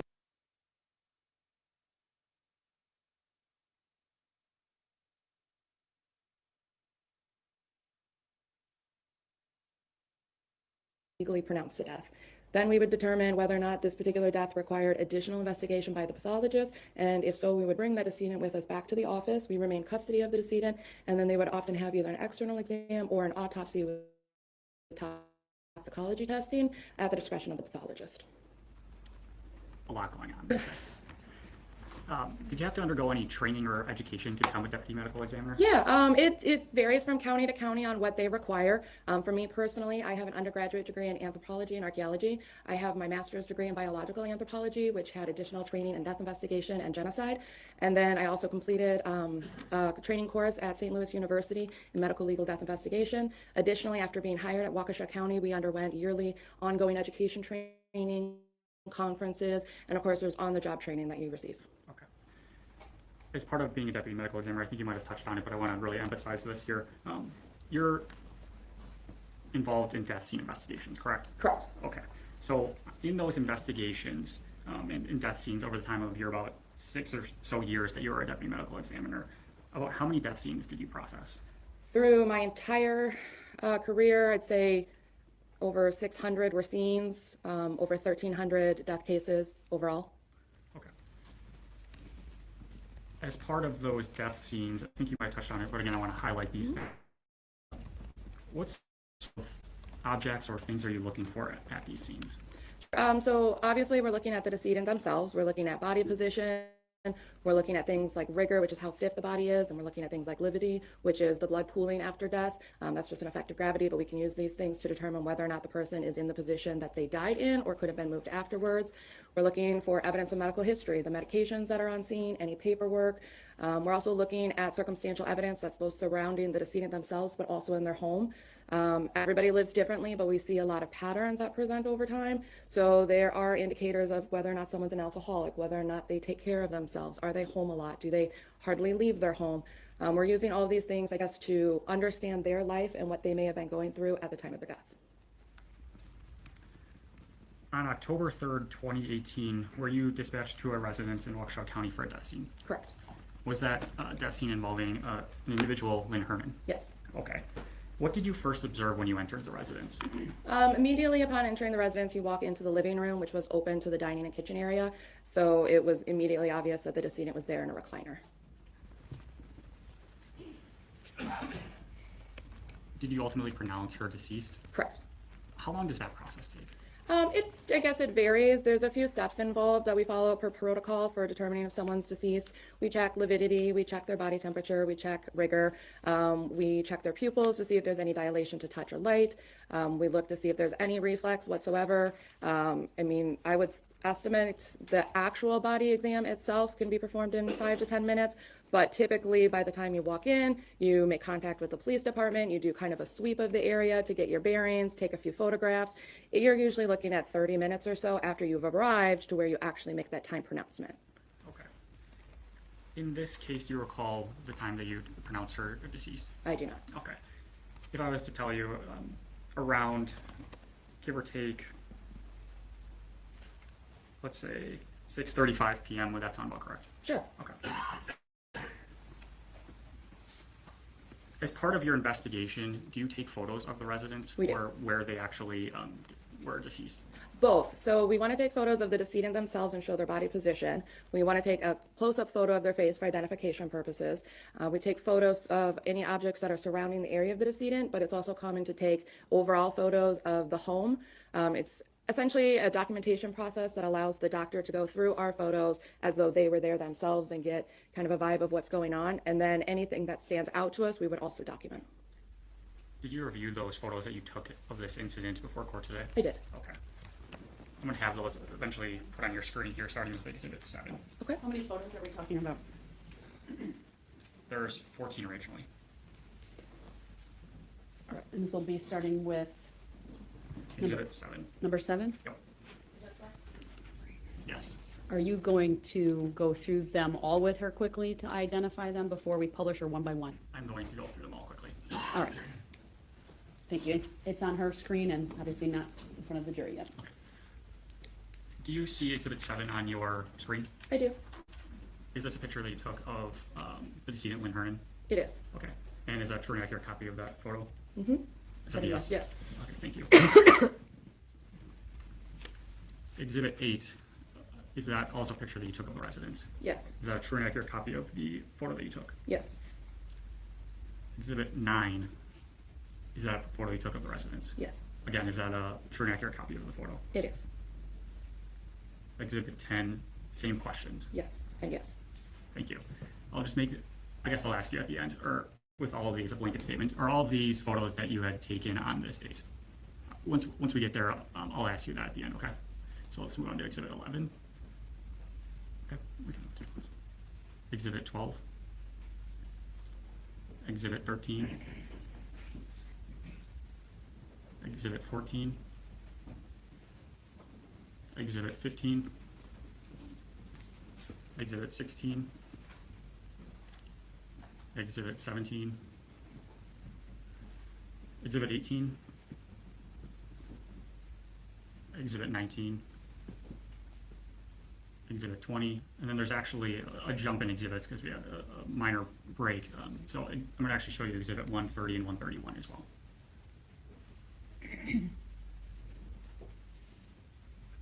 So again, all blanket questions for these. These are all pictures that you took, correct? Yes. And are those true and accurate copies of those pictures? Yes.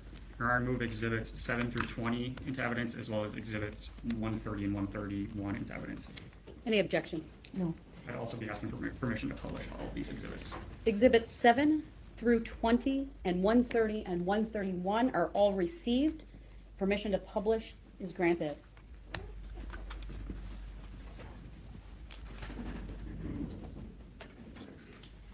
So here's exhibit 7 on the screen.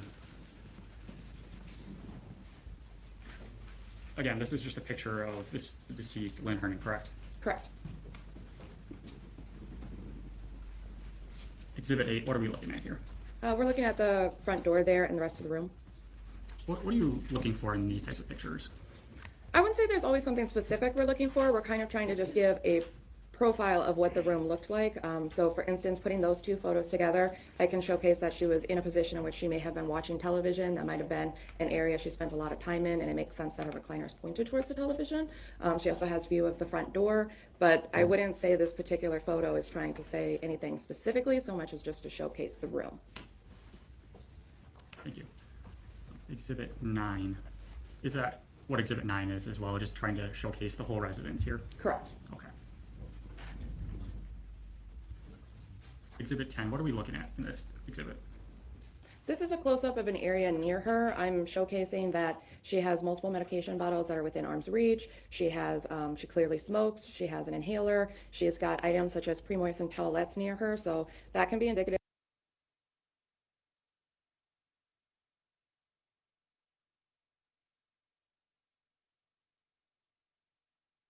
that someone's spending a lot of time in that particular chair or that particular part of their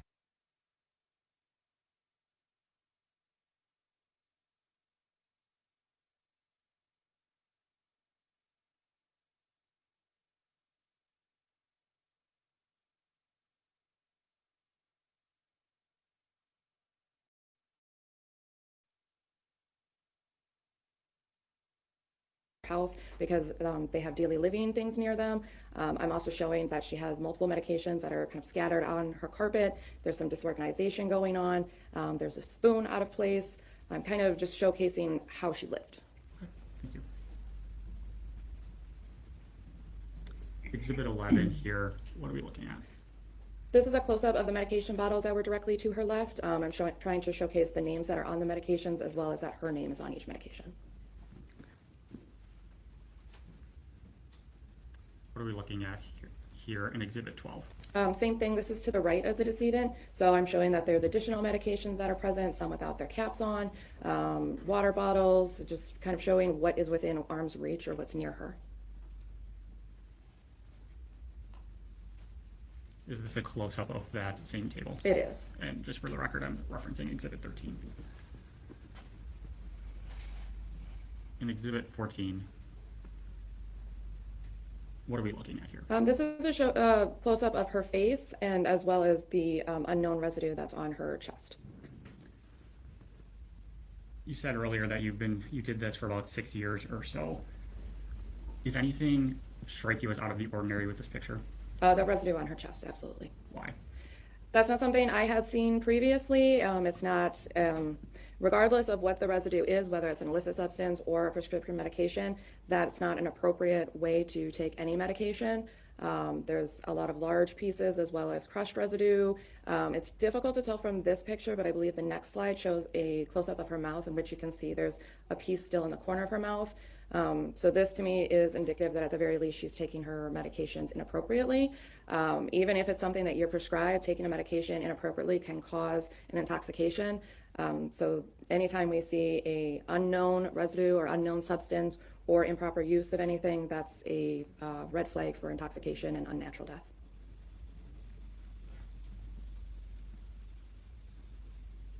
Exhibit 15, similar question. Same thing, just a different angle. This picture shows a little bit better that there is part of a tablet that's still in her mouth, and then just a different angle or different showcase of the residue. This photo does a better job of highlighting that it's multicolored, so I would imagine that to mean multiple different tablets. Most tablets don't come with more than one color, so we have different tablets that are likely crushed here. You were talking about some, a drug intoxication or those types of terms. Is this layout and the way those drugs are situated on an individual typical of a medication suicide? No, I would say that's atypical. Usually when people overdose on their medications, they still swallow them. I have had cases where people were snorting particular medications to get that effect faster, but I would imagine most of us would have a very difficult time trying to snort off of our own chest, so that doesn't really explain that for me. There's also some very large pieces there that would be difficult to snort, and with the piece in her mouth, then it looks more like she's eating them, and I don't have an explanation for why, if she was eating them, so much would be on her chest.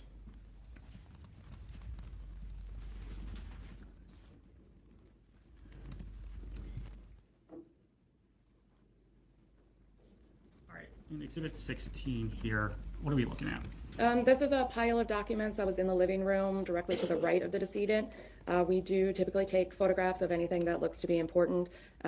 It's not atypical for people who commit suicide to leave important information out, passcodes, passwords for their bank statements, things like that. So she had a lot of information, a lot of paperwork that was in a pile in her living room. This particular piece of paper is her power of living will, so I was taking a photograph of that for its importance and also in an attempt to locate next of kin.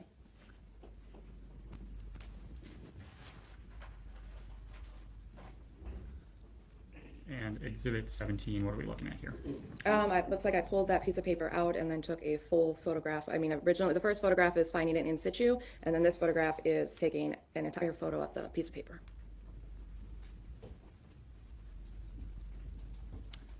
What are we looking at in Exhibit 18? It's typical for us to take photographs of driver's license for identification purposes, make sure we have the name spelled correctly, the address. Okay. So you were the one that would have been taking that picture? Yes. Okay.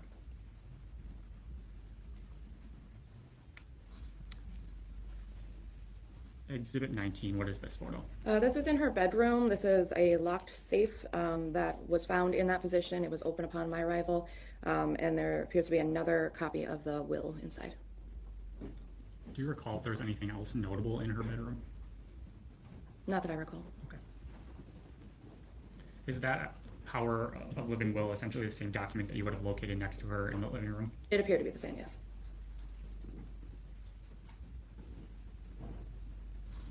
In Exhibit 20, what are we looking at here? We typically document valuables, so I'm just taking a photograph of the jewelry that she's wearing. Why do you do that?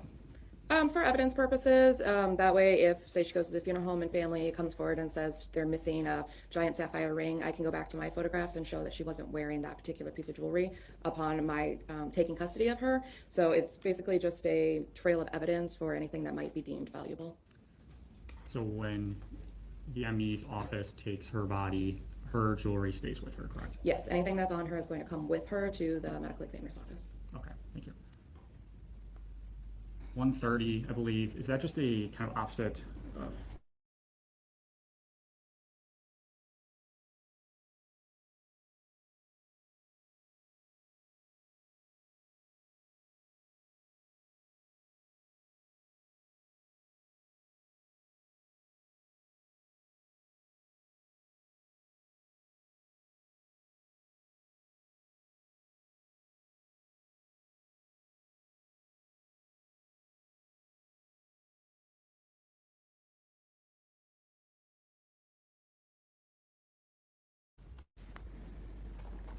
when you went throughout this, did you go into the garage? Do you recall?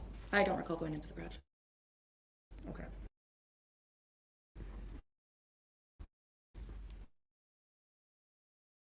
There's obviously of the medications. Once I took them back to the medical examiner's office, I did. Why is that helpful? That's our protocol. It can show things like whether or not they're taking their medication appropriately. You know, if not as many pills are in the bottle as should be. If there's too many in the bottle, then we're not taking our prescription medication. For her in particular, I recall some of those bottles being rather outdated. So she had a collection of medications that would not have correlated to the month of her death. So that could be indicative that she's saving her medications. It could be indicative that she didn't take them appropriately. Could be indicative that she's been living in a state where she's been primarily on that recliner and in that living room ill for some time.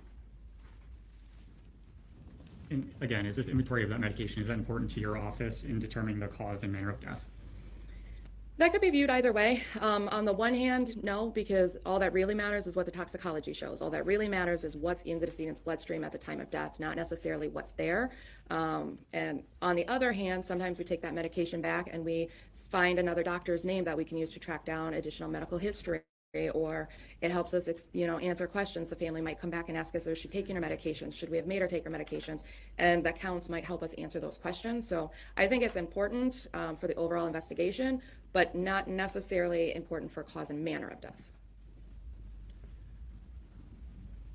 While you were the one that inventoried the medication, actually, can you say where those missing pills would have been potentially? What do you, I don't understand. So if she doesn't have the correct amount of prescription drug in the bottle, would you be able to say where those pills are? No. And she could have, there, no. And I kind of want to go back a little bit to Exhibit 131. So you're under the assumption that this is crushed medication, correct? It appears to be some sort of crushed unknown substance. Do you know how that medication or substance got crushed? Object speculation. Overruled. You can answer that. I could theorize, but no, I don't. I have to reboot. Hold on one moment.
To her. So you didn't make any contact with Ms. Krzyzewski on scene? She was no longer present. Did that strike you as odd? Yes. Object. Sustained, I'll strike the answer, lack of foundation.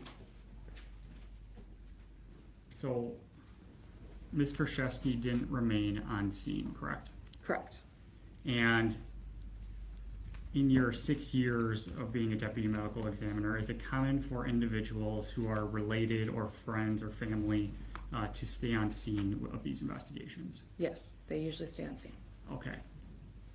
In this case, again, Ms. Kraszewski didn't stay on scene. Did that strike you as odd? Yes. So you did have contact, though, with her over the phone later that night, correct? Correct. What did you talk about? We talked about Ms. Hernan's medical history, why Ms. Kraszewski was involved in visiting her often, her behavior, just kind of background information about the decedent themselves. All right. Moving forward, did you have any further communication with Ms. Kraszewski? I believe she called the office a few times after that. Okay, what was she calling the office about? She wanted the cause and manner of death. All right. Do you recall when that was? I do not. Your Honor, may I approach the witness to refresh her recollection with her report? I don't have a physical exhibit or anything like that. Sure. Please show the document to the defense first.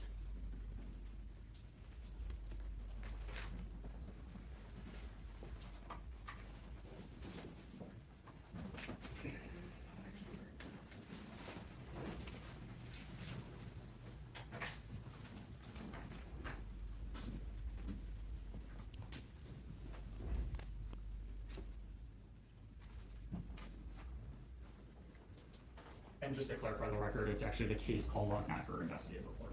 All right, please make sure you mark it for identification purposes. Okay. Ms. Lucas, can you read out to the jury? Hold on, you need to establish she knows what that is. Okay, apologize. Do you recall looking at this case call log before court today? I do. Is that a true and accurate copy of that case call log? Yes. And again, I'll get that marked as an exhibit later, but you would have inputted that information in there, correct? Yes. Okay. I want you to read off to the jury in terms of the call log, the second call log down from the top. Check her reading from this document. I can refresh her recollection. Apologize. And ask her the question. Sustained. If you could just review that document and then we can go from there. I recall this. So what was the topic of Hold that? on, just turn it over. I want her to testify from her memory, not the document at this point. So what was talked about in the conversations with Mr. Kraszewski? The follow-up conversations, we discussed that there was no cause or manner of death yet determined. Toxicology results had not come back yet, so I didn't have anything to share. Our office was also reached out to by John Friot, if I'm pronouncing his name correctly, who self-identified. It's going to call for hearsay. Sustained. If you could just continue without talking about Mr. Friot, please. Okay. Ms. Kraszewski called asking for cause and manner of death, in which I did not have anything to provide her. Okay. Did she call you in October of 2018? Yes. Then did she call the medical examiner's office in January and February as well? That sounds correct. Okay.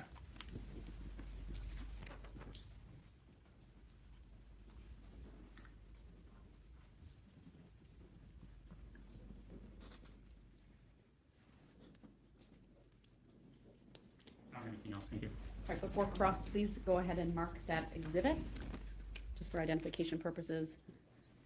Your Honor, we're going to have that brought in. The copy that I had, I briefly made a note on it, so that's going to be marked as Exhibit 212 on a fresh copy, though. Exhibit 212, all right, thank you.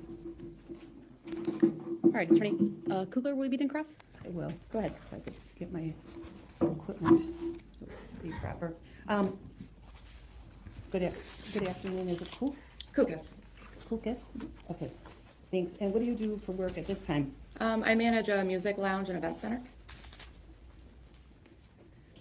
Any particular reason you left the medical examiner's office? No.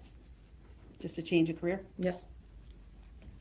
When you received calls, you mentioned that Jesse called the office 3 times over the course of a few months, right? That sounds correct. That's not unusual for people to call the medical examiner's office to find out if you have any information, is it? No, it's not. People do it all the time. Mm-hmm. Yes. Yet they want to know if you've determined cause and manner of death yet. Correct.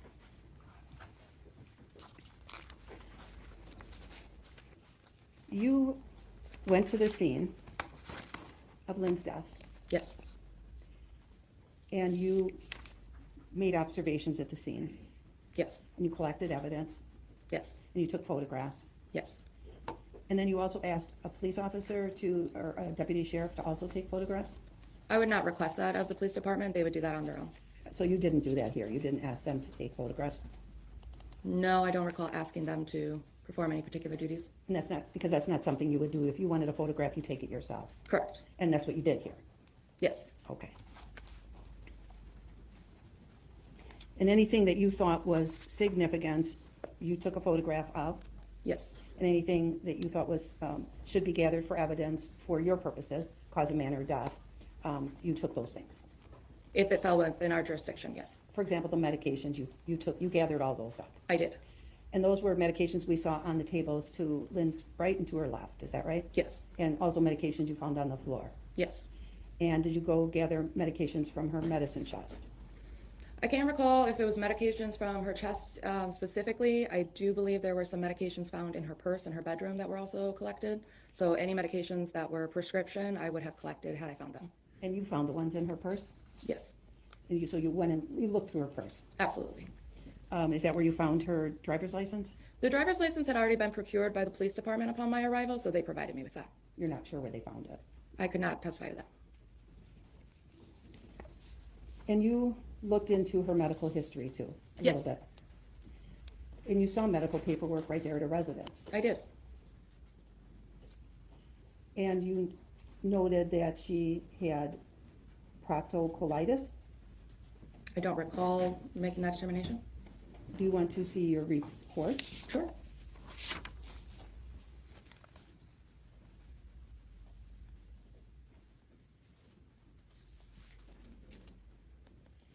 I'll bring up what we've marked as Exhibit 525. I'm sorry, what was the number? I think it's 525. Yes, 525, Your Honor. Thank you. Madam Clerk, will we show that to the witness?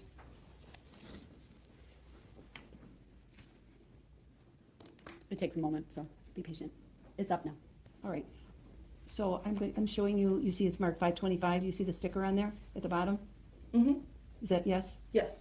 And is this your report? It is. All right. I'm moving down to page 2. You have a subject, or I see your signature at the bottom of page 2. Is that your signature? That is. And I see on here confidential medical history.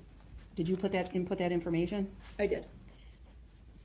And so when you looked at her, does this refresh your recollection? Yes, it looks like a list of diagnoses that her paperwork indicated. So what diagnoses did you observe for Ms. Hernan? None of those diagnoses would have been observable in her deceased state. Fair enough. What did you observe paperwork to show? What did you read on paperwork for diagnosis for Lynn Hernan?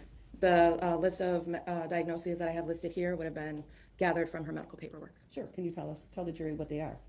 Listing off proctocolitis, hypertension, acute kidney failure, nausea with vomiting, hypercalcemia, hyponatremia, abdominal pain, elevated liver function, metabolic acidosis, urinary retention, sinus tachycardia, Clostridium difficile, and renal failure. And then there was also a note in her paperwork, wasn't there, about a palliative care encounter? There was. And when somebody is talking to somebody from palliative care, that's end-of-life care. It's the stage right before that, yes. And when somebody is possibly going to go into hospice? Yes. Do you recall what the paper was specifically that you read about the palliative care? I believe it was a discharge summary, perhaps, from her last hospital visit. And it's true she had just gotten out of the hospital a few days earlier, right? I can't tell you how soon it was, but it was recent, yes. And then we're moved for admission, Your Honor, of Exhibit 525 and request to publish this page. Any objection? I'm not objecting. Exhibit 525 is received. Permission to publish is granted.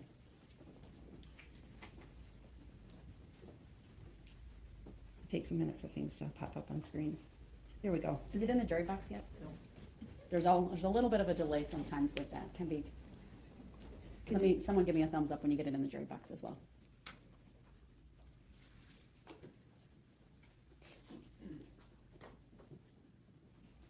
I promise it'll be there. It can be 30 seconds.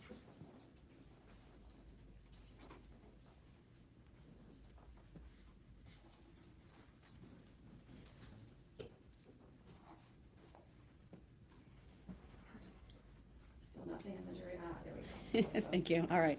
Lots of thumbs up. Thank you. All right, so this is what you were reading from, is that right? Correct. And it lists the paperwork, the medical diagnosis for Lynn that you observed on paperwork. Yes. Also lists the medications that you collected from the residents, true? Yes. Are you familiar with the purposes or side effects and things like that for medications, generally speaking? Generally? For example, you listed alprazolam. Is that the first one you listed? It appears to be. Okay, well, you're looking at it, aren't you? Yes, that's the first one I listed. All right, and that's a sedative, isn't it? I believe that's one of the side effects it can have, yes. Isn't that why people are given it, for anxiety? That's beyond my scope. I don't prescribe medications. Okay, and would you agree that this particular medication can cause somebody as a side effect to become paranoid or to have suicidal ideations? That's I don't know how she can answer that. She just talked about her lack of I'll knowledge of this. sustain it as to lack of foundation and qualifications. So that's what I was asking you before, so I'm going to be clear. If I ask you questions about these medications, will you know? Will you know what they're for? That's beyond my scope. So you don't know what any of these are? I might know what some of them are typically used for, but I could not testify as to why she was prescribed them or someone else might be. You don't know whether any of them are dangerous or not dangerous?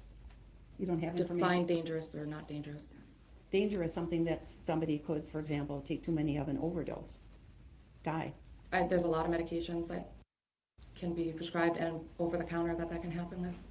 Well, I wasn't talking about over-the-counter medications. I'm talking about Lynn Hernan's confidential medications. Are you able to testify to any, whether if taken too many of, can cause somebody to die from an overdose? No, I think that's better.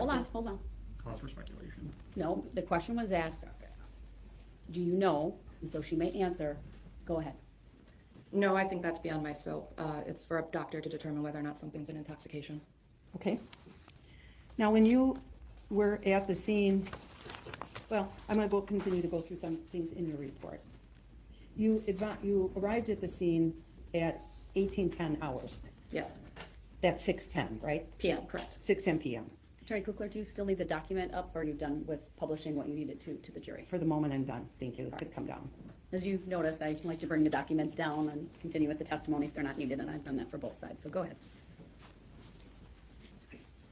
Did you talk to Jesse at the scene? No. So all the information that you put in your report about what Jesse said, did that come from someone else? Correct. If it's, it depends on the heading that's underneath there. So we do interview anybody that's there, including law enforcement. So they would have provided me with what she may have told them at scene to give a background, but then the information under non-confidential history, which outlines my conversation with Jesse, occurred via telephone after I arrived back to the office. So my question for you is, in your report, when you put history of events, that Jesse stops by Lynn's home 2 to 3 times a day to assist her, that Lynn didn't seem herself lately, struggling with her mood, that Lynn, those statements, you got those from law enforcement? Correct. History of events is my interview with law enforcement.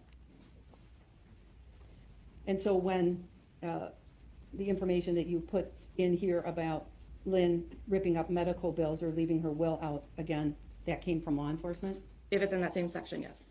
And you've reviewed your report before testifying here? Yes. But I would like to finish the question first. You reviewed your report before testifying here? Yes. So you know that that's in your report? I know it's in that section, as well as I believe the second section under non-confidential history. And part of your history of events is that Lynn has a history of abusing prescription medication? I can't recall. I can't say I memorized my report. Okay, that's all right. Judge, we'd like to show it to the witness. Presume reviewing your report will refresh your recollection? Yes, please. All right, go ahead. I'm just going to show it to you, not to the jury. If you would review what's on your screen, history of events, read it to yourself and let me know once you've read that paragraph.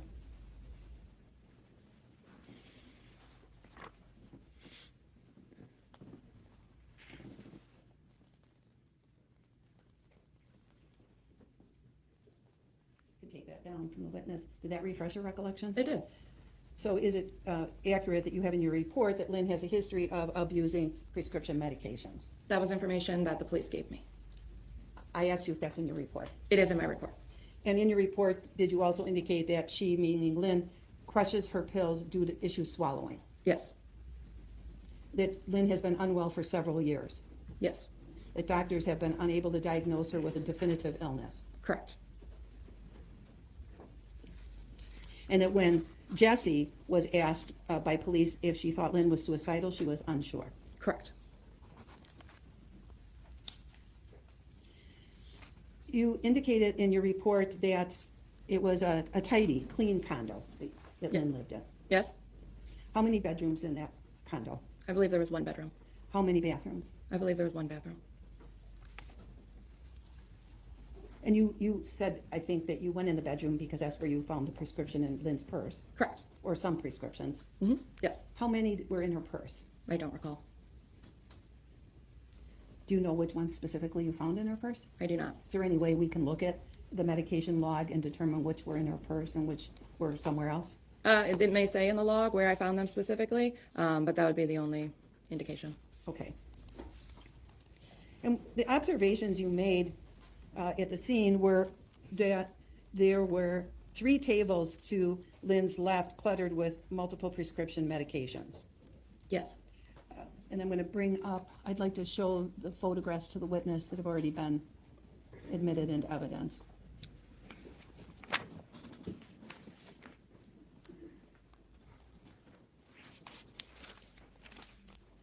So you're talking about State's exhibits 7 through 20 and 130 and 131. No, I thought that state started showing, did they not show the scene photos? Yes, those are exhibits 7 through 20 and 130 and 131.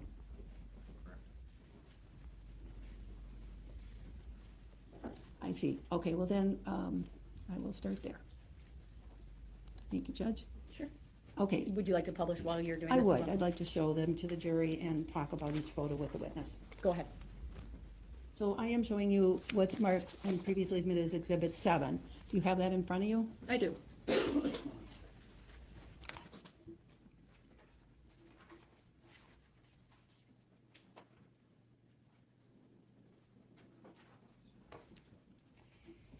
And that's how you saw.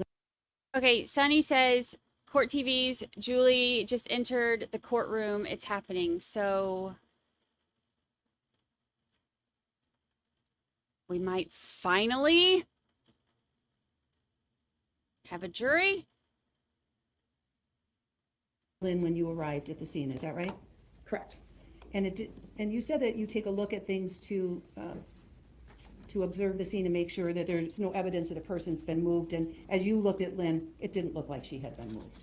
True? That's correct.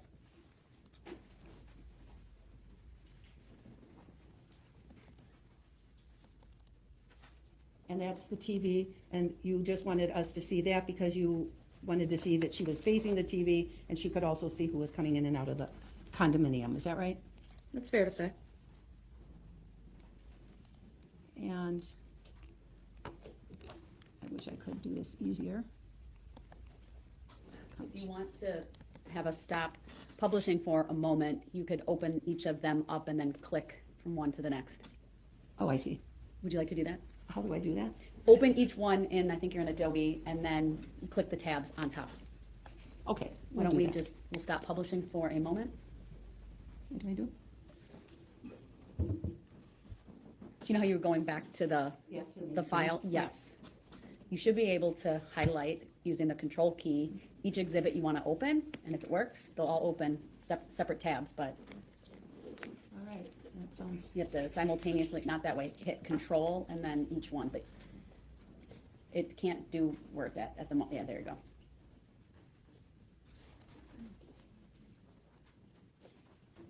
Well, I won't be able to do that apparently, so we'll just keep doing it the way I'm doing it. Problem. I'm showing you what's marked as Exhibit 10 now. All right, we'll republish. There you go. And it, do you see that? Yep, it's on my screen now. Okay, great. And there we can see some pills on the floor, is that right? Yes. Some that seem to have spilled out of bottles, right? Yes, perhaps. Or I can't testify to how they got there, but there are capsules and tablets on the floor. and we can see an open prescription bottle on the floor too, can't we? Yep. It's missing the lid. It is. And we see an ashtray with one finished cigarette and one ready to go, or maybe was just smoked for a minute? Appears so, yes. And there's lighters there, appears that Lynn smoked cigarettes. Yes. Did you take pictures of her cigarette or her packs of cigarettes? I don't believe I did.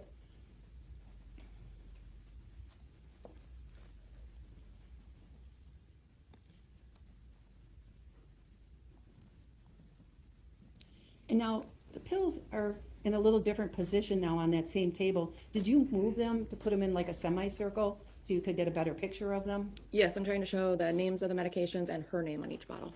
And so when we see what's marked Exhibit 11, that's not how you found them, that's how you wanted to demonstrate them. That was to make them more readable. The way they were found was in the original first few photos. Right. This is how you put them up for display. Correct. Okay. And this is another table to the right side of Lynn that you took a picture of because it shows more pill bottles. Correct. One that doesn't have a lid on it, true? That's true. And this is Exhibit 12. And that was 12. I'll confirm that for you. And Exhibit 13, is that just a close-up of the same thing? Yes. And you took a close-up for what reason on this picture? I think I'm just trying to see if I can get the names to be made out in the photograph. Maybe I thought the first one came out a little blurry. And when you looked at all the pill bottles here, all the pill bottles were in the name of Lynn Herman, right? As I recall, yes. If you had seen pill bottles for someone else, you would have noted it. Yes. That would have been a big red flag, right? I would have noted that. All right. And let's try again. And Exhibit 14, this is a close-up of Lynn. She has a chain around her neck, right? Yes. And you later on took a closer look at that and determined those are her father's dog tags, right? Yes. From the military. Yeah.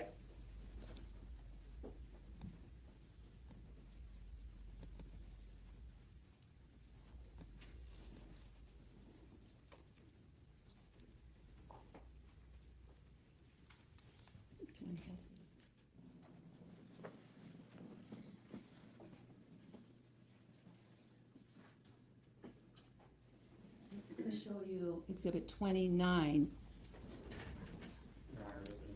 Evidence. Let's take it off the screen so she can identify it. Can you take a look at Exhibit 29? Oh. It'll take a moment. And I would note, Your Honor, this is not a photo that she took. She can be questioned about it. She was at the scene. Go ahead.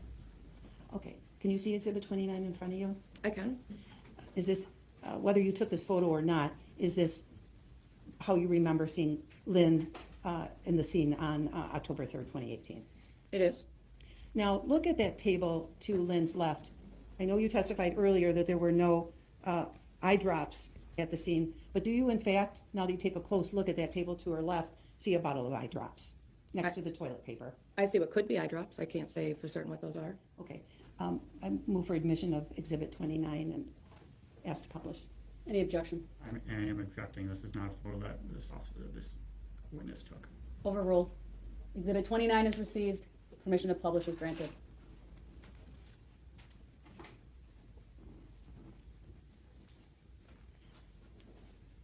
Can everybody see Exhibit 29 now? No? Okay.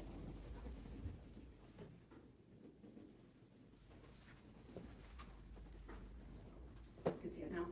Okay. And so this is how you remember the scene. Now that you look at this, this is accurate. It appears. And you didn't make a note of the drops, whatever those drops were, anywhere in your report, true? That's true. And would it be fair to say that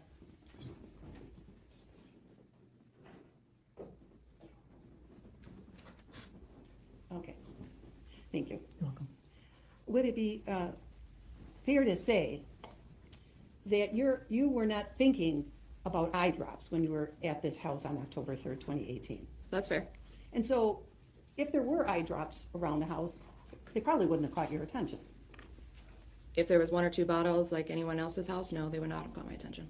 And in fact, this didn't catch your attention because until now you didn't really notice it. Correct. But those do look like eye drops, do they not? Could be nasal spray. I really can't say what that is. Okay. We can take that down, Judge, or Madam Clerk.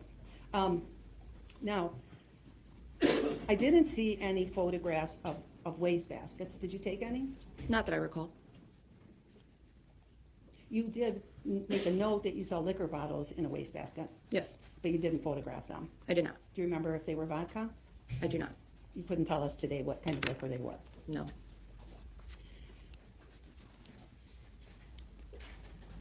Which wastebasket, was it in the kitchen where you saw the liquor I bottles? believe it was the kitchen, yes. Do you have any knowledge as you sit here today of what else was in that wastebasket? Nothing that I recall. What about in the bathroom wastebasket? Nothing that caught my attention. In the wastebasket in the living room, do you have any recollection of what was in that? Nothing that caught my attention. Because again, really you were focused on medications, mostly. I was focused on everything in the scene, but unless something appeared out of place, I wouldn't have necessarily documented it.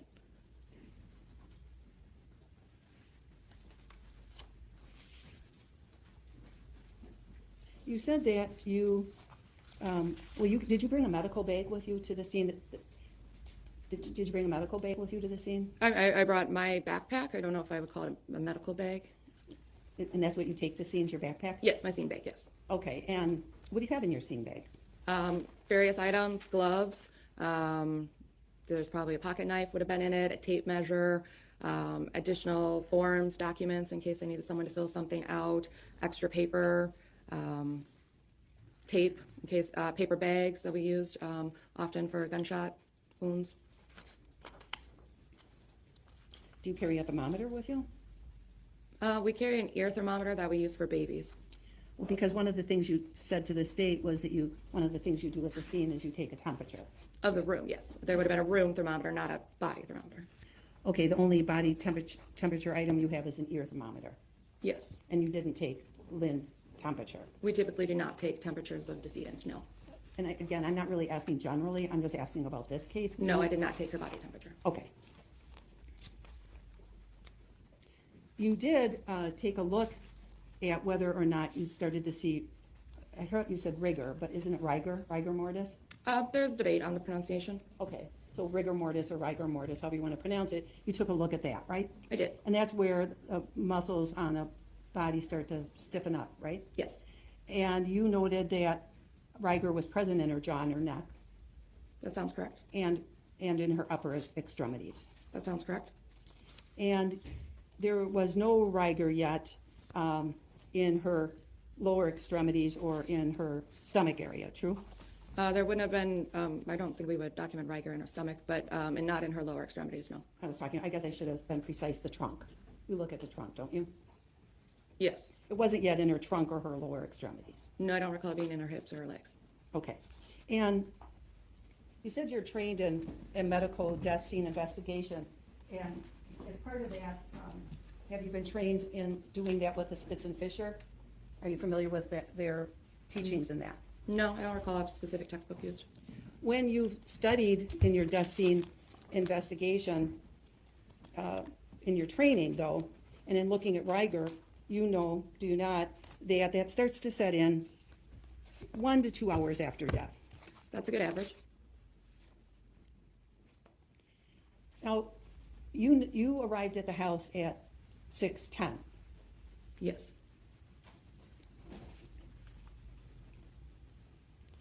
When rigor starts in the face and the jaw, ultimately moving into the trunk, into the lower extremities, that whole process is usually complete in 6, maybe 8 hours. True? There's a pretty wide range when it comes to looking at rigor mortis. Everything from the temperature of the room, the clothing the decedent is wearing, what kind of material they're on, if they're covered with a blanket, all of those things have to be factored in.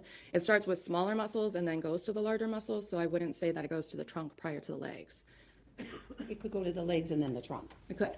Sure. And of course, it can vary if you're, for instance, a person is outside in a cold or in a cold area, for example, it might not progress at sort of the normal fashion. Absolutely. But you did take the temperature in her condo, it was 79 degrees. It was. Okay. So it wasn't cold in her condo, No, I'd say that's a bit warm. depending on a person's health, Yep. right? Yes. People who sit around a lot and aren't moving a lot get colder. Very often. So if we were to look at the rigor that was in Lynn, in her jaw, and her neck, you took a look at her sometime between 6:10 and 6:40? Yes. Because it said it took you about a half an hour to do everything that you needed to do at the scene. Yes. And so at the point that you saw her, would you agree that the rigor is probably somewhere between 2 and 4 hours? That's very difficult to put any sort of time frame on. We don't typically give a time frame or an estimated time of actual death. You wouldn't disagree with literature that indicates that the typical rigor is complete in the lower extremities in somewhere in the 6 to 8 hour range. I imagine that's what the literature says. It was my job to observe the rigor, and how that was interpreted by the doctor is beyond my scope. Okay.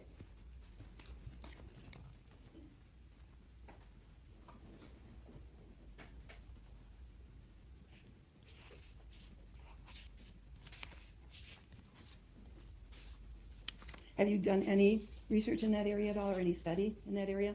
Not particular academic study, no.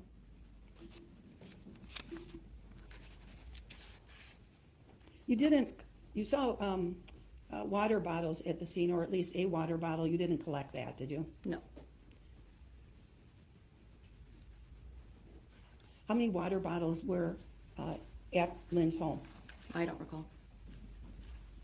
Do you know if there were any on the kitchen counter? I don't recall off the top of my head. When you took pictures of different parts of rooms, you only took limited pictures in rooms, right? You didn't take an overview of all the rooms, like the bedroom. That's fair. The bathroom. You didn't do that. Correct.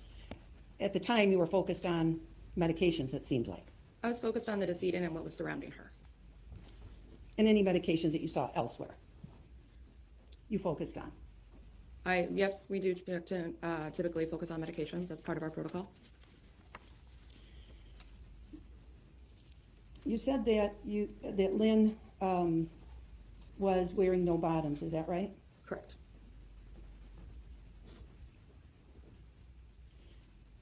But she had a blanket over her. Correct. And she had an absorbent pad of some sort underneath her. Yes. Did you take any pictures of the toilet in the bathroom? I did not. You learned when you got non-confidential history in your report that, in fact, Lynn was released from the hospital last Friday. Do you remember that? I recall she had been in the hospital recently. Do you remember that you indicated in your report she had just been released on Friday? Yes. And you indicated that it was recommended that she enter an inpatient rehabilitation facility for physical therapy, but she refused. Correct. She also declined recommendation for home health care. That's what I was told? She had an appointment yesterday for blood work, but refused to go. That's what I was told. Seems like she was pushing back her medical appointments. That's what I was informed. And with the non-confidential history, was that also from law enforcement? No, non-confidential history would have come from Ms. Krzyzewski. Okay. And so Ms. Krzyzewski told you that Lynn was tired of being ill? Yes. That she was afraid of being declared incompetent and put in a nursing home? Yes. What you asked her about suicide, Jesse, was uncertain. Yes. But she did admit she thinks Lynn takes too many pills. Yes. Including pain pills and sleeping medication. That's what she told me. And that Jesse told you it was common for Lynn to crush medications because of her problem swallowing.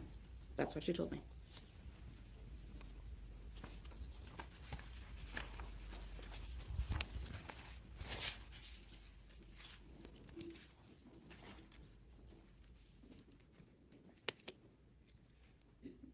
Even though you took medications out of Lynn's purse, you didn't take a photograph of the purse. I don't believe I did. I don't see it in the photographs. Correct, so I don't believe I did.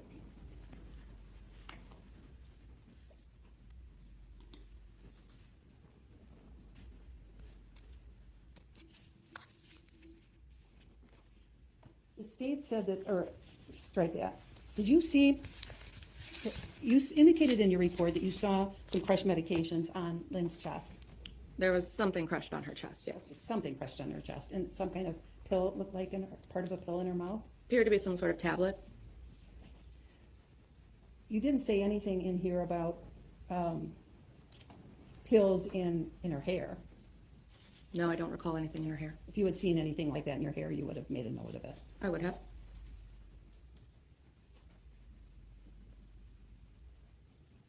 And again, you noted that she was wearing the dog tag, which bore the name Robert Wallace Hernan. Yes. And you learned that was her father? Yes. Her deceased father? Correct. You learned that, that you saw, and you took a picture of her will, a power of attorney, or living will, is that right? Yes.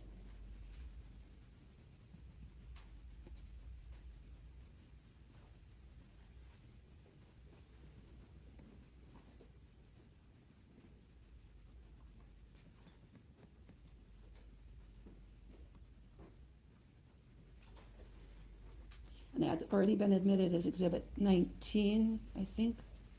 Let me just be sure about that. Attorney Kugler, I apologize for the interruption, but I need to take a comfort break before we continue. I think my jurors need to as well. We'll try to at least, yeah, they're shaking their heads. I'm going to take a pause, and then before I bring them back out, we'll talk about how much time with this witness, and I'll make a decision on if we're going to break. All right. All rise for the jury, please.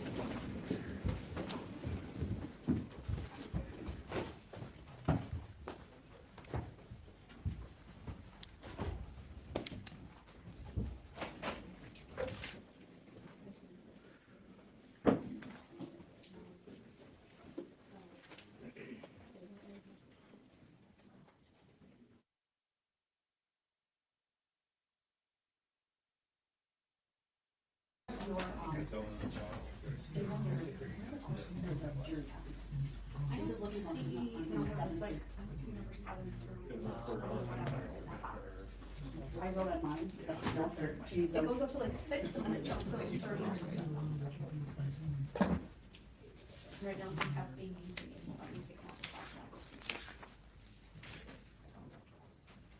All rise for the jury.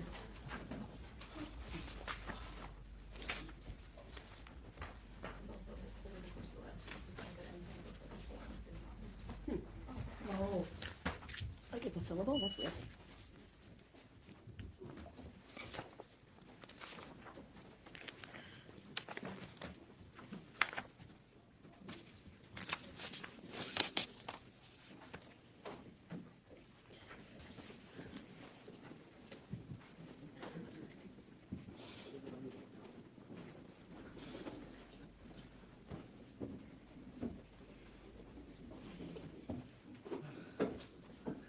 Thank you. Please be seated. And Attorney Kugler, you may continue with your cross. I'd like to, for the last few questions, I'm almost done, Your Honor.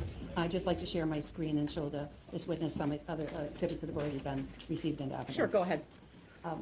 So I'm showing you what's already been received as Exhibit 10. Do you see that in front of you? I do. Is that being shown to the jury? Not yet, Madam Clerk. You can publish.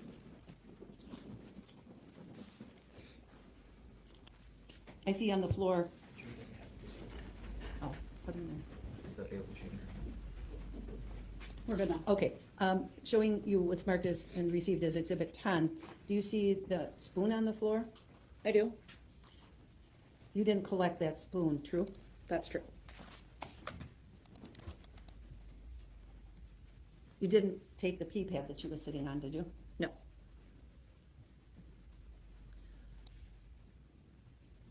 We saw previously the living will that you took a photograph of as Exhibit 17. Do you remember testifying to that earlier? Yes. And that is a power of living will naming Jesse Kraszewski as her power. Is that right? Yes. And then I want to show you. So Your what Honor, number was that? That was 17. Thank you. And then if you take it down, because I need to show her something that hasn't been admitted yet. I want to show you what we have marked as Exhibit 543. Can you see that yet? Not yet. Okay. Do you see Exhibit 543 yet? No, Okay. it's on my screen. All right. When you were talking about substance on a plate, is this what we were talking about? Yes, that appears to be the same plate. And that's what, and you recognize this as being from this scene that we've been talking about here today? From the scene, yes. Your Honor, I'm going to move for admission of photograph 543 and ask to publish. Any objection? I'm just briefly looking through all these photos because there's about 30 photos that they're trying to admit. That's part of one of their exhibits. Is there any objection to the court receiving it? That's why I'm analyzing all 30 to make sure that there's no objection. Is this a single photo at this point? There's 30 photos as part of this exhibit. And they're trying to admit all of it.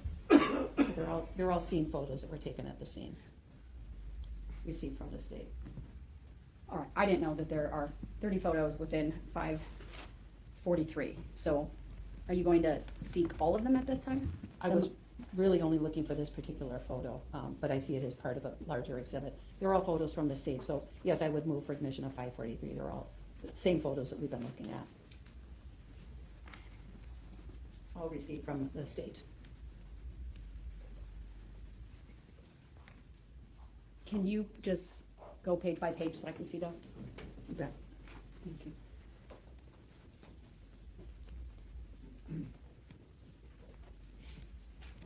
Let me know if I'm going too fast. You're okay.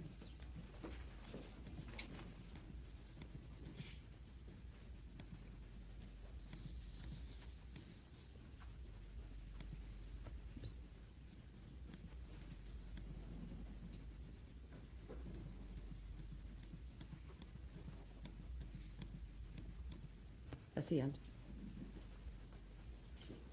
Obviously, some of those are duplicates to exhibits that are already in evidence. As to the ones that are not duplicates, what's the state's position?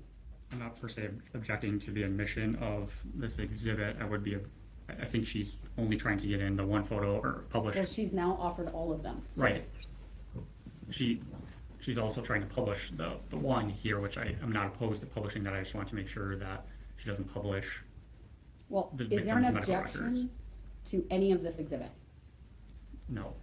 Then exhibit 543 in its entirety is received. Thank you. Asking to publish one page from it. All right, and it looks like that's page 13 of 543, if I'm reading the side correctly? You are right. All right. Page 13. Permission to publish granted.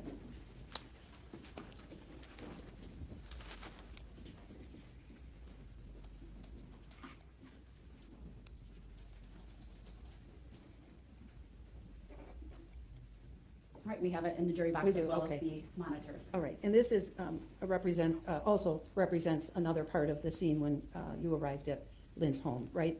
Correct. And we can see crushed substance on this plate. Yes. And you didn't collect this plate or this substance. No.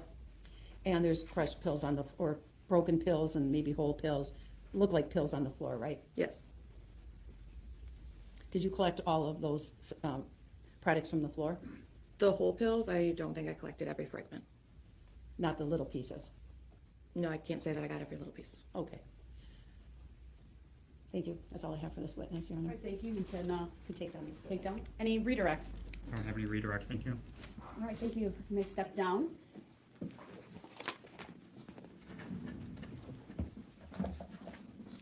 I'd be asking that she be released from her subpoena. Any objection?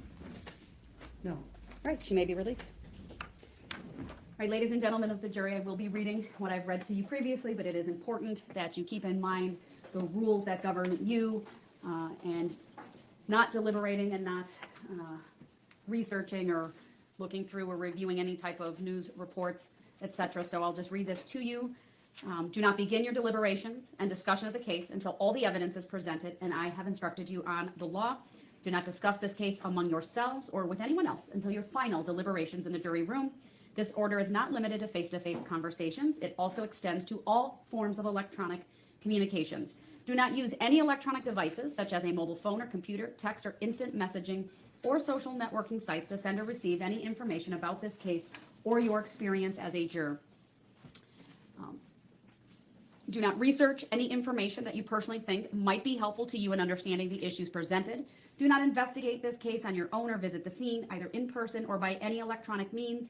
Do not read any newspaper reports or listen to any news reports on radio, television, over the internet, or any other electronic application or tool about this trial. That includes, of course, any streamed coverage that one could find even as you go home tonight.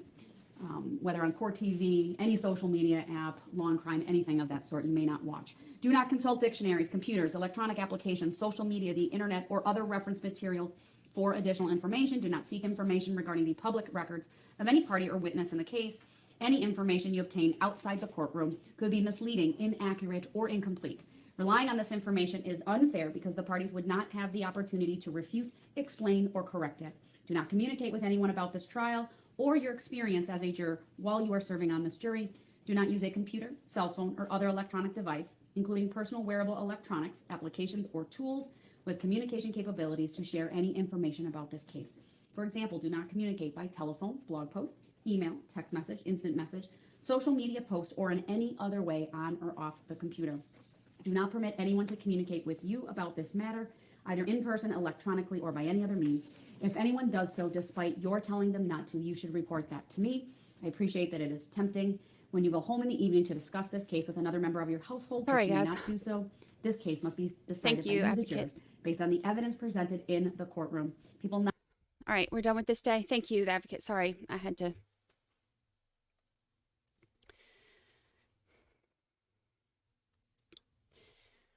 Thank you. Danado 420. Have a drink on me. Love you. Deserve it. Keep your chin up. Amazing. We all love you. We're here for you. Love this community. Let's start this train. Thank you so much. I appreciate it. Candace Hoff, thank you so much for the super sticker. Thank you, thank you. I appreciate it. Aaron Morgan, thank you. Oh, I didn't restart my sounds. Cha-ching. I'll do it myself. Thank you, Aaron Morgan. I appreciate it. Chrissy Bacon says, hey, just seeing if you're paying attention. Happy 3-month anniversary. I'm paying attention. I had to deal with something momentarily, but I am paying attention. Chrissy Bacon, good test though. Happy anniversary. Amanda Davis, thank you for the super chat, super sticker. I always call them the wrong thing. Super chat. Thank you, thank you. I appreciate it.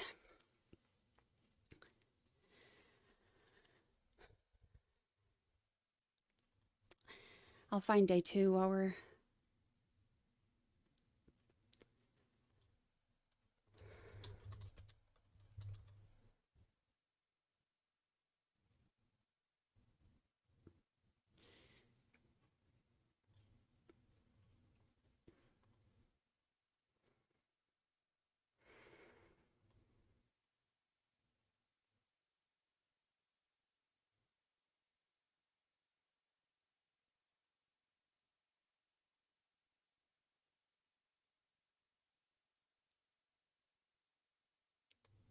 All right, keep it at 1.25.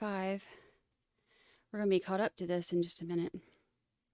But this way, there's no issue kind of going forward. There was no violation because it wasn't part of an order and the photographer was already gone when I gave that. But I have made that change to the order governing trial administration. And again, we'll get that up into the file as well.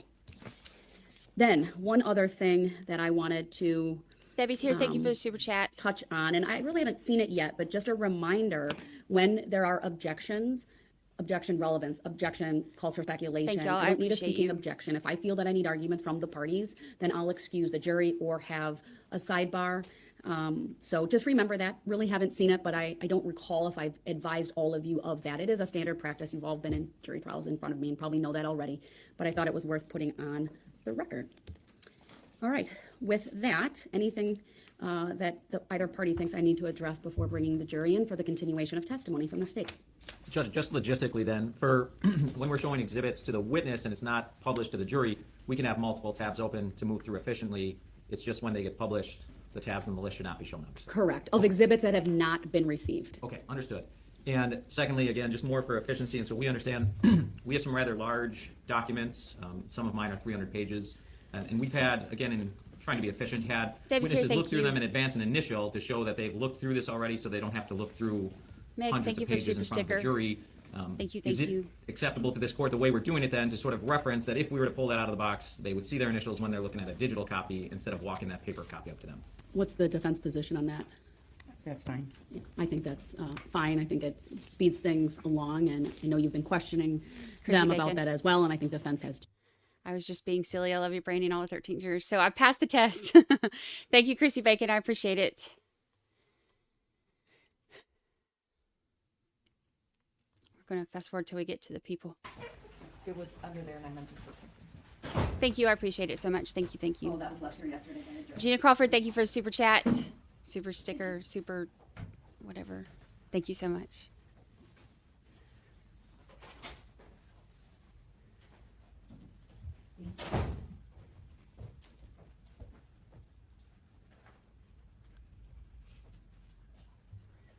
Little B, thank you for the super sticker. Did you print off the order? If my sound effects were working, I would give y'all the cha-ching. Signed it. Here's my little signing out. Sure. No, I sent it to myself. That would help if I did. Did you print it? Sent it to you. Oh boy. I'll send that to you. I was going to ask what you work with thoughts, and I was like, I'm just going to say on myself.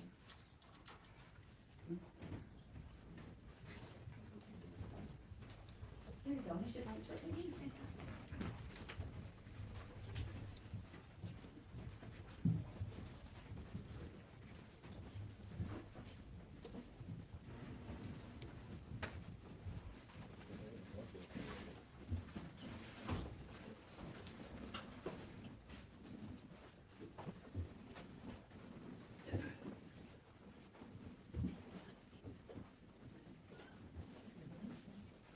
Thank you, everyone. Please be seated, and good morning, ladies and gentlemen of the jury.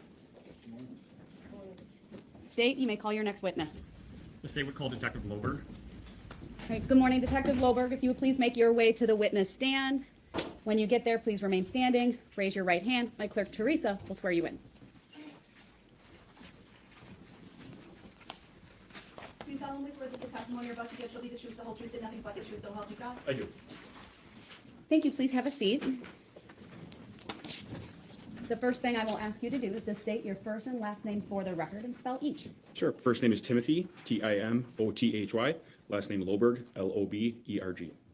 Thank you. Go ahead, your witness. Thank you. Detective Loberg, how are you employed? I'm a detective with the Waukesha County Sheriff's Department. And how long have you been employed in that capacity? 12 years. In total, what is your law enforcement experience? Well, I started off in the patrol division, later moved on to a field training officer, and then went to the detective bureau. To become a law enforcement officer and then detective, did you have to undergo training? I did. Could you please explain to the jury that training? Sure. I went to the Milwaukee Area Technical College and attended an associate degree program, which at the time was referred to as Police Science Criminal Justice.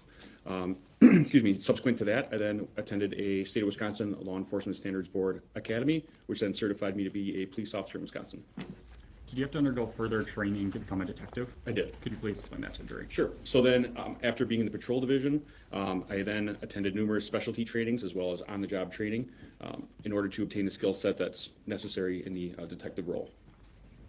As part of being a detective, are you dispatched to death scenes? Yes. Over the course of your 12 years as being a detective, could you approximate how many times you've gone out to a death scene? Best I could say is likely hundreds. Okay. And what is the normal procedure as a detective for processing a death scene? Typically, my responsibilities would be an overall observation of that scene, firstly, to try to attempt to understand or determine what exactly occurred with this death investigation.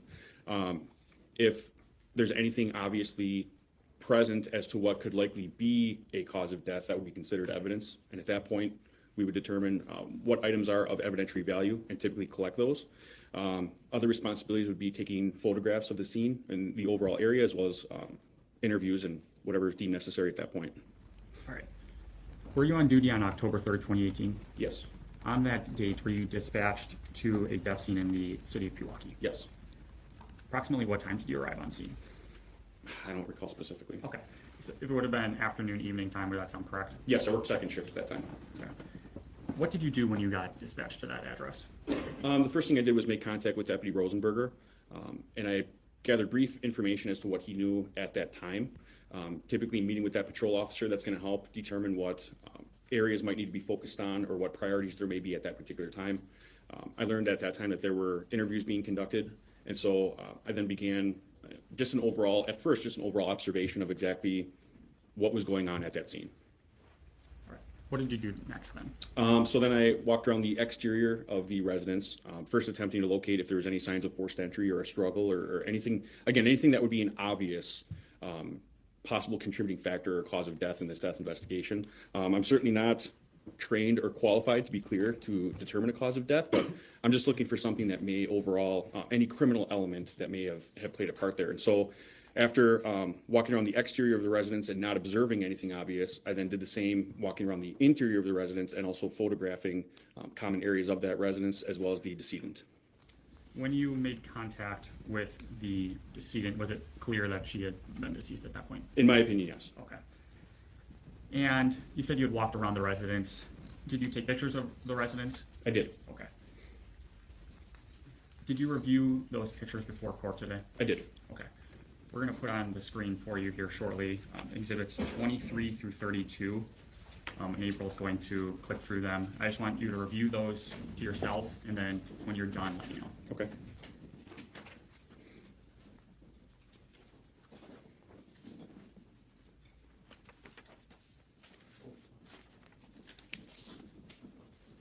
They're not up on his screen yet. It takes. There you go.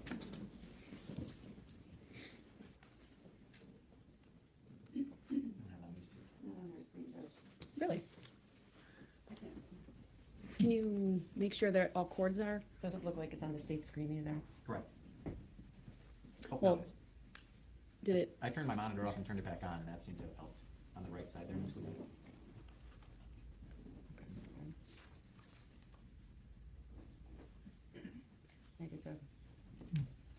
Here it is. Got it. Excellent. I was like, I almost needed to call Zach. Very good. Go ahead. They are on. I can see my preview and the detective's preview.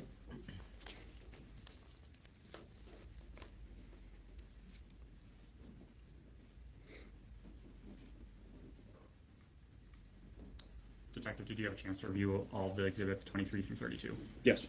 And are those pictures that you took of the residence as well as the decedent? Yes. Are those true and accurate copies of those photos? Yes. Now, I believe exhibit 29's already been moved into evidence, but I'd be moving the remainder of 23 through 32 into evidence. Any objection? Thank you. You're welcome. Exhibits 23 through 32 are received, noting that 29 was received previously. Before we get to showing the inside of the residence to the jury, can you just kind of describe the layout of the residence? Sure. I recall it being a single floor condominium style layout, fairly open floor plan with a separate bedroom, bathroom, and an attached garage. And we had talked about the deceased at that time, but did you ultimately identify her as Lynn Hernan? Yes. Okay. As part of your investigation and you going around the residence and then further taking photos, did you observe pill bottles in the residence? I did. As well as did you observe medications? Correct. Did you observe crushed medication at all? Yes. Okay. Did you observe any computers in the residence? Not that I recall. Would that be something that would have been noted either in your report or taken a picture of? Not necessarily. Okay. Do you recall if there were any pets in the residence? I remember there was a cat.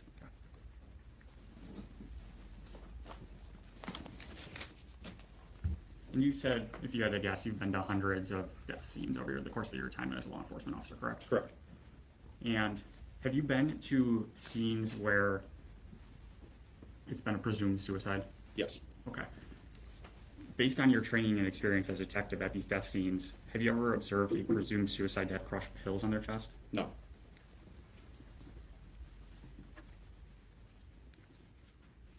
When you walked through the residence, did you go to the bedroom of the residence? Yes. Did you take any pictures of that? No. Why were there no photos taken of the bedroom? Well, at the time, I guess, now certainly would have been nice to have more photos knowing what we know now, but at that time, having a presumed suicide and no apparent criminal element or violation of state statute that we observed, I did not see anything in the bedroom that appeared to be of evidentiary value. And so my focus at that point was the decedent and the immediate area around the decedent.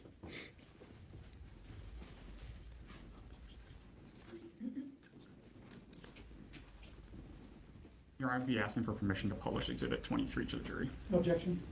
Permission to publish. Do you want permission for any of the exhibits from 23 to 32? Just 23 at this time. Okay, go ahead. Remember, there's a delay.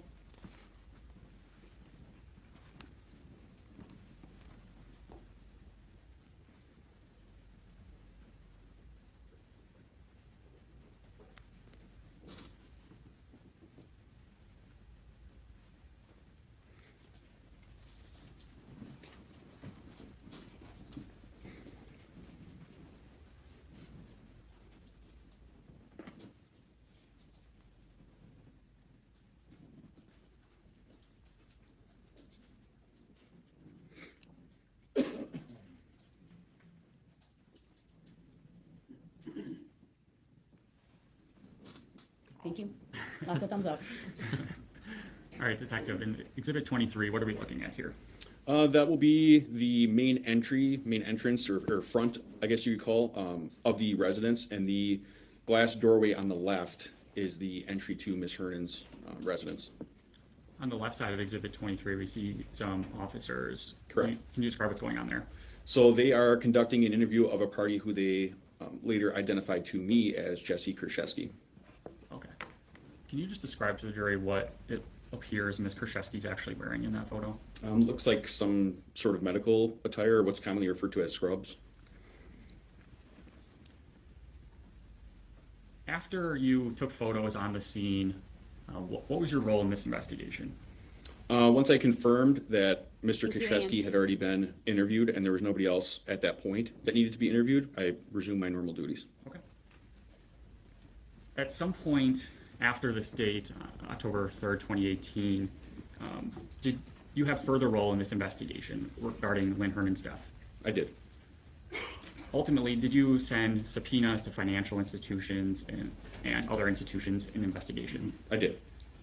Was that ultimately handed off to Detective Plennis in your same department? Yes. Okay. At some point in this investigation, is the reason why did the sheriff's department here start sending out those subpoenas? There was information received. Well, firstly, there was a determination that this was not a suicide per the medical examiner. We were informed of that. Okay. So this transition from a potential suicide to a homicide investigation. Objection, lady. Sustained as to the form of the question, please rephrase. So the information that you received from the medical examiner, Objection, asking for hearsay now. Well, let him get the question out, so overrule. you received information from the medical examiner. Did that cause the sheriff's office to change their investigation? Objection, lack of foundation. Overruled. Yes. Okay. And what did that investigation turn into? A homicide investigation. Thank you, Detective. I don't have any other questions. Cross. Thank you, Judge. Detective, thank you for being here. This happened about 5 years ago, correct? Yes, sir. I mean, your memory's not great, would you say? Sometimes. Well, I mean, you met with the prosecutors here, correct, sitting here to my left to review your testimony? Yes. They showed you exhibits, correct? Yes. They showed you your police reports? Yes. Other than that, you have no memory of this? I wouldn't say that. I mean, it's a very unique case. And why is that? Because firstly, I have not been to a suicide that, well, I should say I haven't been to what was ruled as a homicide that first appeared to be the way that it did at that scene. So when you first got on the scene, it just appeared to be a suicide, correct? It did. And you didn't have any second thoughts about that when you got on the scene, correct? No. And you indicated that you have responded to hundreds of deaths, correct? I would estimate that. So there's a lot of crime in Waukesha, is that what you're saying? No. How many of those were criminal? I'll be right back, y'all. It would be hard for me to say. I mean, there was a portion of time as my duties as a detective where I, for example, did assisted with crash investigations, which ultimately were fatal crashes and whatnot. So they weren't all criminal. Well, as of 2018, how many were criminal? I couldn't say. Less than 5? I would literally have to speculate, sir. Okay, I'm not. I don't want you to do that. I apologize. I'm not certain. I'm really not. So not enough that you can remember, correct? Correct. And you've responded to overdoses, correct? Yes. Probably a lot, correct? Yes. Especially with the pandemic of fentanyl and fake Percocet, correct? Yes, sir. And a lot of those kind of cases have crushed pills, correct? Not from what I've seen. What have you seen Excuse me. regarding crushed fentanyl? Well, I have typically seen at most of the scenes, I've typically seen syringes and paraphernalia different than, such as in this case where there's a plate with numerous, what appear to be crushed pills on it. So in the cases where you've seen syringes, the syringes were still on the scene? Typically, yes. Were there syringes with tourniquets? At times. Were they still on the scene? At times. Were they usually around the body? Yes. That's typical where the paraphernalia for the way describing the tourniquet and the syringe are usually near the body, correct? Yes, sir.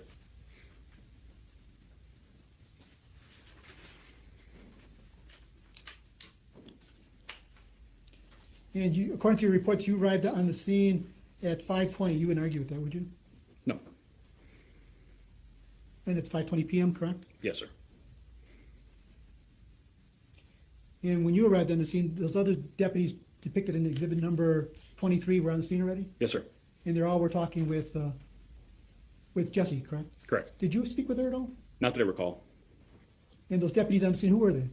I recall Deputy Rosenberger and Mitch and Jacoby. And did they speak with anybody else in the neighborhood? Not that I'm aware of. They didn't speak with any neighbors, as far as you know? I'm not certain if they did or not. Your job was mainly to take photographs? Correct. And you took photographs of things you thought were relevant? More so of the overall residence, interior and exterior. So you weren't taking pictures or photographs of things you thought were relevant, just flashing pictures in different rooms of whatever you saw? Well, I would say the entire interior of the residence where the decedent is relevant. I mean, that's where the person's located. I would say as far as the exterior photos, the relevancy I see there is that there's documentation that there's no signs of forced entry or a struggle or anything that could be an obvious contributing factor of death at that point. Well, you arrived on the scene. Did the deputies tell you that there could have been forced entry? No. They told you it was a suicide, correct? I believe at the time they told me they suspected that it was, yes, and that the fire department had pronounced the patient deceased, and that was really my extent of the conversation with them. I didn't see fire department personnel depicted in exhibit number 23. Had they already left? From what I recall, yes.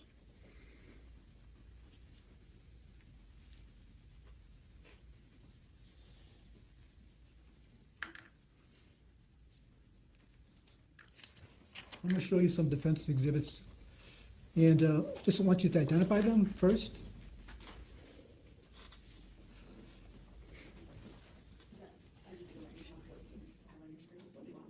I'm sorry, ma'am. It's 543, exhibit 543, page 1. It's already been received. Yeah, I see a black screen. He's working on it.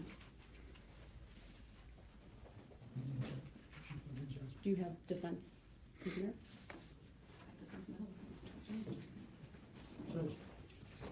Okay. That will help tremendously. Yeah.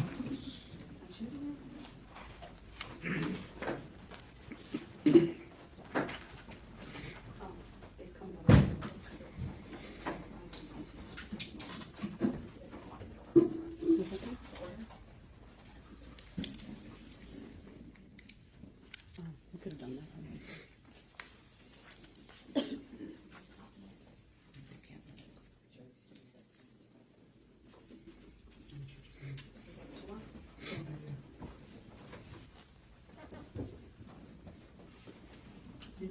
You look yet? Nothing yet. Yes. Should be, again, exhibit number 543, page 1. It takes a minute. Do you have it on the, yeah, it's up on his screen. Do you want it published? Again, this was already received, so. Yeah, well, I want to show them a lot of photographs and then publish them. Okay, fair enough.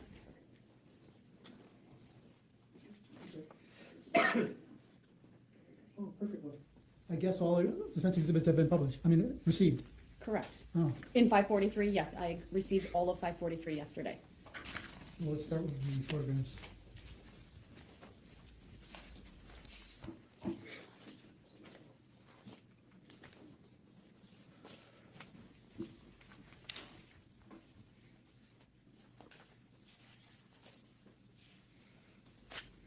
Can you pull up State's Exhibit number 23? State's exhibit number 23. I'm gonna go back. I didn't know, I was gonna get mine received and published. I'm gonna start in sequence. State's exhibit number 23. You should be able to pull that up. You don't have that? We won't have those in the record just yet. I'm sure she's working on it, but. Oh, I see. But yeah, it's not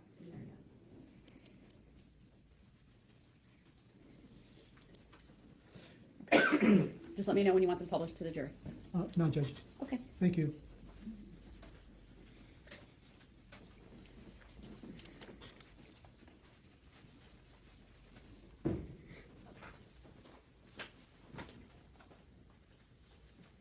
There. Oh, there. So, officer, this has been identified as exhibit number 23 by the state. The vehicle on the right parked in front of the garage, do you know whose vehicle that is? I believe at the time I was informed that that was Ms. Krzyzewski's. And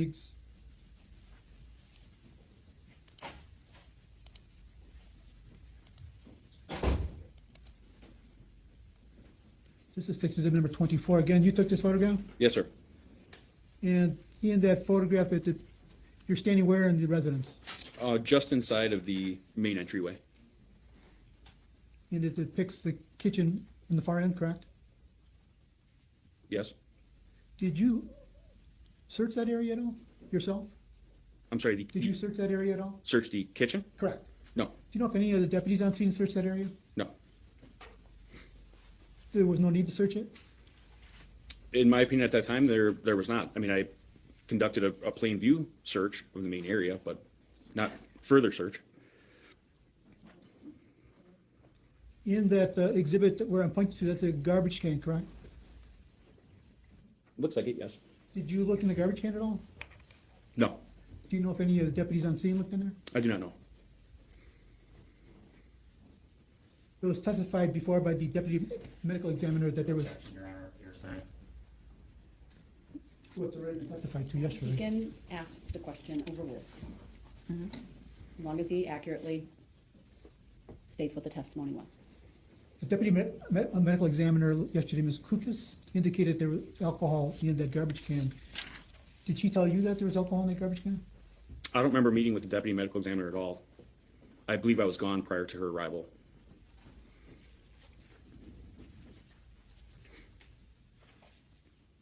Did you at all, or any of the deputies at all, search the kitchen area for like documents? When you say search, are you referring to like drawers and things? I'm sorry, to what extent search are you asking for? Well, look on the counter, look through the kitchen shelves, the drawers. There was excuse me, there was certainly a visual search. Any plain view search was conducted. You didn't open drawers and things like that, did you? No. You didn't search that area for like eye drops or anything like that, did you? No, Were you told to look for eye drops? no, And told to look for Visine bottles? no.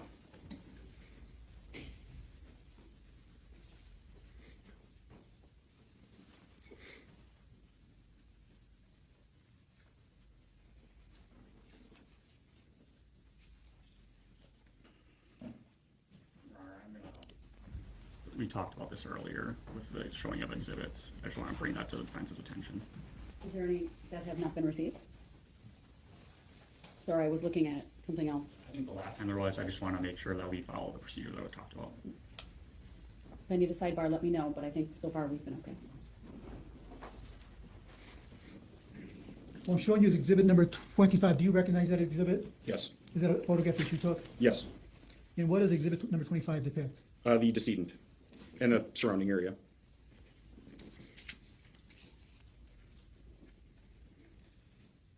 And the decedent was identified as Lynn Hernan, Yes, sir. correct? And were you told on the scene what relationship she was to the person depicted in exhibit number 23, Jesse? I believe one of the deputies mentioned that they learned that Ms. Krzyzewski was a caretaker for Ms. Hernan, and that's why she was on the scene. And depicted to the right of Ms. Hernan, but to the left of the people viewing the photograph, items to her right are what? Did you find? Pill bottles?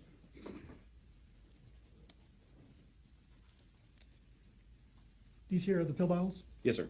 What's this depicted on the scene? Appears to be a water bottle. Do you know if that water bottle was full or empty? I do not know. Did you at all examine that water bottle? No. Did you open up and smell inside of it? No. Over to Ms. Krzyzewski's, over to Ms. Hernan's left, and people looking at the photograph, our right, what are the things on the table? Appears to be a TV remote, ashtray with a cigarette. There's some pill bottles, another bottle, I'm not certain what's in there, and then a roll of toilet paper. And some paperwork, documents as well. You see this item here behind the pill bottles? Yes, sir. That appears to be a bottle of eye drops? I have no idea what that is. And toxic.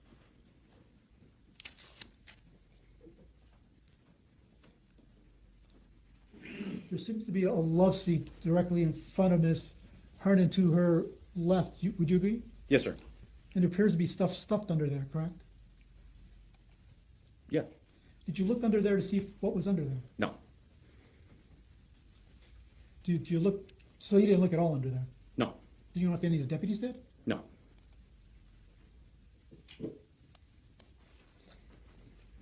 Over to the right of Ms.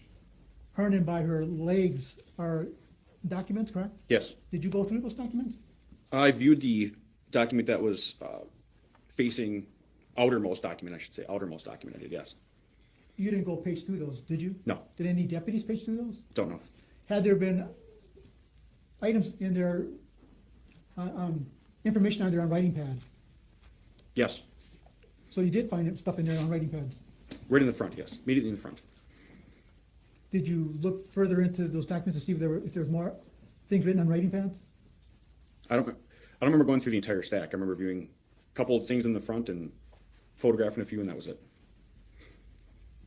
Ultimately, did you find any identification information to Ms. Hernan? Yes. Where did you find that? I believe that was on the paperwork that is to her right or our left. Excuse me, there were numerous documents in there that had her name on it. Did you find any like wallet or purse or driver's license? I don't recall specifically. Did you at all, so in that area, you didn't remember finding her purse or wallet? I don't recall specifically, no. Do you remember searching the bedroom and finding her purse in the bedroom? I remember going into the bedroom to view it. I don't recall specifically what was in there, sir. Eventually, you took a photo of Ms. Hernan's driver's license, correct? Yes. Where did you find that? I don't recall. I don't know if a deputy gave it to me. I'm not certain.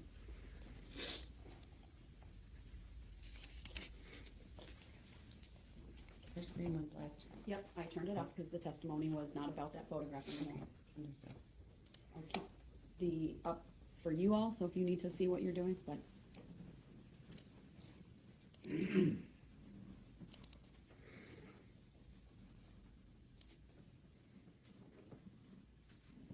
I'm showing you was been marked as exhibit number 26. I'm not sure if this has been entered into evidence yet. Yes, it has. Go ahead, you can publish. And that's a close-up of Ms. Hernan? Yes, sir. And that's, when you're referring to the crush pills, that's what you're referring to? Yes, sir. Did you take any samples of those crush pills? No. Do you know if any of the deputies grabbed any samples at all and tested on the scene? I don't believe they did, no. And around Ms. Hernan's neck is a chain? Yes. Do you know what's attached to that chain? No. You remember seeing dog tags attached to that chain? No. No.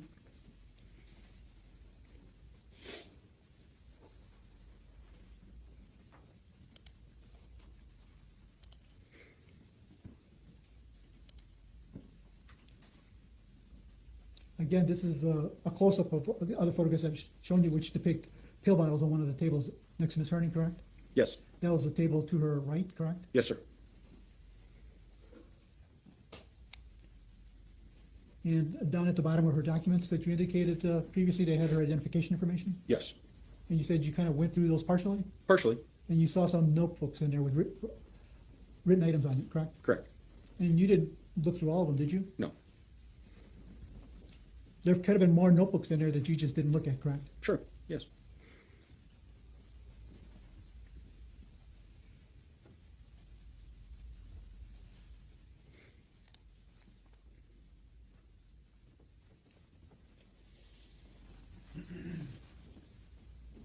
Do you recall what this document is here that I'm pointing to on the screen? I believe it was a will of some sort.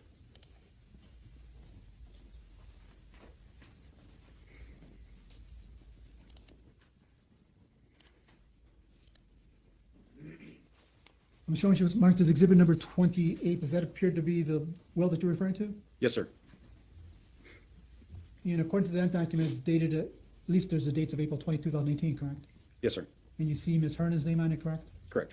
And you see Ms. Paczewski's name on it, correct? Correct. And there seems to be a BMO Harris bank employee listed at the bottom, correct? Yes. And if you cannot read it, it seems to be bank employee Maria Cecilia, spelled C-E-C-E-I-L-I-A,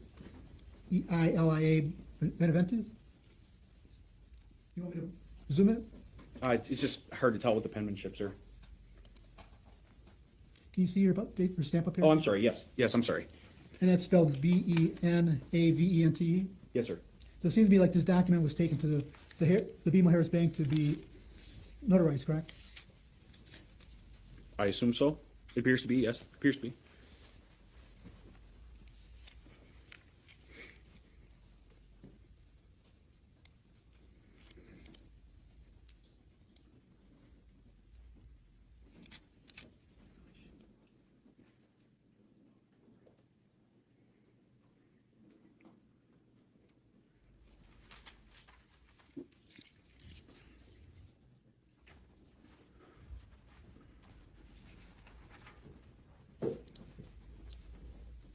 I'm showing you what's been marked as state's exhibit number 29. Did you take that photograph? Yes, sir. And again, it depicts the table to Ms. Hernan's left, correct? Correct. And there appears to be pill bottles here, correct? Yes, sir. And again, this bottle here, it seems to be eye drops, correct? I have no idea what that is, sir. You never took a photograph of that, correct? I'm sorry, of the, Of this bottle right here depicted on the table. no.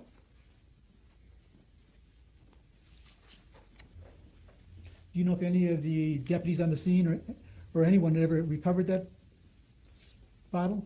Not that I'm aware of.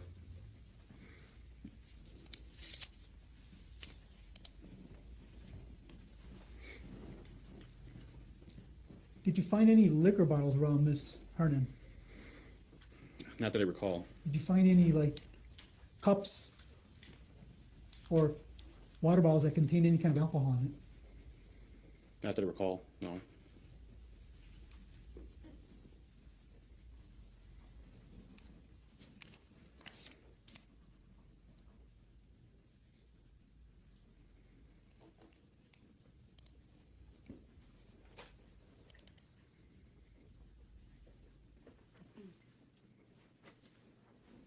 Again, I'm showing you exhibit number 31, again, state exhibit number 31. You took that photograph, correct? Yes, sir. And that appears to be the backside of where Miss Hernan was sitting? Correct. And again, it depicts the pills on the table, correct? Yes. Toilet paper, correct? Correct. And again, the same eye drop bottle, correct? Well, this bottle, I'll rephrase the question, Judge. Thank you, go ahead. It depicts this bottle, but from a different angle, correct? Correct.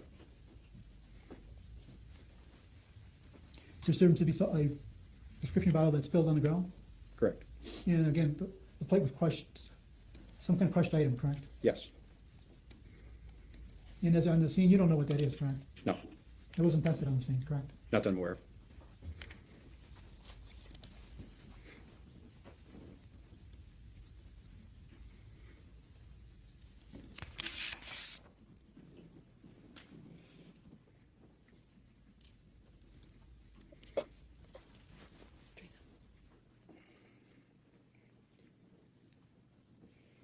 I'm showing you what's marked as state's exhibit number 32. You took that photograph, correct? Yes. And that appears to depict the kitchen, correct? Correct. That it only appears to depict half of the kitchen, correct? Correct. You didn't take a picture of the whole kitchen, correct? From that vantage point? Correct, for any vantage point. I believe it can be seen in the background of other photos, but I don't recall specifically. Close-ups? I don't recall any other close-ups other than this kitchen island.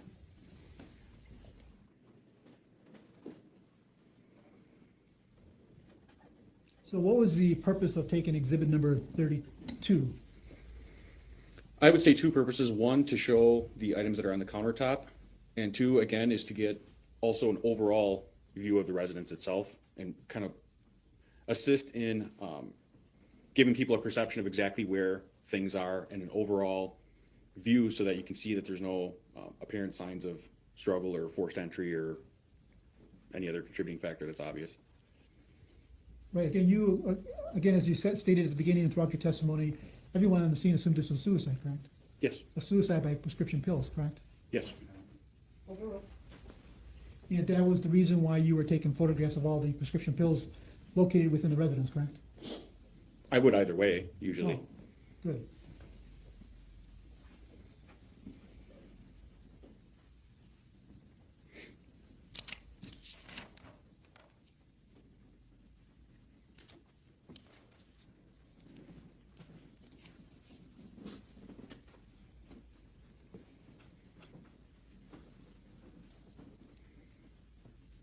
Should I warn you ahead of time? It's done. Okay.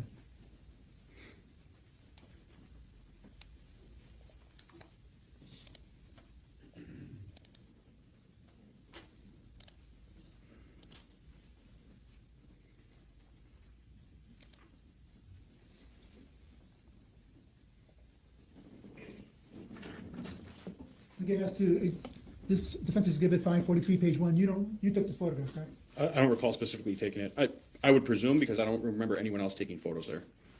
But you don't remember where you got that from? No. As far as the driver's license? No.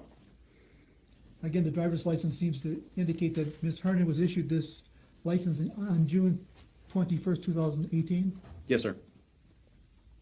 By looking at this license, you can't tell where she went to get that license, do you? What DMV? No.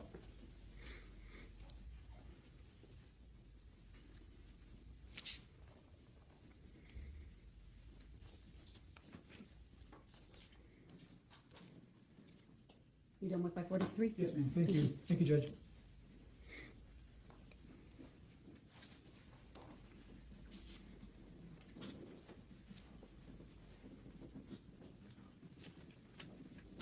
I'm showing you what's called, is it defense exhibit number 5. You, 543, page 5. yes, ma'am. Thank you, Judge. Do you remember taking that photograph? No. That it appears to depict Ms. Hernan's neck in the background, correct, with the crutch pills? Yes. If that was in your inventory, as one of the photographs you took, would you agree that you took that photograph? Yes.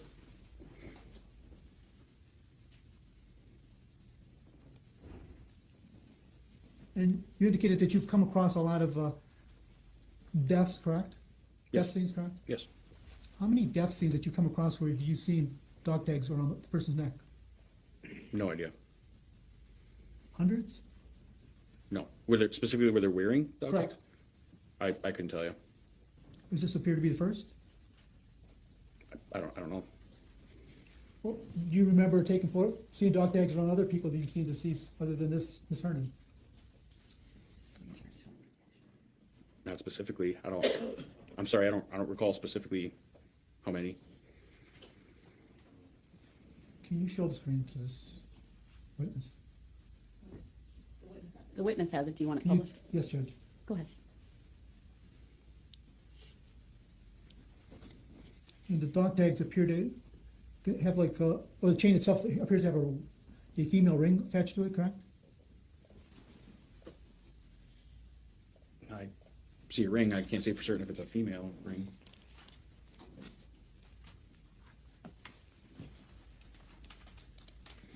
Please sit down. Oh. Please be careful. Yeah, just so it doesn't mess them up. I'm showing you what's marked as defense exhibit 543, page 6.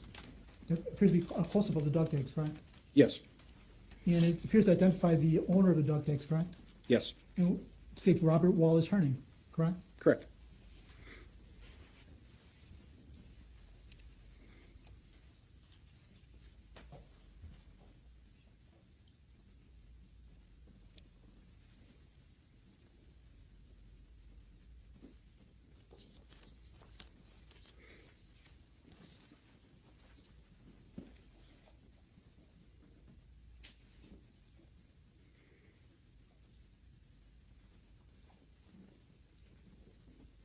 I'm showing you what's been marked as defense exhibit number 543, page 9. Did you take that photograph? Yes. It appears to show the 5 prescription bottles that were located on the table to Ms. Herndon's left, correct? Correct. And that bottle that we're not sure if it's eye drops is not on the table, correct? I can't tell based on that angle.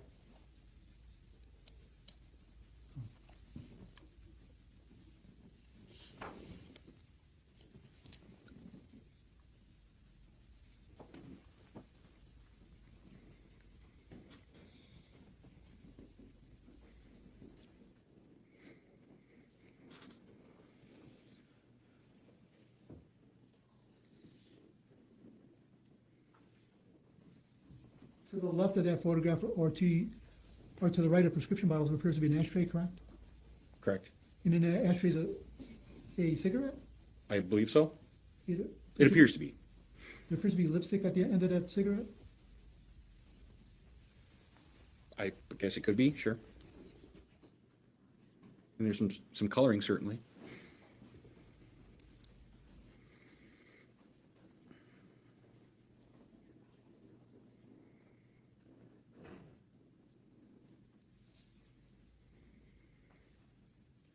Can you tell by looking at that photograph whether or not that cigarette was lit from the correct end?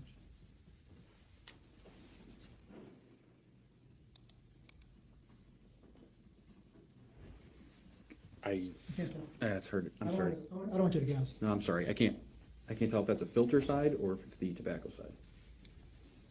I'm sorry. Let me show you the next exhibit. From this exhibit or different? From this same set of exhibits, Judge. Thank you. I'm showing you, it's marked as defense exhibit number 543, page 13. Do you recognize that? Yes. Did you take a photograph of that exhibit? Yes. What does it depict? A plate which appears to have powdery substance on it. And then on the ground, there appears to be, again, a prescription bottle Yes. and some crumbs and pills. Yes.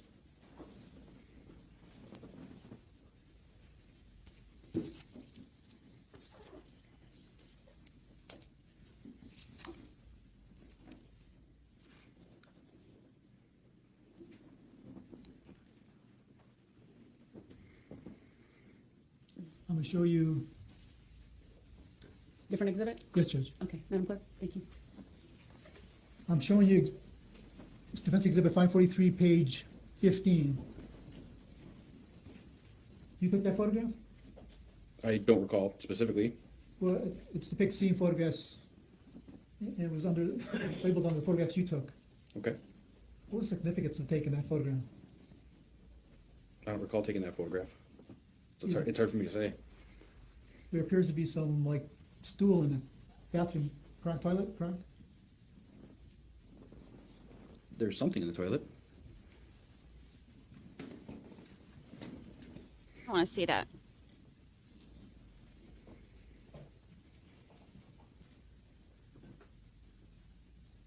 Based upon your life's experience, did it appear that somebody had used that toilet and didn't flush it? I see something deposited into the toilet.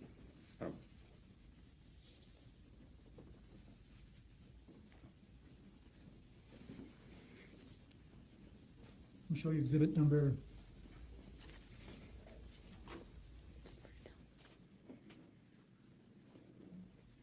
Didn't have that on my bingo card.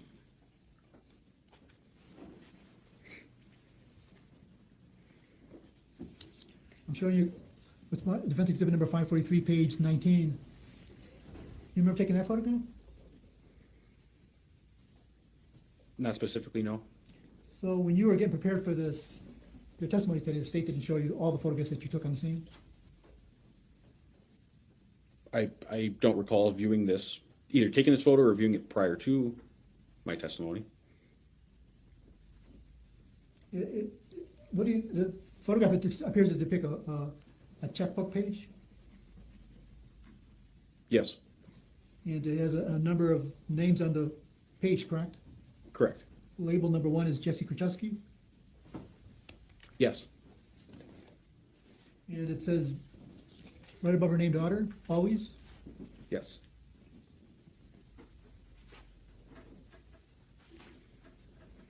And below her name it says like, on living will, healthcare. Correct.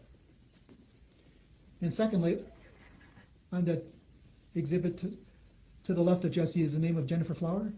Jenny Flowers. Jenny Flower. As you been doing your investigation in this case, you learned that Jenny Flower is Jesse's mother, correct? Correct.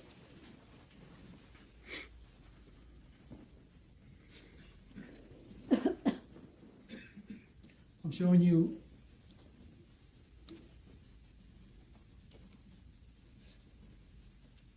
what's marked.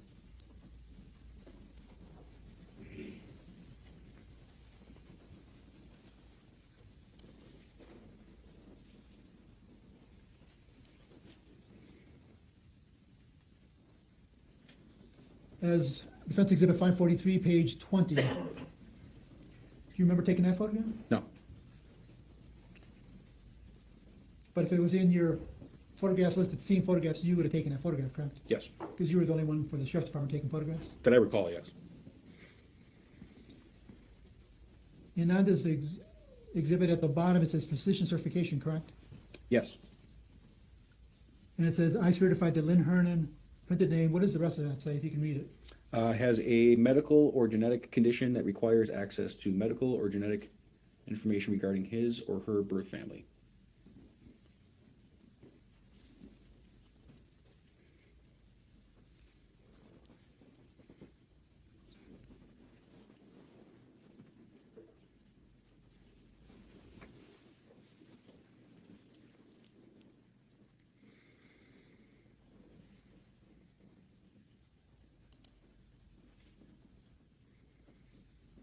And the top of that paragraph kind of explains what the purpose of the reason that Ms. Hernan's name is on that exhibit, correct?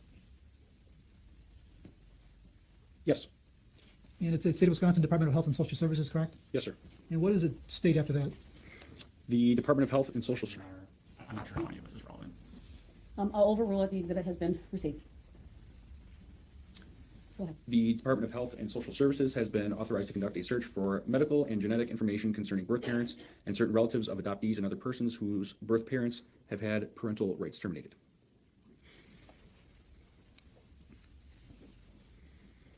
I'm showing you exhibit.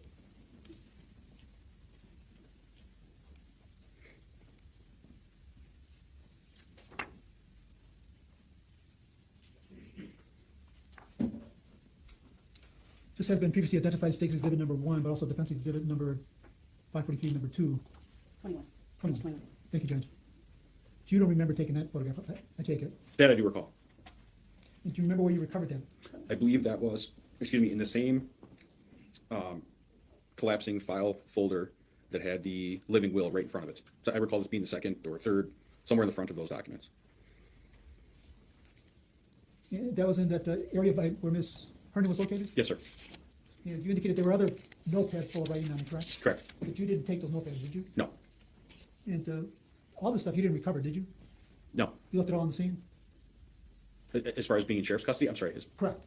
Correct. It was left there. Why wasn't it taken from the scene?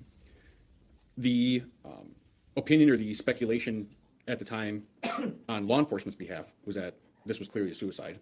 And so at that point, having that opinion or having that those observations, there would be no criminal element to us to further identify, and therefore, if things are not of evidentiary value, there's no reason for us to take them.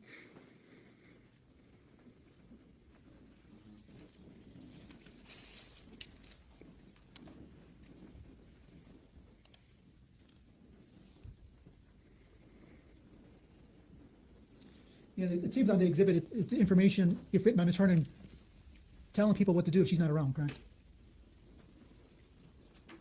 The context of the letter certainly is. I can't say for certain if it's Ms. Hernan who authored it. Right, whoever wrote that, those things on that notepad seems to be giving people directions as to what to do when if they're not around, correct? Yes.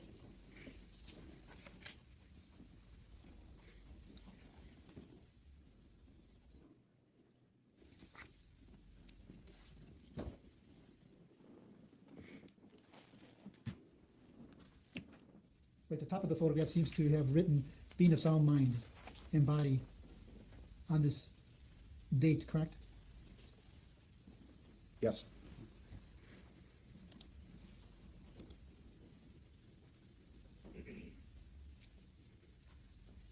It's highlighted Jenny's sorry flower, correct? Yes. In previous documents, we seem to have identified Jenny as being, Jenny Flower as Jesse's mother, correct? Yes.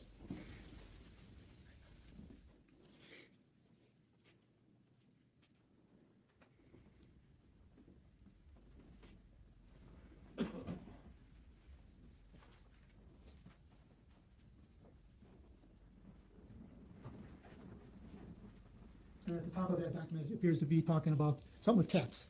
Bathroom, keep full, it's the cats. Correct. Again, you saw a cat on the scene? Yes. Did you see also cat litter? I don't recall specifically. The residence itself was pretty clean, would you say? Yes. It was, if Ms. Hernan wasn't keeping it clean, someone was keeping the residence clean for her, correct? Yes, it appears so, yes.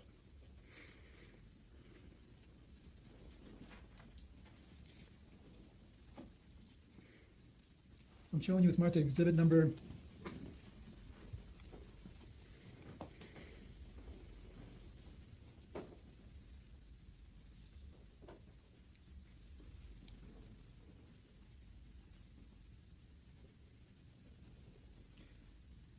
well, exhibit number defense exhibit number 543, page 22 seems to be a closer look at that exhibit number 21, correct? Yes.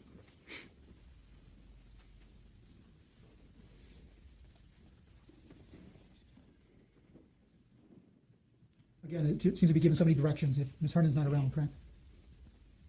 Yes. If she was the author of this exhibit. Yes.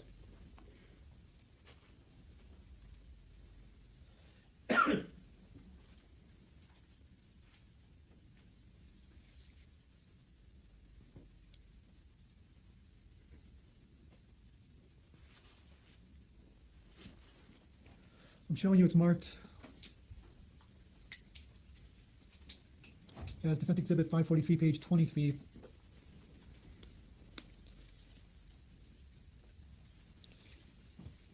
It seems to be more writing of the same person who wrote the other exhibits, correct? Yes. Because it seems to suggest Ms. Hernan wrote that exhibit, correct? Her name's on it. It does.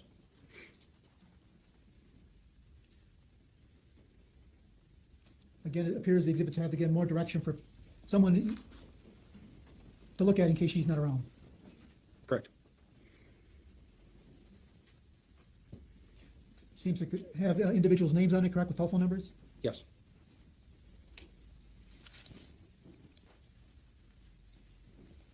And to the left of those names, there seems to be some writing. They don't need to come over here, correct? Correct.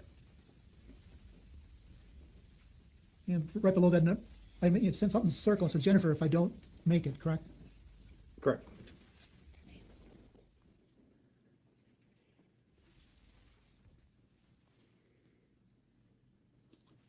And farther down on that exhibit, it says, if something happens, basically, Jennifer, you get the Jeep, the 2014 Jeep. Patriot is yours, title is in the visor, correct? Yes.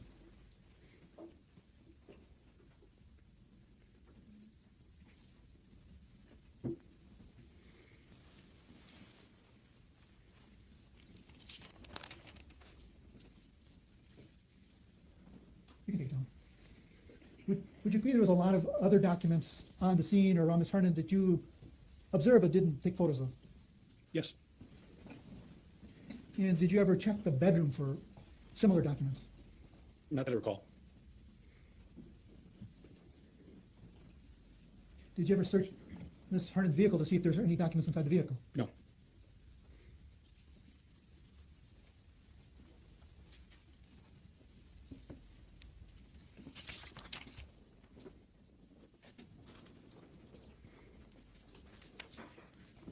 I'm showing you. Oh, don't put it up yet.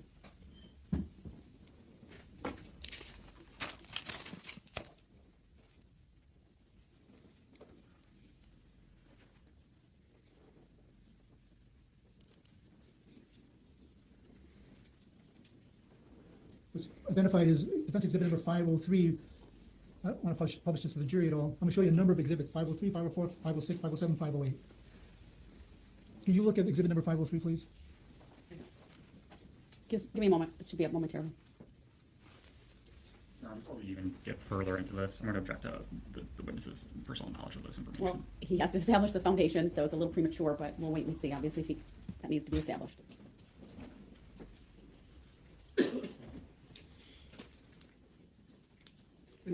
I'm sorry, yes, sir, sorry. My fault. Can you see item number 503? Yes, It's a two-page item, correct? correct. And as, again, you indicated that you didn't look at all the documents that were located next to Ms. Herning, correct? Correct. And there were a lot of documents with handwriting on it on notebooks, correct? From what I could see, yes. I mean, I didn't closely look through all of them. But I would say there were some there that certainly had handwriting on that I didn't view.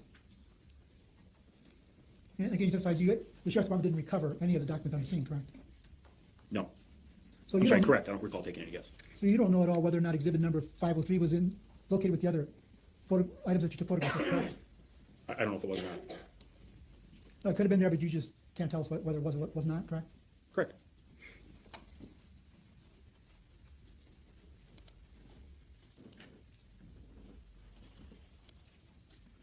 I'm showing you it's marked as 504, item number 504, defense exhibit number 504. Do you have it on your screen yet? Yes. Oh. It seems to be, again, writing on a notepad, Yes. 2 pages. Yes, sir. And again, similar to my previous exhibit, you don't know whether or not item number 504 was mixed in with these other documents that were next to Ms. Herning, correct? That's correct. I do not know. It could have been there, you just didn't know it, correct? Correct.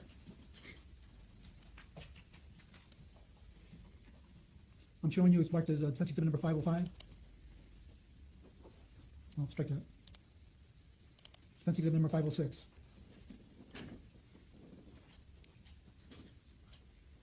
Okay, Yes, sir. sorry. Yep. Again, seems to be some writing on a notepad.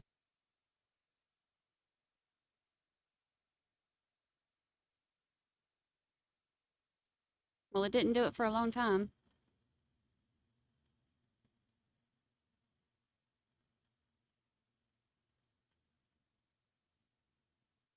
Correct? Correct. And there appears to be, it's a long exhibit, like there's 29 pages here in this exhibit, and writing on each page, correct, on a notepad, correct? From what I'm seeing so far, yes. And again, item number 506, it could have been with these other documents that were there that you didn't note, correct? Sure. Could have been, yes.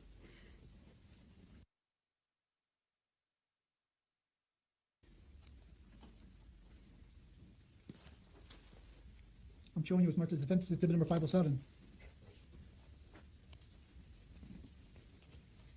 Do you have it on your screen? Yes, sir. Again, it seems to be writing on a notepad. Correct. And similar to my previous exhibits, that could have been with the other documents that were there next to Ms. Hartnett, but you just didn't notice them, correct? That's correct. Again, writing on a notepad, correct? Yes, sir.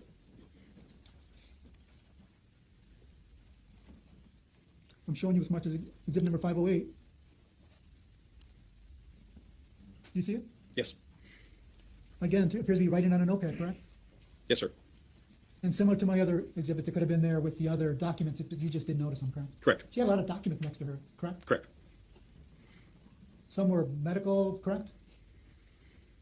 I don't recall for certain what was in there. I mean, I recall the will document, and I recall the pages of the notepad that we viewed prior to these exhibits specifically. Outside of that, I can't say for certain what nature the documents were.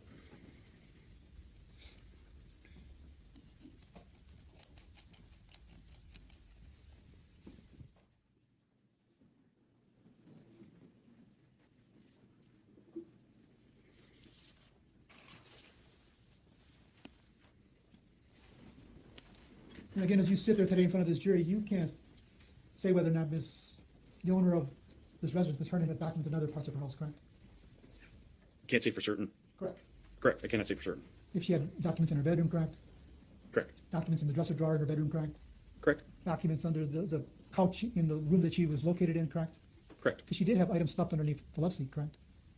I don't know that for certain. I mean, you saw that in one of the exhibits where she had things stuffed underneath the love seat, correct? Yes, sir, that part I did see. As far as you know, there could have been additional documents and stuff underneath there, correct? Correct. Because you didn't look. Correct. Similar to the couch that was opposite of the love seat, there could have been items or documents under there, but you don't know because you didn't look, correct? Correct.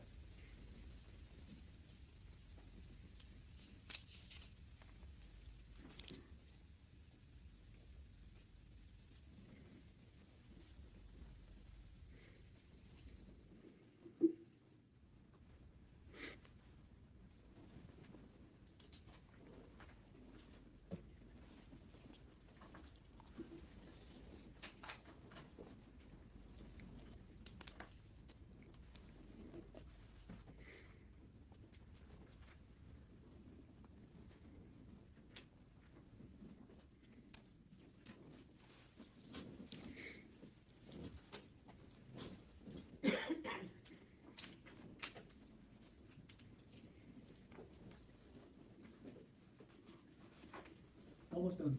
Detective, bear with me. I'm gonna show you what's marked as defense exhibit.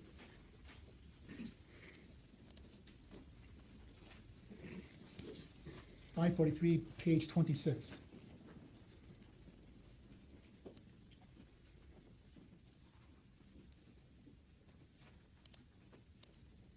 Do you see that exhibit? Yes, sir. It seems to be a medical document, correct? Yes, sir. At the top of it, it has kind of like dates on it already, correct? Yes. It seems to depict September 15, 2018, correct? Correct. Do you want this published or just question him on it? Publishment, yeah, thank you.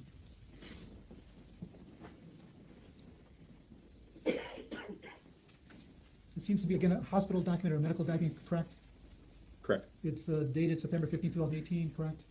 Correct. Time 1700, and you know what that seems to suggest, 5 p.m.? Correct. It talks about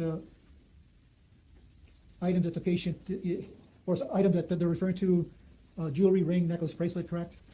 Correct. Bracelet, 4 rings, correct? Correct. Filed on September 15, 2018 at 1700, correct?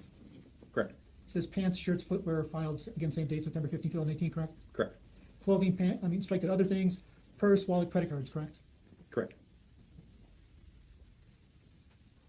It says keys, cane, correct? Correct. Cane spelled C-A-N-E, correct? Yes, sir. Again, dated September 15, 2018 at 5 p.m., correct? Correct. So whoever this is referring to has a wallet and credit cards with them, correct? Yes.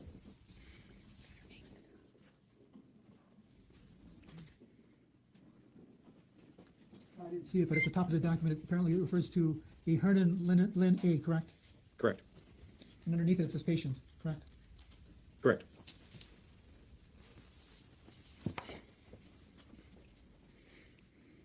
I'm showing you what's been marked as Defense Exhibit 543, page 27.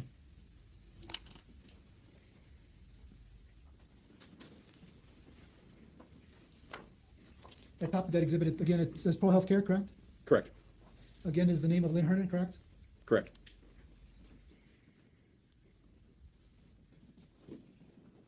It's dated at the beginning of September 15, 2018, correct? Correct. And there's a discharge of September 28, 2018, correct? Correct.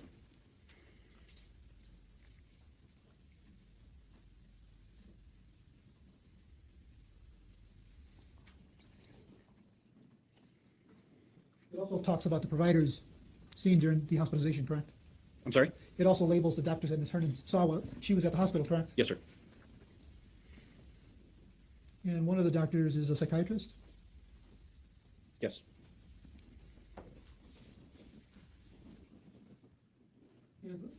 The doctor above that psychiatrist is a doctor labeled a palliative care? Palliative care, I believe it's pronounced? Correct. Yes, sir. Hey, Jersey Can you Jen. zoom in a little bit more so I can read it? And it talks about why Ms. Hernan was hospitalized. Correct. Correct. I know you're not a doctor, so I don't want you to go through those items unless you can. No. No, okay. Fair enough.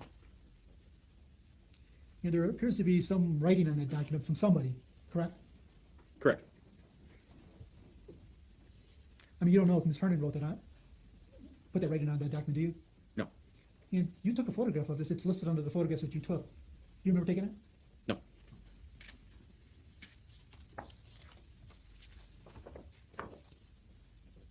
I'm showing you it's marked as Defense Exhibit 543, page 28.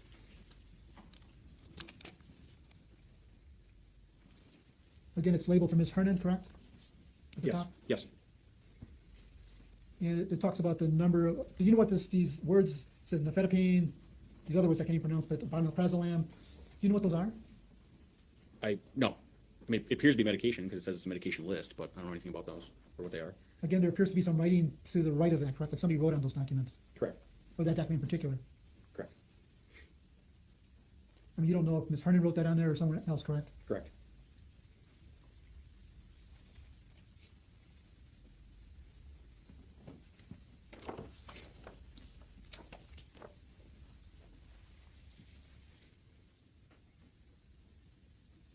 And I'm showing you Defense Exhibit number 543, page 29. Do you see page 29 in front of you? Yes, sir. Again, it gets directed to patient Hernan Lynn A, correct? Correct. And again, it appears to be more medication, correct? Yes, correct. And again, someone is writing to the right of those prescriptions, correct? Correct. Like it's at the top, it says it appears to be do not substitute. Correct.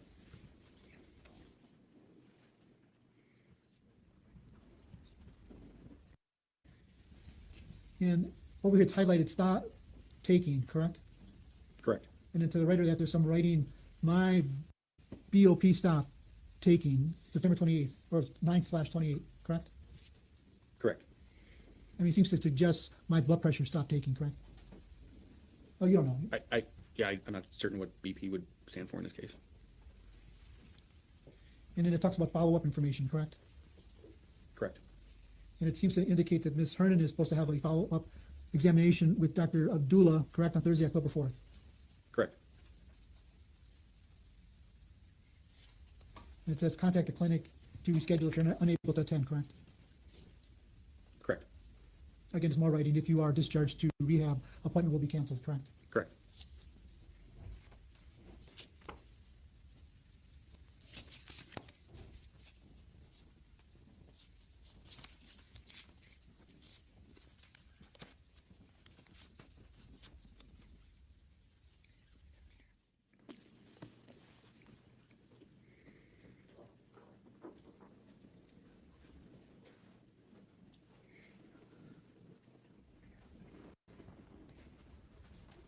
And directing you to the bottom, it says referral details.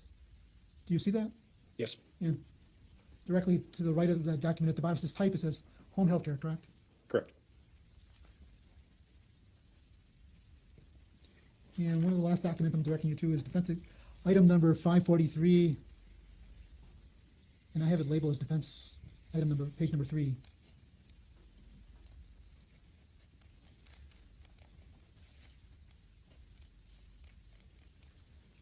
And that's not it. Let me double check. Can you not publish this? Thank you.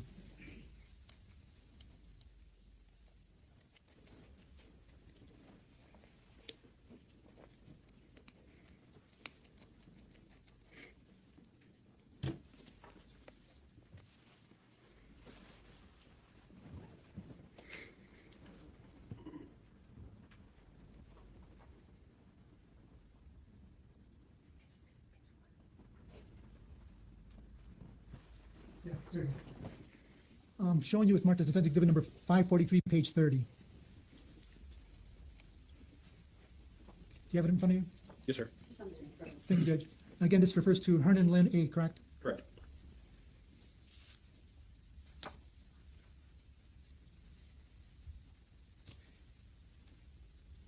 And where it talks about special instructions optional. Do you see where I'm pointing to? Yes, sir. It says patient's friend Jesse is her caregiver, correct? Yes, sir.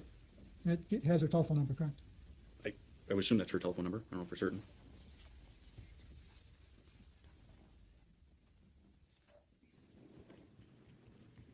And above that, special instructions, it says reasons for home care, correct?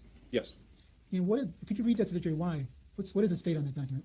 Recent 2-week hospitalization for abdominal pain with nausea, vomiting, and diarrhea, and setting of 4-year history of inability to tolerate full meals and foods, treated for CDIFF and electrolyte imbalances, deconditioned from baseline. You want me to continue? I'm sorry. No. Okay.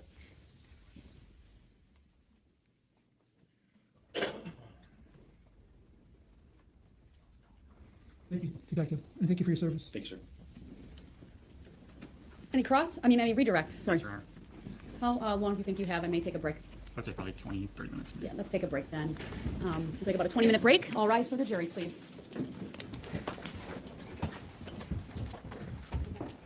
20 minutes, so 35, 34 to be exact.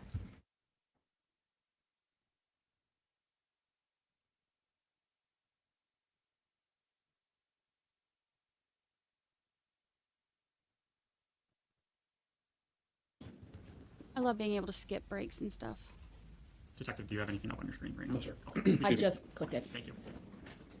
It's up now. Thank you. And then let me know if you want it published. I will, thank you. Detective, we're looking at Exhibit 543, page 19. Do you recall being shown this exhibit earlier? Yes. Okay, and actually, Your Honor, I would ask that this be published, please.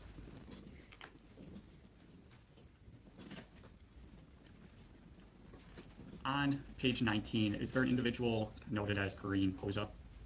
Yes. Is there a arrow pointing to her name that talks about the living will in healthcare? Yes.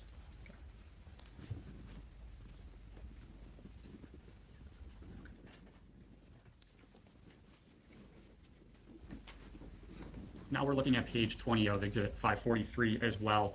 Again, you were shown this picture previously. Yes, sir.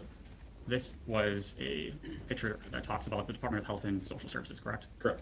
On the bottom of that, I don't know if it's easy for you to see or not, is there talk about an expiration date on the bottom? There is. What is that date?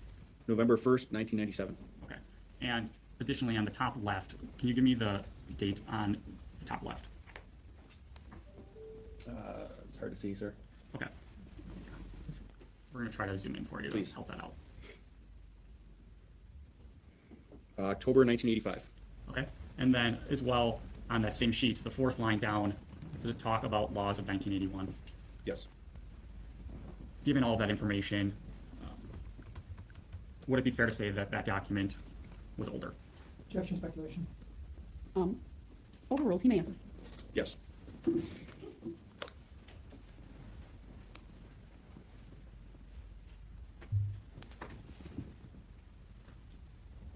And then if we could go to page 18 of that one as well. On page 18, I believe you were shown this exhibit as well, correct? Yes. Can you please read to the jury the fourth paragraph? Rest of name, dates, etc. to remain the same on living will and will, both originals and lockbox number 514, BMO Harris Bank, 1580 East Moreland Boulevard, Waukesha, Wisconsin, 53186. Advisor, Mr. Diaz, 262-544-8780. Okay, thank you. We can take that down, thank you. I'll leave preview up so that you all can see and then let me know if it needs to go to the witness or to be published. When we get it pulled up, I'm going to be showing you what's been previously marked as Exhibit 1. And I believe you were actually shown a portion of this exhibit as part of 543 as part of the notepad that would have been taken on this October 3rd date.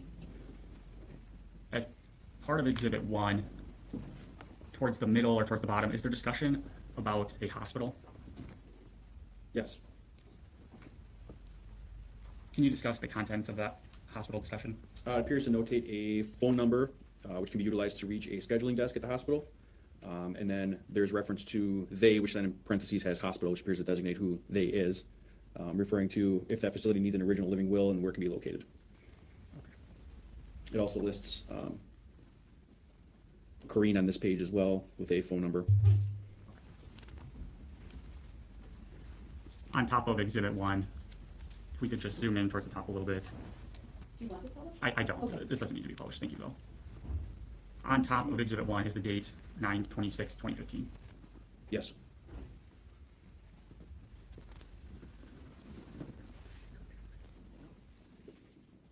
Again, you found that notepad in the collapsible area near Ms. Herndon, correct? Correct. Ultimately, a picture of that notepad was taken on a stool, correct? Correct.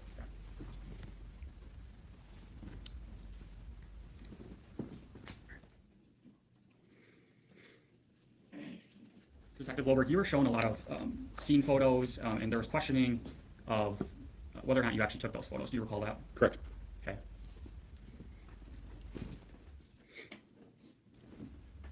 Your Honor, can we take this off preview briefly?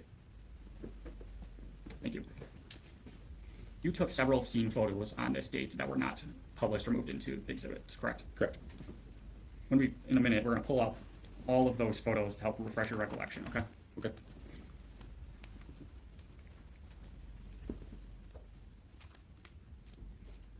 Can we pull a preview, please? Preview for just you or for the witness as well? For the witness as well, please. Thank you. We'll take a minute. Detective, just let us know when it's up. And just for the record, Your Honor, because this is used to refresh his recollection, we don't have this marked as an exhibit right now, but we will be getting that in a PowerPoint form. All right, do you know how many pages? There are 23. Yeah. 23 pages or photos? Correct. Can you see anything on your screen yet? Yes, sir. Okay. What are we looking at in this first page?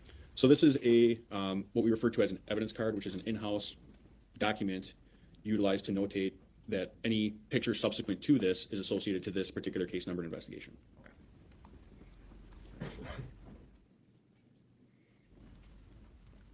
Did you take roughly 36 photographs on this date? I would say that's probably accurate. Okay. Looking at this photo right now, I believe that's already been moved in as an exhibit, correct? Yes, sir. Okay. This third page of this, you took this photo, correct? Yes, sir. Just to make this more efficiently so I don't have to ask you these same monotonous questions and to save the jury.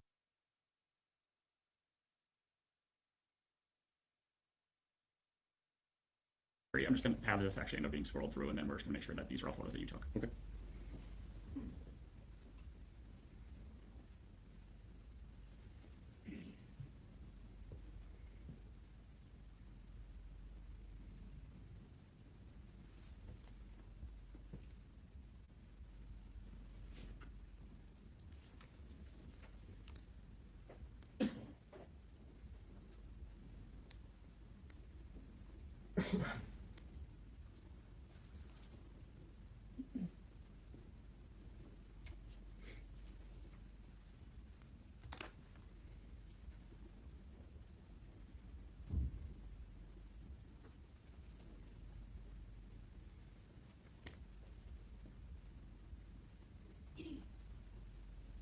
All right, Detective, have you had a chance to review all those photos? Yes, sir. Does that help refresh your recollection of the photos that you would have taken on this date? Yes.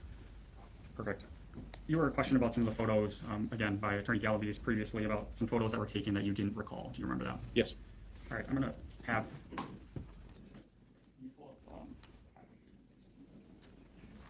Can you go to page 1, please, and publish this to the jury?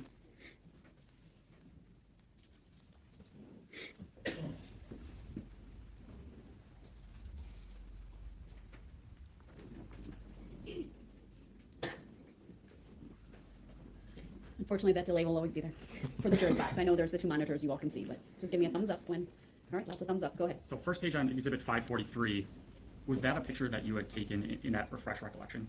No. Okay. Go to-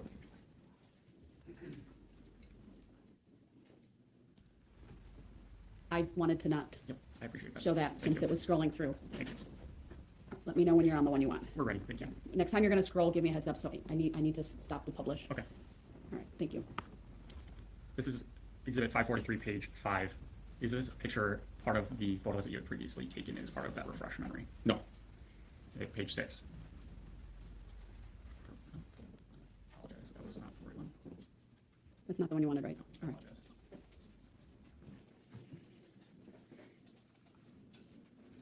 We can publish this now. Again, same question. Is this part of a picture that you would have taken on this date? No. All right, can you take it off, please? And then we're going to turn to page 15 of 543. And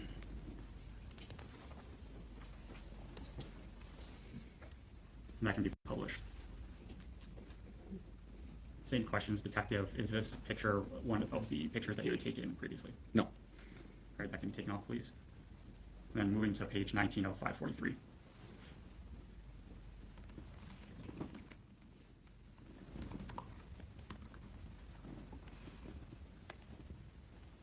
This is page 19 of Exhibit 543.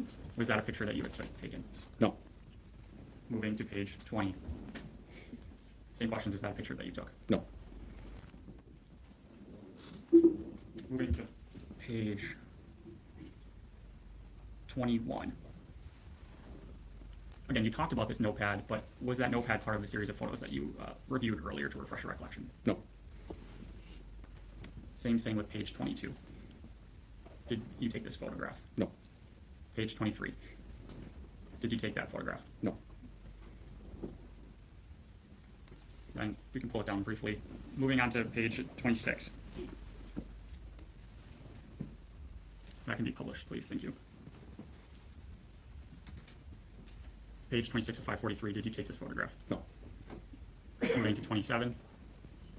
No. Again, did you take this photograph? No. 28. Did you take that picture? No. 29. Did you take that picture? No. And lastly, 30. Did you take that picture?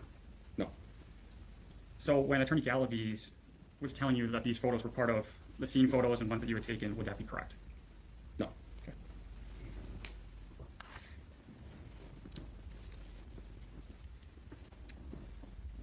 When you were on scene in your investigation, was a suicide note ever found? No. If there was one found, would you have taken it? Absolutely. In your training and experience in your lengthy time as a detective, is it normal for suicide notes to be easily findable? Judge, I object as to what is normal when it comes to suicides. Sustained as to the form of the question. Again, in your training and experience and going to death scenes and suicides before, are suicide notes easily findable? Yes. Why is that? Well, I believe in interviews that we typically may conduct either at the scene or later on, there seems that some people who commit that act have some sort of remorse as well, or the desire to let someone else know why they had the motivation to do what they did. And so typically it has been my experience that if those notes are present, they are within the absolute immediate area of the actual decedent. Was that the case here? No. Ultimately, we've talked a lot in your testimony here about how initially this appeared to be a suicide, correct? Yes, sir. So can you talk about the reasons here that initially why it appeared that it was a suicide as opposed to a homicide? So the initial information that I was told that some of the deputies received kind of, I guess, led them to that conclusion. And that would have been based on the information that they gathered from Ms. Krzyzewski when they interviewed her. The other thing is that the manner in which the patient was lying with what appeared to be crushed medications present on her person, the lack of any signs of forced entry, the lack of any signs of or indications of a struggle, the lack of obvious signs of any trauma to the body. There just was no indication whatsoever, in my opinion, looking at it from a criminal aspect, that there was any obvious element at that time. And so that dictates the means in which that scene is processed. While you're talking about the crushed pills as part of that answer, do you know when those pills got there? No. Do you know how they got crushed? No.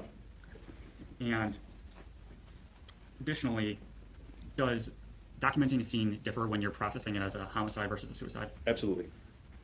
Does that change the way you collect evidence? Absolutely. In terms of photographs or collecting garbage per se? Absolutely. Ultimately, though, I believe we talked originally on direct examination, though. Through further follow-up, did this investigation turn from a suicide investigation to a homicide investigation? Yes. Thank you, Detective. I don't have anything else. All right, question, Judge. Go ahead. Based on the limited. Correct. Redirect. Go ahead. So the photos I showed you a little while ago that I got from the DA's office, I got them from you. If you didn't take them, who was taking them? There would have been deputies on scene that would have had the ability to, but I'm not certain. So it's either you or other deputies on the scene that took these photos. I would assume so. Because the deputy medical examiner testified yesterday that 543, Defense Exhibit 543, page 1, was the photograph of Lynn Hernan's driver's license that she got from the deputy. That photograph. But she didn't take it. I don't recall that being her testimony. I believe she admitted that she actually took that photograph. Sustained as to the form of the question. Please rephrase. So you know the deputy medical examiner was taking photos, correct? I presume so. They usually do. You were taking photographs, correct? Yes. And apparently other deputies on the scene were taking photographs, correct? I don't know. Well, a lot of these almost all these photographs I showed you were photographs taken on the scene, correct? Yes. And you didn't see me on the scene, correct? No.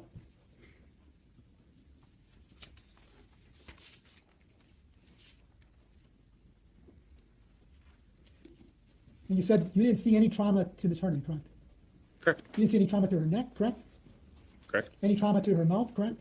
I believe there was some minor bleeding, but otherwise, no. So you saw bleeding in her mouth? I believe there was. You verified that that was bleeding in her mouth. But seeing blood visible? You- Visible on her mouth, I should Yeah, you verified that that was blood in her mouth. It's getting outside the scope of redirect. It is sustained. Move on. Well, let's talk about these suicide scenes. How many of suicide scenes have you been to? Couldn't say. A lot. 100? Sure. And of those 100, how many were prescription drug suicides? Well, typically, let me word it this way. That's a determination made by the medical examiner. And so if I have no further investigation into the matter, I may not receive a final disposition. I may suspect or have a professional opinion as to a cause, but I may not always know for every single death investigation what the final cause of death was. Well, when you got on the scene where you suspected it was a prescription drug suicide, how many were those? I don't know. 1, 5, 10, what's the number? 100? I don't know. You investigated 100 prescriptions. Don't know. What I'm saying, sir, is that if there's a circumstance where it's the opinion of law enforcement at that time, at that scene, that there's a suicide that occurs, the investigation is done completely different from an obvious criminal matter scene.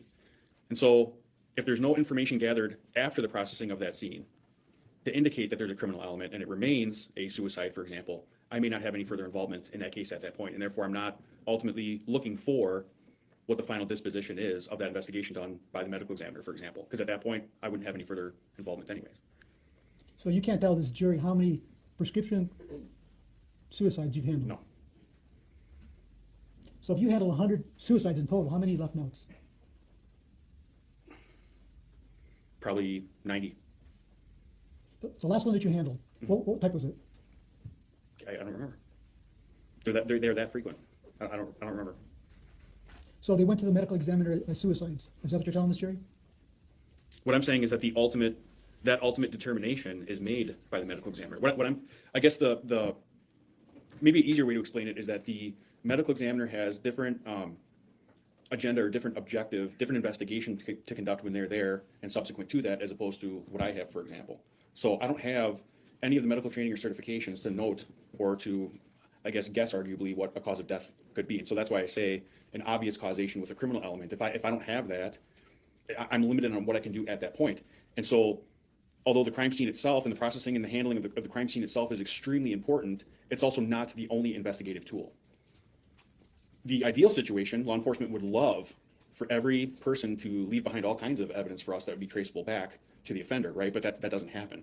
And so all we can do is at that point, at that moment in time, that picture in your head. Detective, do you remember what I just asked you?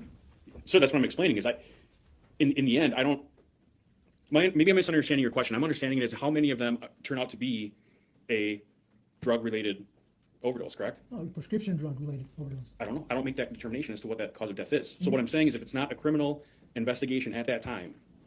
Well, suicides are not criminal. Right? That's what I'm saying. But I'm just asking you in general. What I'm saying, sir, is if there's no criminal element to that death investigation at that time, right then and there would be no reason for me to ultimately continue to watch that investigation as it proceeds through the medical examiner and there's a final determination of a cause of death. There would be no reason. And so there's times when if it's not ultimately determined to be a homicide, for example, industrial accident, whatever you want to use, I may not receive a final disposition as to what that death investigation, what the cause of death is, because it's not criminal in nature. So there's no reason for me to continue to follow that. And so it's hard for me to give you that number because I don't always get the disposition of what it is. I may assist. I may be the lead investigator. I don't know. It all depends. And you can't tell this jury the last time you investigated a suicide? No.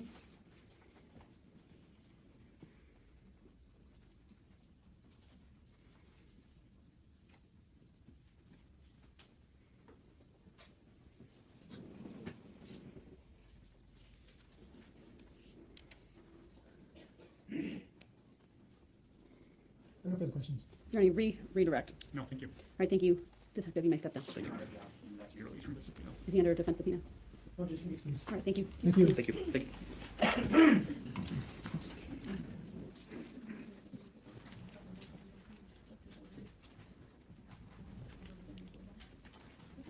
The state will mark that just for identification purposes, used to refresh his recollection at a later point in time. All right, your next witness then. Thank you, Judge. State calls Dr. Linda Budritsky, and I will be using the lapel mic.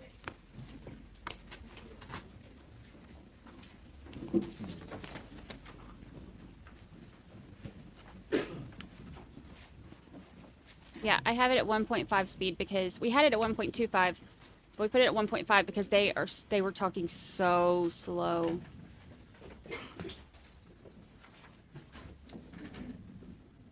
Good morning, Dr. Bidzricki. If you would please make your way to the witness stand, which is at the front of the courtroom, up one riser. When you get there, please remain standing. Put it back Raise at your right 1.25 hand, and my for her. clerk, Teresa, who's on my left, will swear you in. Do you solemnly swear that the testimony you're about to give shall be the truth, the whole truth, and nothing but the truth, so help you God? I do. Thank you. Thank you. Please be seated.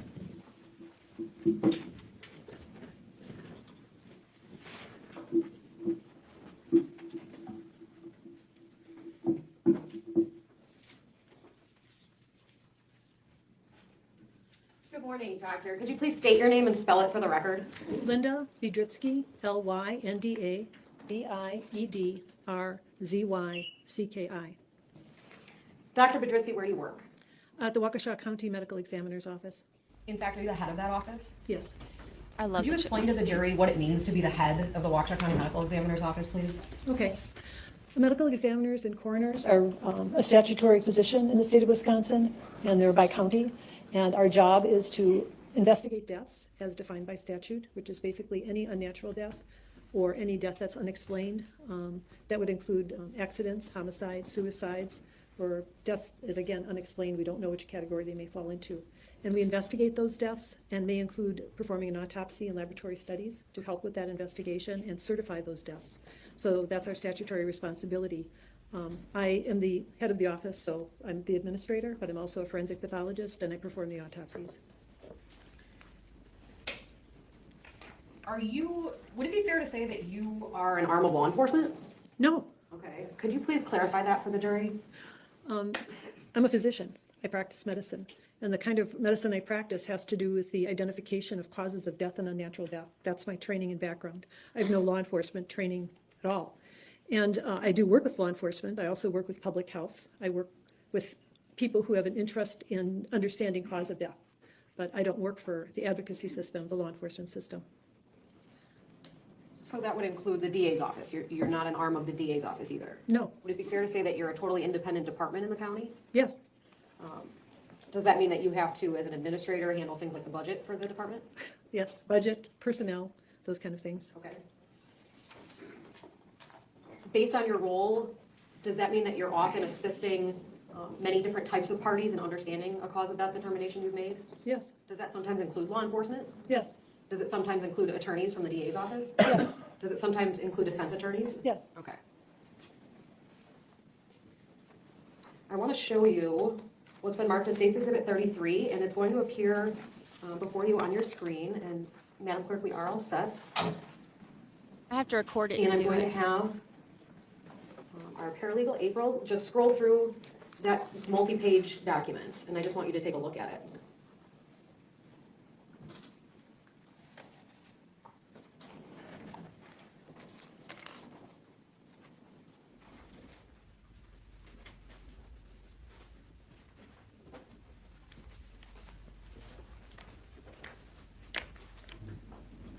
Okay. Is that Exhibit 33 7 pages? I don't remember the number of pages. Yeah. And if I can refer you, actually on this screen. I see 7. Okay. What is Exhibit 33? It's my curriculum vitae. Is that a current version of it? Yes. Was what you saw on the screen a fair and accurate copy of your curriculum vitae? Yes. I'd move Exhibit 33 into evidence, ask for permission to publish. Any objection? None. Exhibit 33 is received. Permission to publish is granted. So Dr. Biedrzycki, I just want to make sure that the jury can kind of tell where we're looking. So on the screen along the right column, is it true that there's actually a page count? Yes. Okay, and so right now, does it show that we're on page 1 of 7? Yes. And if Ms. Vulcanier could please scroll to the bottom of page 1, I'd like you to point out if there's an exhibit sticker on this. Yes. Okay, and so that's the same Exhibit 33 that you just looked at? Yes. Okay, so if we could scroll back up to the top, please. Dr. Biedrzycki, why did you prepare a document like this? People sometimes want to know what your background and training is, and so typically physicians have a CV, and it's shown to people who want to know. Okay.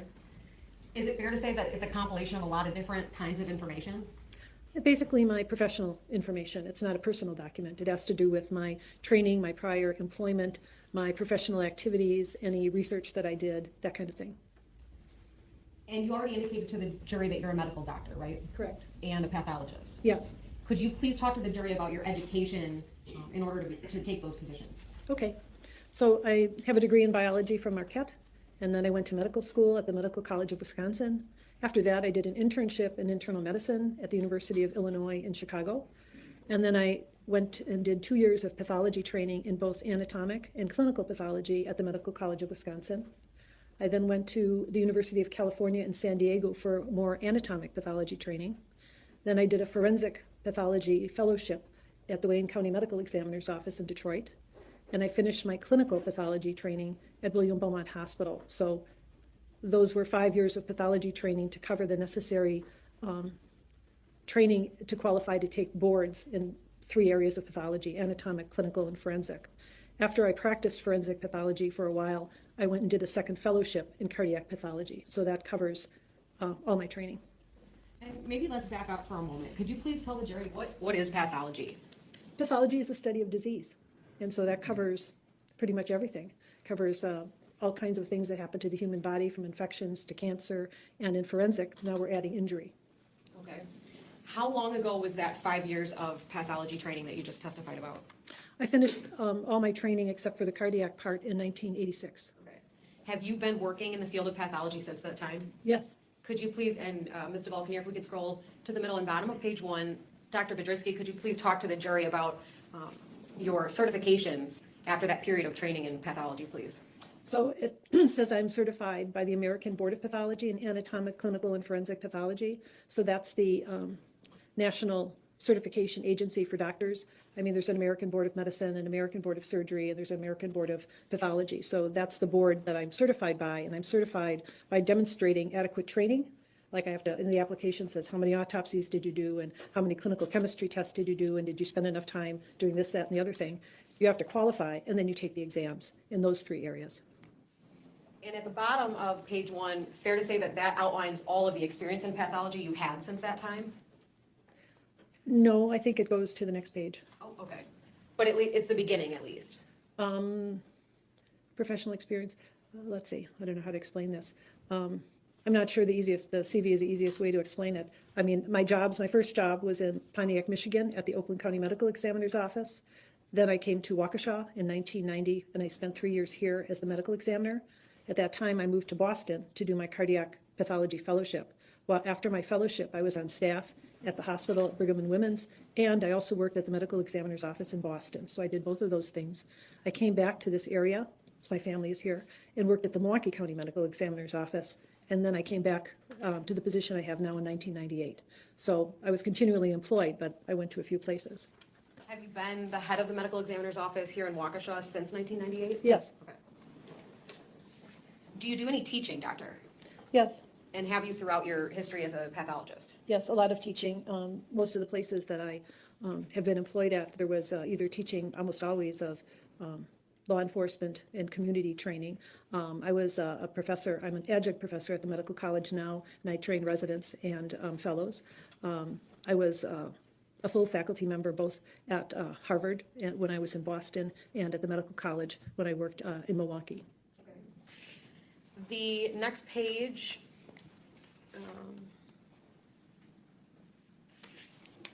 Could you tell the jury what this page of your curriculum vitae is capturing and why it's important? These are the professional activities I've engaged in, and part of it is to maintain knowledge in your field. You work with your co-professionals nationally so that you know what's going on and try to contribute nationally to improve your field.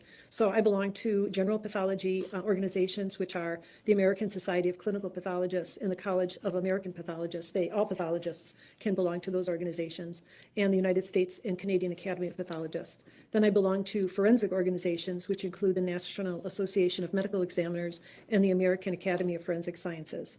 I also belong to the State Coroners and Medical Examiners Association, and I also belong to the AMA, the American Medical Association. In your field, is it important that you keep current on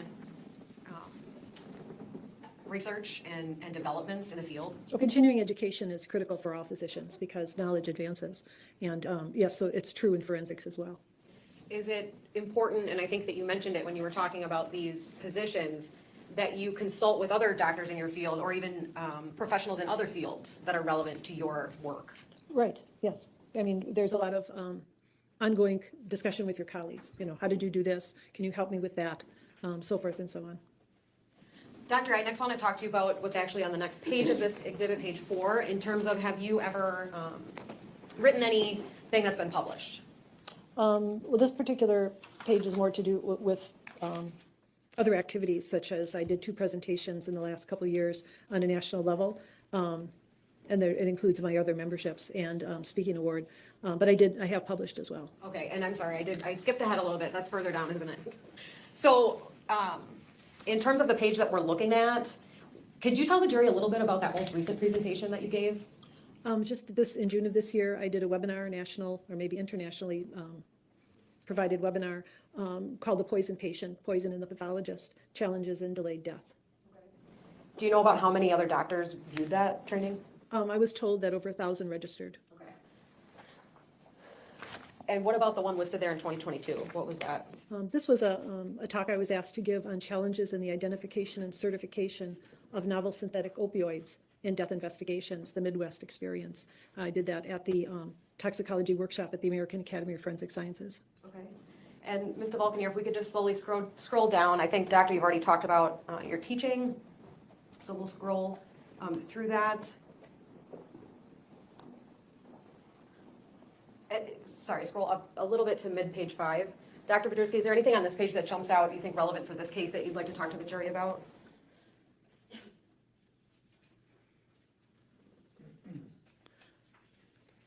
Well, it includes things I may have mentioned that I instructed at the Medical College of Wisconsin, that I lectured for Police Academy when I was in Michigan, that I taught at the Harvard School of Public Health and Harvard Medical School when I was working in Boston.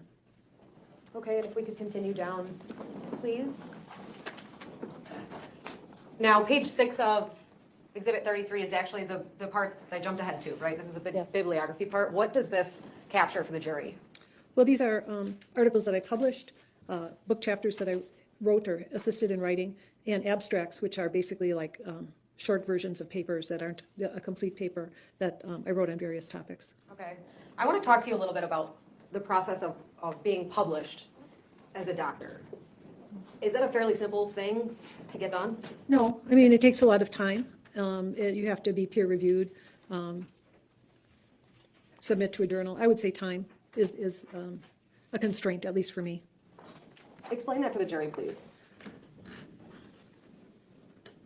I find that actually doing my job takes all of my time. Working to publish papers, it is important because it's important to share things that might be helpful to other people, but it takes a lot of time. One paper, the second one on here, that I worked with Dr. Dupre, who works at Carroll College, we looked at hundreds of cases of deaths to look at what commonalities existed in people who died of falls. I mean, crunching that data, it took, years actually to do that. Other cases are case reports. I did, the top one is a case report because there was an injury from a resuscitation device. And I called the emergency doctors that were supervising the EMTs and I said, hey, this happened. You should know that this can be a complication. And he said, that has never been published before. We should publish it. And I went like, if you do at least most of the work, I can do that. But, it takes time. Okay.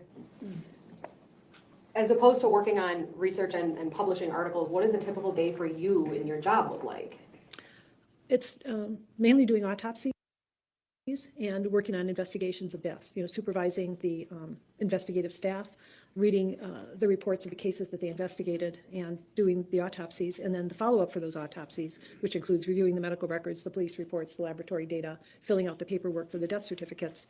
One time I did a time study because it was requested by administration, and I can spend up to 30% of my total work hours doing administration. So there's that as well. Okay. When you say supervising, I think that you called it the investigative team. Did I get that wrong? Yeah, no, that's right. Okay. Formerly, was Tabitha Kukis a part of that team? Yes. What was your role in terms of supervising her work and the other investigators' work? Well, I set the standard for the scope of the investigation. You know, there are requirements that they need to fulfill in every investigation in terms of my expectations. So, and anybody who works in my office, it's a long training period because it's a very high learning curve. So, you know, primarily I set those expectations, what a good investigation consists of, and then on a daily basis, I review the cases that have been occurring. If they don't call me, sometimes I'm called and they say, I'm at a scene, what do you think? And so I might have input at that time. But, you know, as the head of the office, I'm responsible for the work of the staff. And so that's what I mean. When you talk about scenes, does that only include homicide scenes? No. Could you remind the jury when you're called for assistance, when your office is called for assistance? Any death that's outside of a facility requires a call to our office. And usually a response, although sometimes we are not responding at this time. After COVID, we had to change our response because I don't have enough staff. So if a case looks natural and I have enough information about the scene from phone information from people at the scene, my staff may not respond, but otherwise they responded to everybody who died outside of a facility all the time. And most of those are not homicides. Okay. I think I know the answer to this. Is it possible for you personally to go to all those scenes? No. Okay. Could you give the jury some idea of the numbers of scenes we're talking about? Per year, per week, or something that would be helpful? No, it would be per year because I look at these stats for budget purposes, so, but I'm going to have to round them. It's probably around high 200s to 300 scenes pre-COVID. It jumped by about 100 to 150 scenes more. Now I think we're up to 400 to 500 scenes annually. Okay.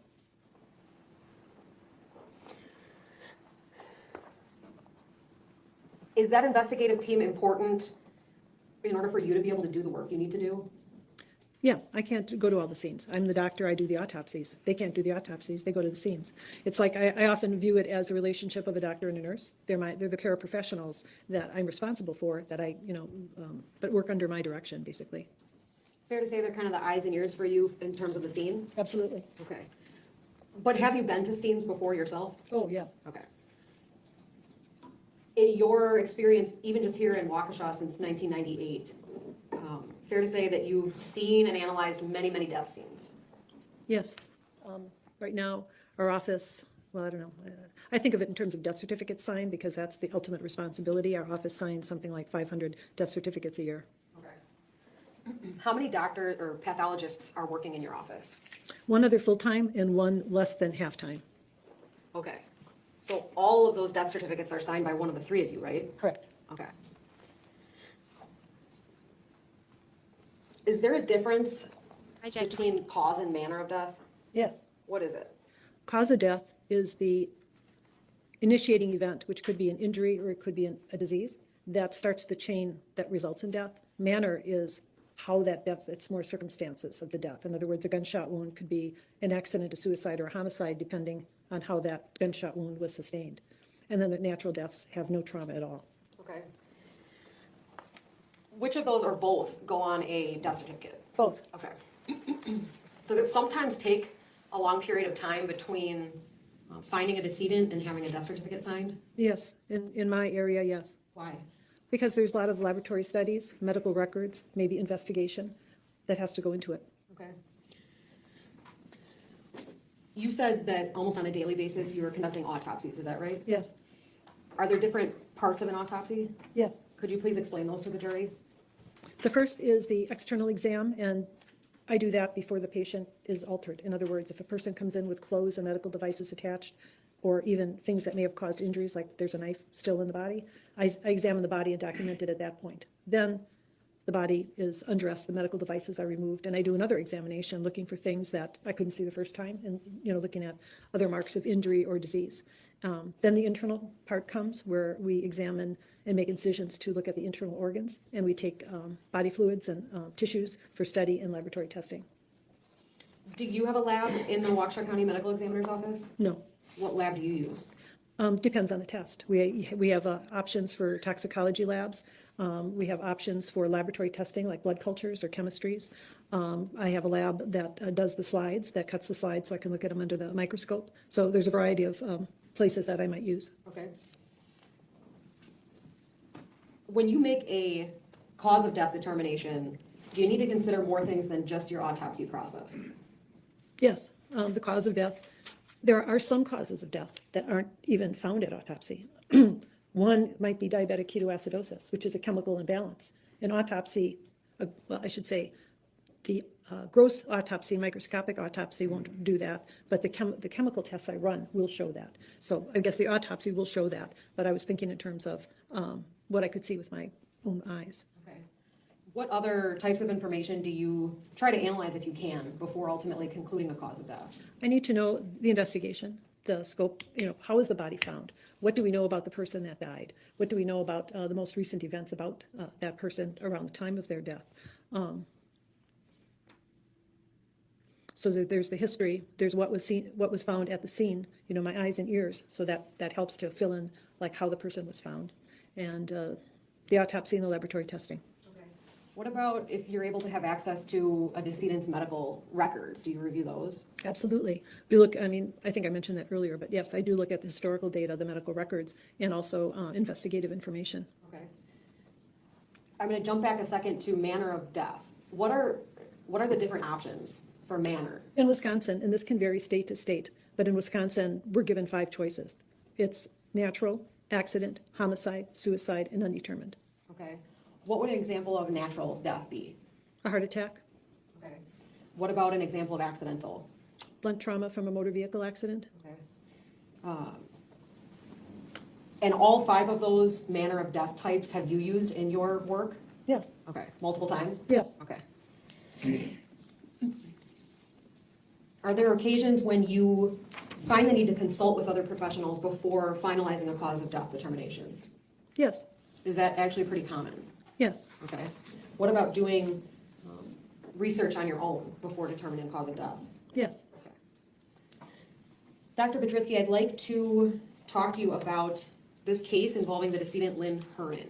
Were you involved in the cause of death and manner determination for Lynn Hernan? Yes. Okay. First, I want to talk to you about the autopsy process. Now,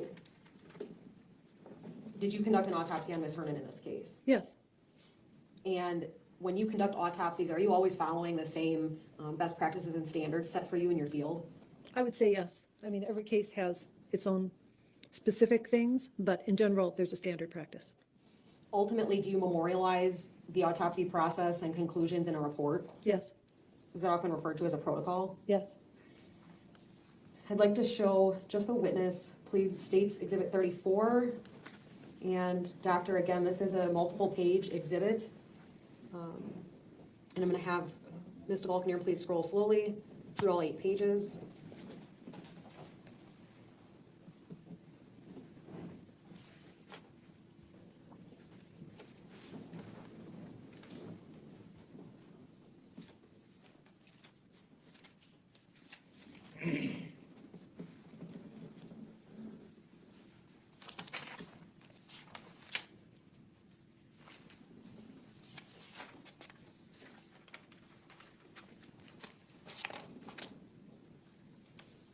And Dr. Brzezinski, do you recognize Exhibit 34? Yes. What is it? It's the autopsy report I prepared on Lynn Hernan.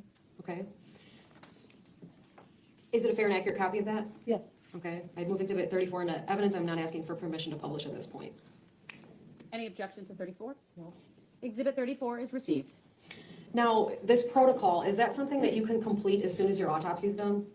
No, I take notes during the autopsy. I dictate from those notes, and then until I have all the other information, like the laboratory finding and my conclusions, then I finalize it. And is that what happened in this case, that you needed to wait to finalize this? Yes. Okay. In this case, did you specifically send any items to a lab for testing? Yes. When you send toxicology samples, do you always use the same lab? No, I use one of 2 labs. In 2018, I don't know if I only used 1 or 2 labs.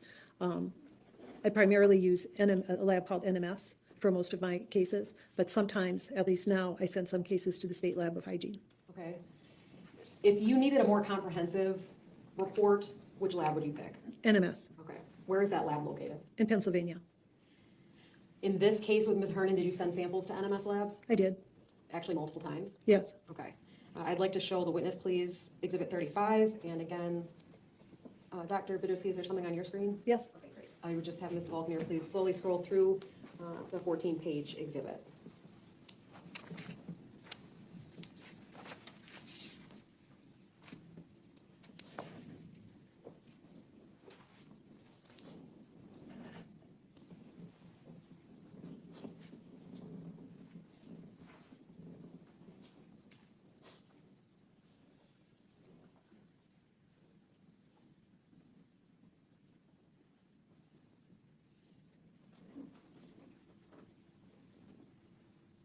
Susan, they're still asking questions. Taken forever. Apparently they don't care about my schedule. And Dr. Budritsky, do you recognize Exhibit 35? Yes, this was, oh, I'm sorry. This was the final, the fourth, actually, and the final report from NMS Labs on the specimens from Lynn Hernan's autopsy. Is this something that you used in order to determine the cause of death in this case? Yes. In fact, is it often included right behind your protocol? Yes, it's often, if people request my autopsy protocol, rather than copying everything that's on the report, I would just attach it to my report. Okay. And is that what you did in this case? Yes. Is that a fair and accurate copy of the final report from NMS Labs in this case? Yes. I move Exhibit 35 into evidence.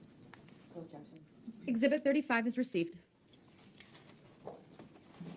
Dr. Budritsky, do you know roughly the time frame that you received the toxicology initially in this case? I think it was possibly November after I did the autopsy in September or in October. Okay. When you received the toxicology, did you end up contacting NMS Labs? Yes. Why? Because there was a substance that I was an unusual finding that I hadn't seen in a report from their facility before. It was called tetrahydrozoline. Why did you contact the lab about that? I wanted to know specifically if there was more testing that should be done. In other words, if you find a surprising finding, I mean, many of the findings in her toxicology report were things that I was familiar with and were found in her investigation in terms of the medication she had access to. But tetrahydrozoline just sort of came out of nowhere. So I called them and I said, you know, what's your experience with this? Should I send another specimen? Can we confirm it through another means? Because this is an unexpected result. In terms of the autopsy itself in this case, were there remarkable findings that kind of pointed you in a certain direction about what the manner of death might be? Because there were a number of medication bottles at the scene, there were scattered pills on the floor, there was powder kind of ground up on her body. There was a thought that maybe there was an ingestion was a possibility for the cause of death. She had also been recently released from the hospital, and she was on a lot of medication, so she clearly had some medical conditions. So perhaps natural disease was the cause of death. So I would say initially that was my thought. Okay.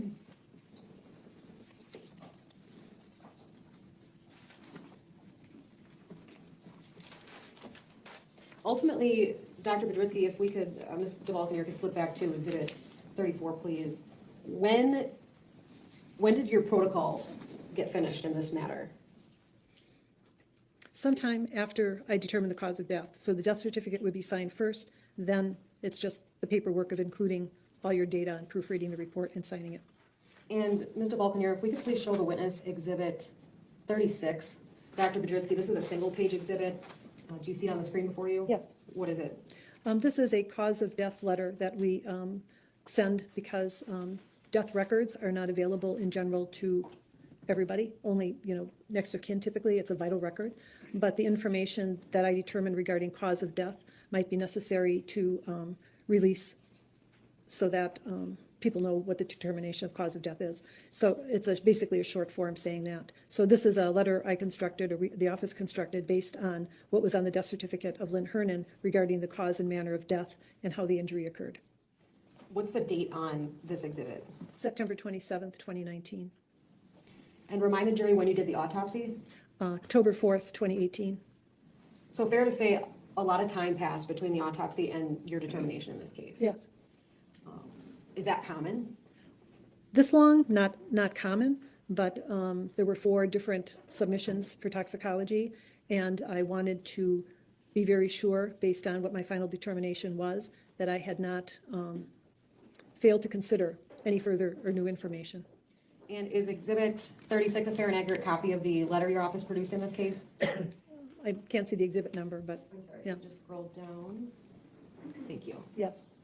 I move Exhibit 36 into evidence, ask for permission to publish. 36 is received. Permission to publish is granted.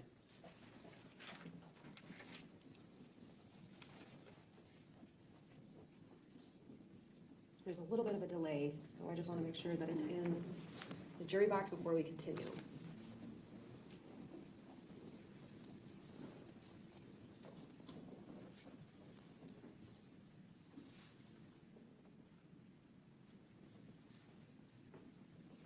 All right.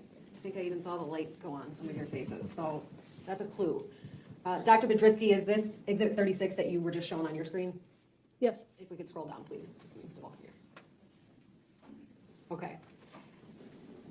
And we're going to go much more in depth into these determinations, but before the lunch break here, I'd just like you to explain to the jury the content in the middle paragraph of this and what your findings were in this case. Okay. It's structured as a death certificate is structured. So what my obligation is to fill out the death certificate is to fill out what they call the primary cause of death. And that's like part 1. And part 2 are all the other conditions that contributed significantly to the cause of death. Then there's, if it's not a natural death, how did an injury occur and the time and place and how it occurred. So the cause of death I determined was tetrahydrozoline poisoning. I also determined that there were other significant conditions. I think it's important to say that the CDC has instructions on filling out a death certificate, and other significant conditions should not include things that are historical. It should include things that affect the cause of death in a significant way. So you should be able to say why you put that in there. So under that conditions, I included a number of other medications, including baclofen, ropinirole, alprazolam, hydrocodone, and cyclobenzaprine use, other medications. I also put in some of her important natural diseases, including interstitial myocarditis, hypertension, hepatic steatosis, and chronic obstructive pulmonary disease. Then I have to determine a manner of death. I have to pick one of the 5 manners, and I determined it was a homicide, which is a medical determination, not based on law enforcement or criminal rules. It's a public health determination, actually. And how this injury occurred is that she was given tetrahydrozoline by another, which is why I called it a homicide. If it was self-administered, it would be something else. And the use of baclofen, ropinirole, alprazolam, hydrocodone, and cyclobenzaprine. So I have to indicate all of those unnatural conditions as injury. Thank you, Dr. Budritsky. I think this would be a good time to take the lunch break, Judge. All right, I agree. Thank you for stepping at I think a logical point. So you can just remain seated, Dr. Budritsky, for the moment. Ladies and gentlemen, I know you've heard my instruction. I'm going to paraphrase it right now. In a nutshell, you may not begin your deliberations. You may not discuss this case with among yourselves or with anyone else. You can't do any research. Avoid watching any news reports, reading any news reports, listening to any news reports, talk shows, or coverage, as you know, due to the live stream in this case. Don't research anything you think might be helpful to you in understanding the issues presented. And if you see any of the parties, the lawyers, the witnesses, as you know, they will avoid you. You need to avoid them. It's not to be rude. It's one of the rules. But if you see them and they are talking about the case, just keep going. Do not listen to any conversations about the case. And do not communicate with anyone in any way, whether electronically, whether in person, whether on a phone. You may not do any of that. And you may not post about this or otherwise communicate about your experience as a juror while this case is pending and before the trial is concluded. As you know, the rules are intended to assure that jurors remain impartial throughout the trial. If any juror has reason to believe that another juror has violated these rules, you should report that to me, or frankly, if anyone were to approach you as well. Because if jurors do not comply with these rules, it could result in a new trial involving additional time and significant expense to the parties and the taxpayers. As you know, you are to decide this case based only on the evidence offered and received at trial. With that, we'll give the full 90-minute lunch hour. Please follow the directions. I know you've met Mike now, replacing Jen. Tom is still here, and we'll get going close to 1:30. All rise for the jury, please. Okay. So that is the end of day 2, part 1. I'm going to call it a day. There's no way that we still have this screen. They're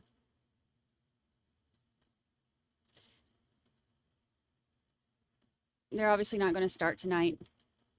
And I'm tired and have some crap I got to deal with. So we're going to call it a day for now. We will be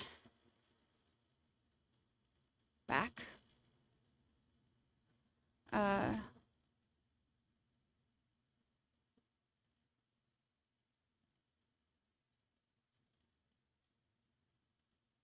What is this?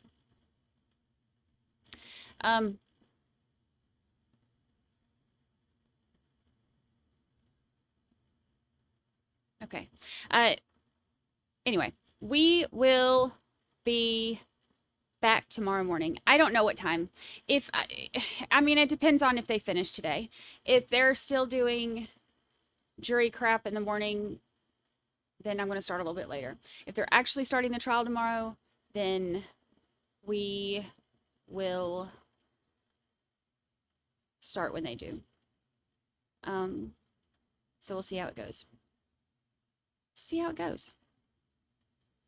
I'm hoping if they've got 10 already, then I'm hoping they'll keep those 10.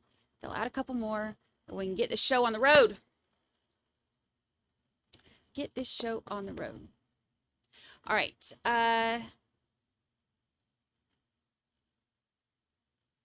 That's all I got.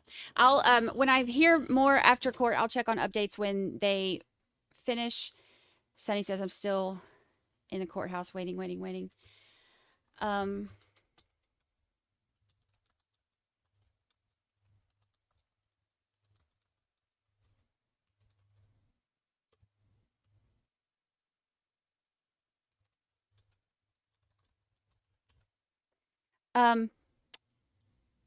I will let y'all know. I'll post it on. I'll make the stream so that way you can check it this evening.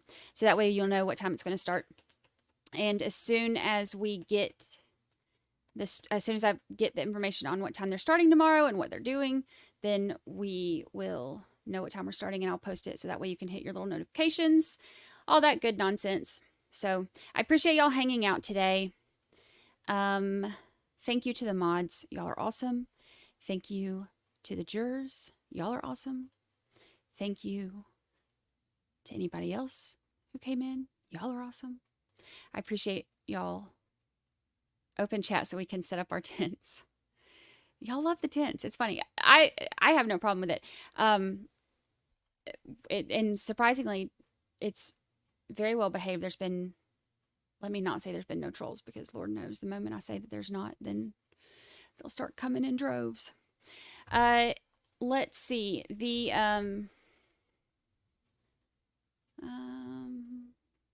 I'll make one. I'll make it and put it up for in a minute. And then if we do end up starting earlier or later or whatever, I'll just adjust the time on it. So, alrighty. I appreciate y'all. Thank you for coming to hang out with me and go through this day of waiting and waiting and waiting. But at least we got to listen to other stuff and talk and do all that fun stuff while we were waiting. So I appreciate it. I still have this up. There we go. I will get the chat set up in just a few minutes, and then I will see y'all bright and early tomorrow morning. Oh, you want to raid RA? I can do that. Hold on. BRB. Let me do that. I forgot. He's still live. We can do that. I love a good raid. Edit. Redirect.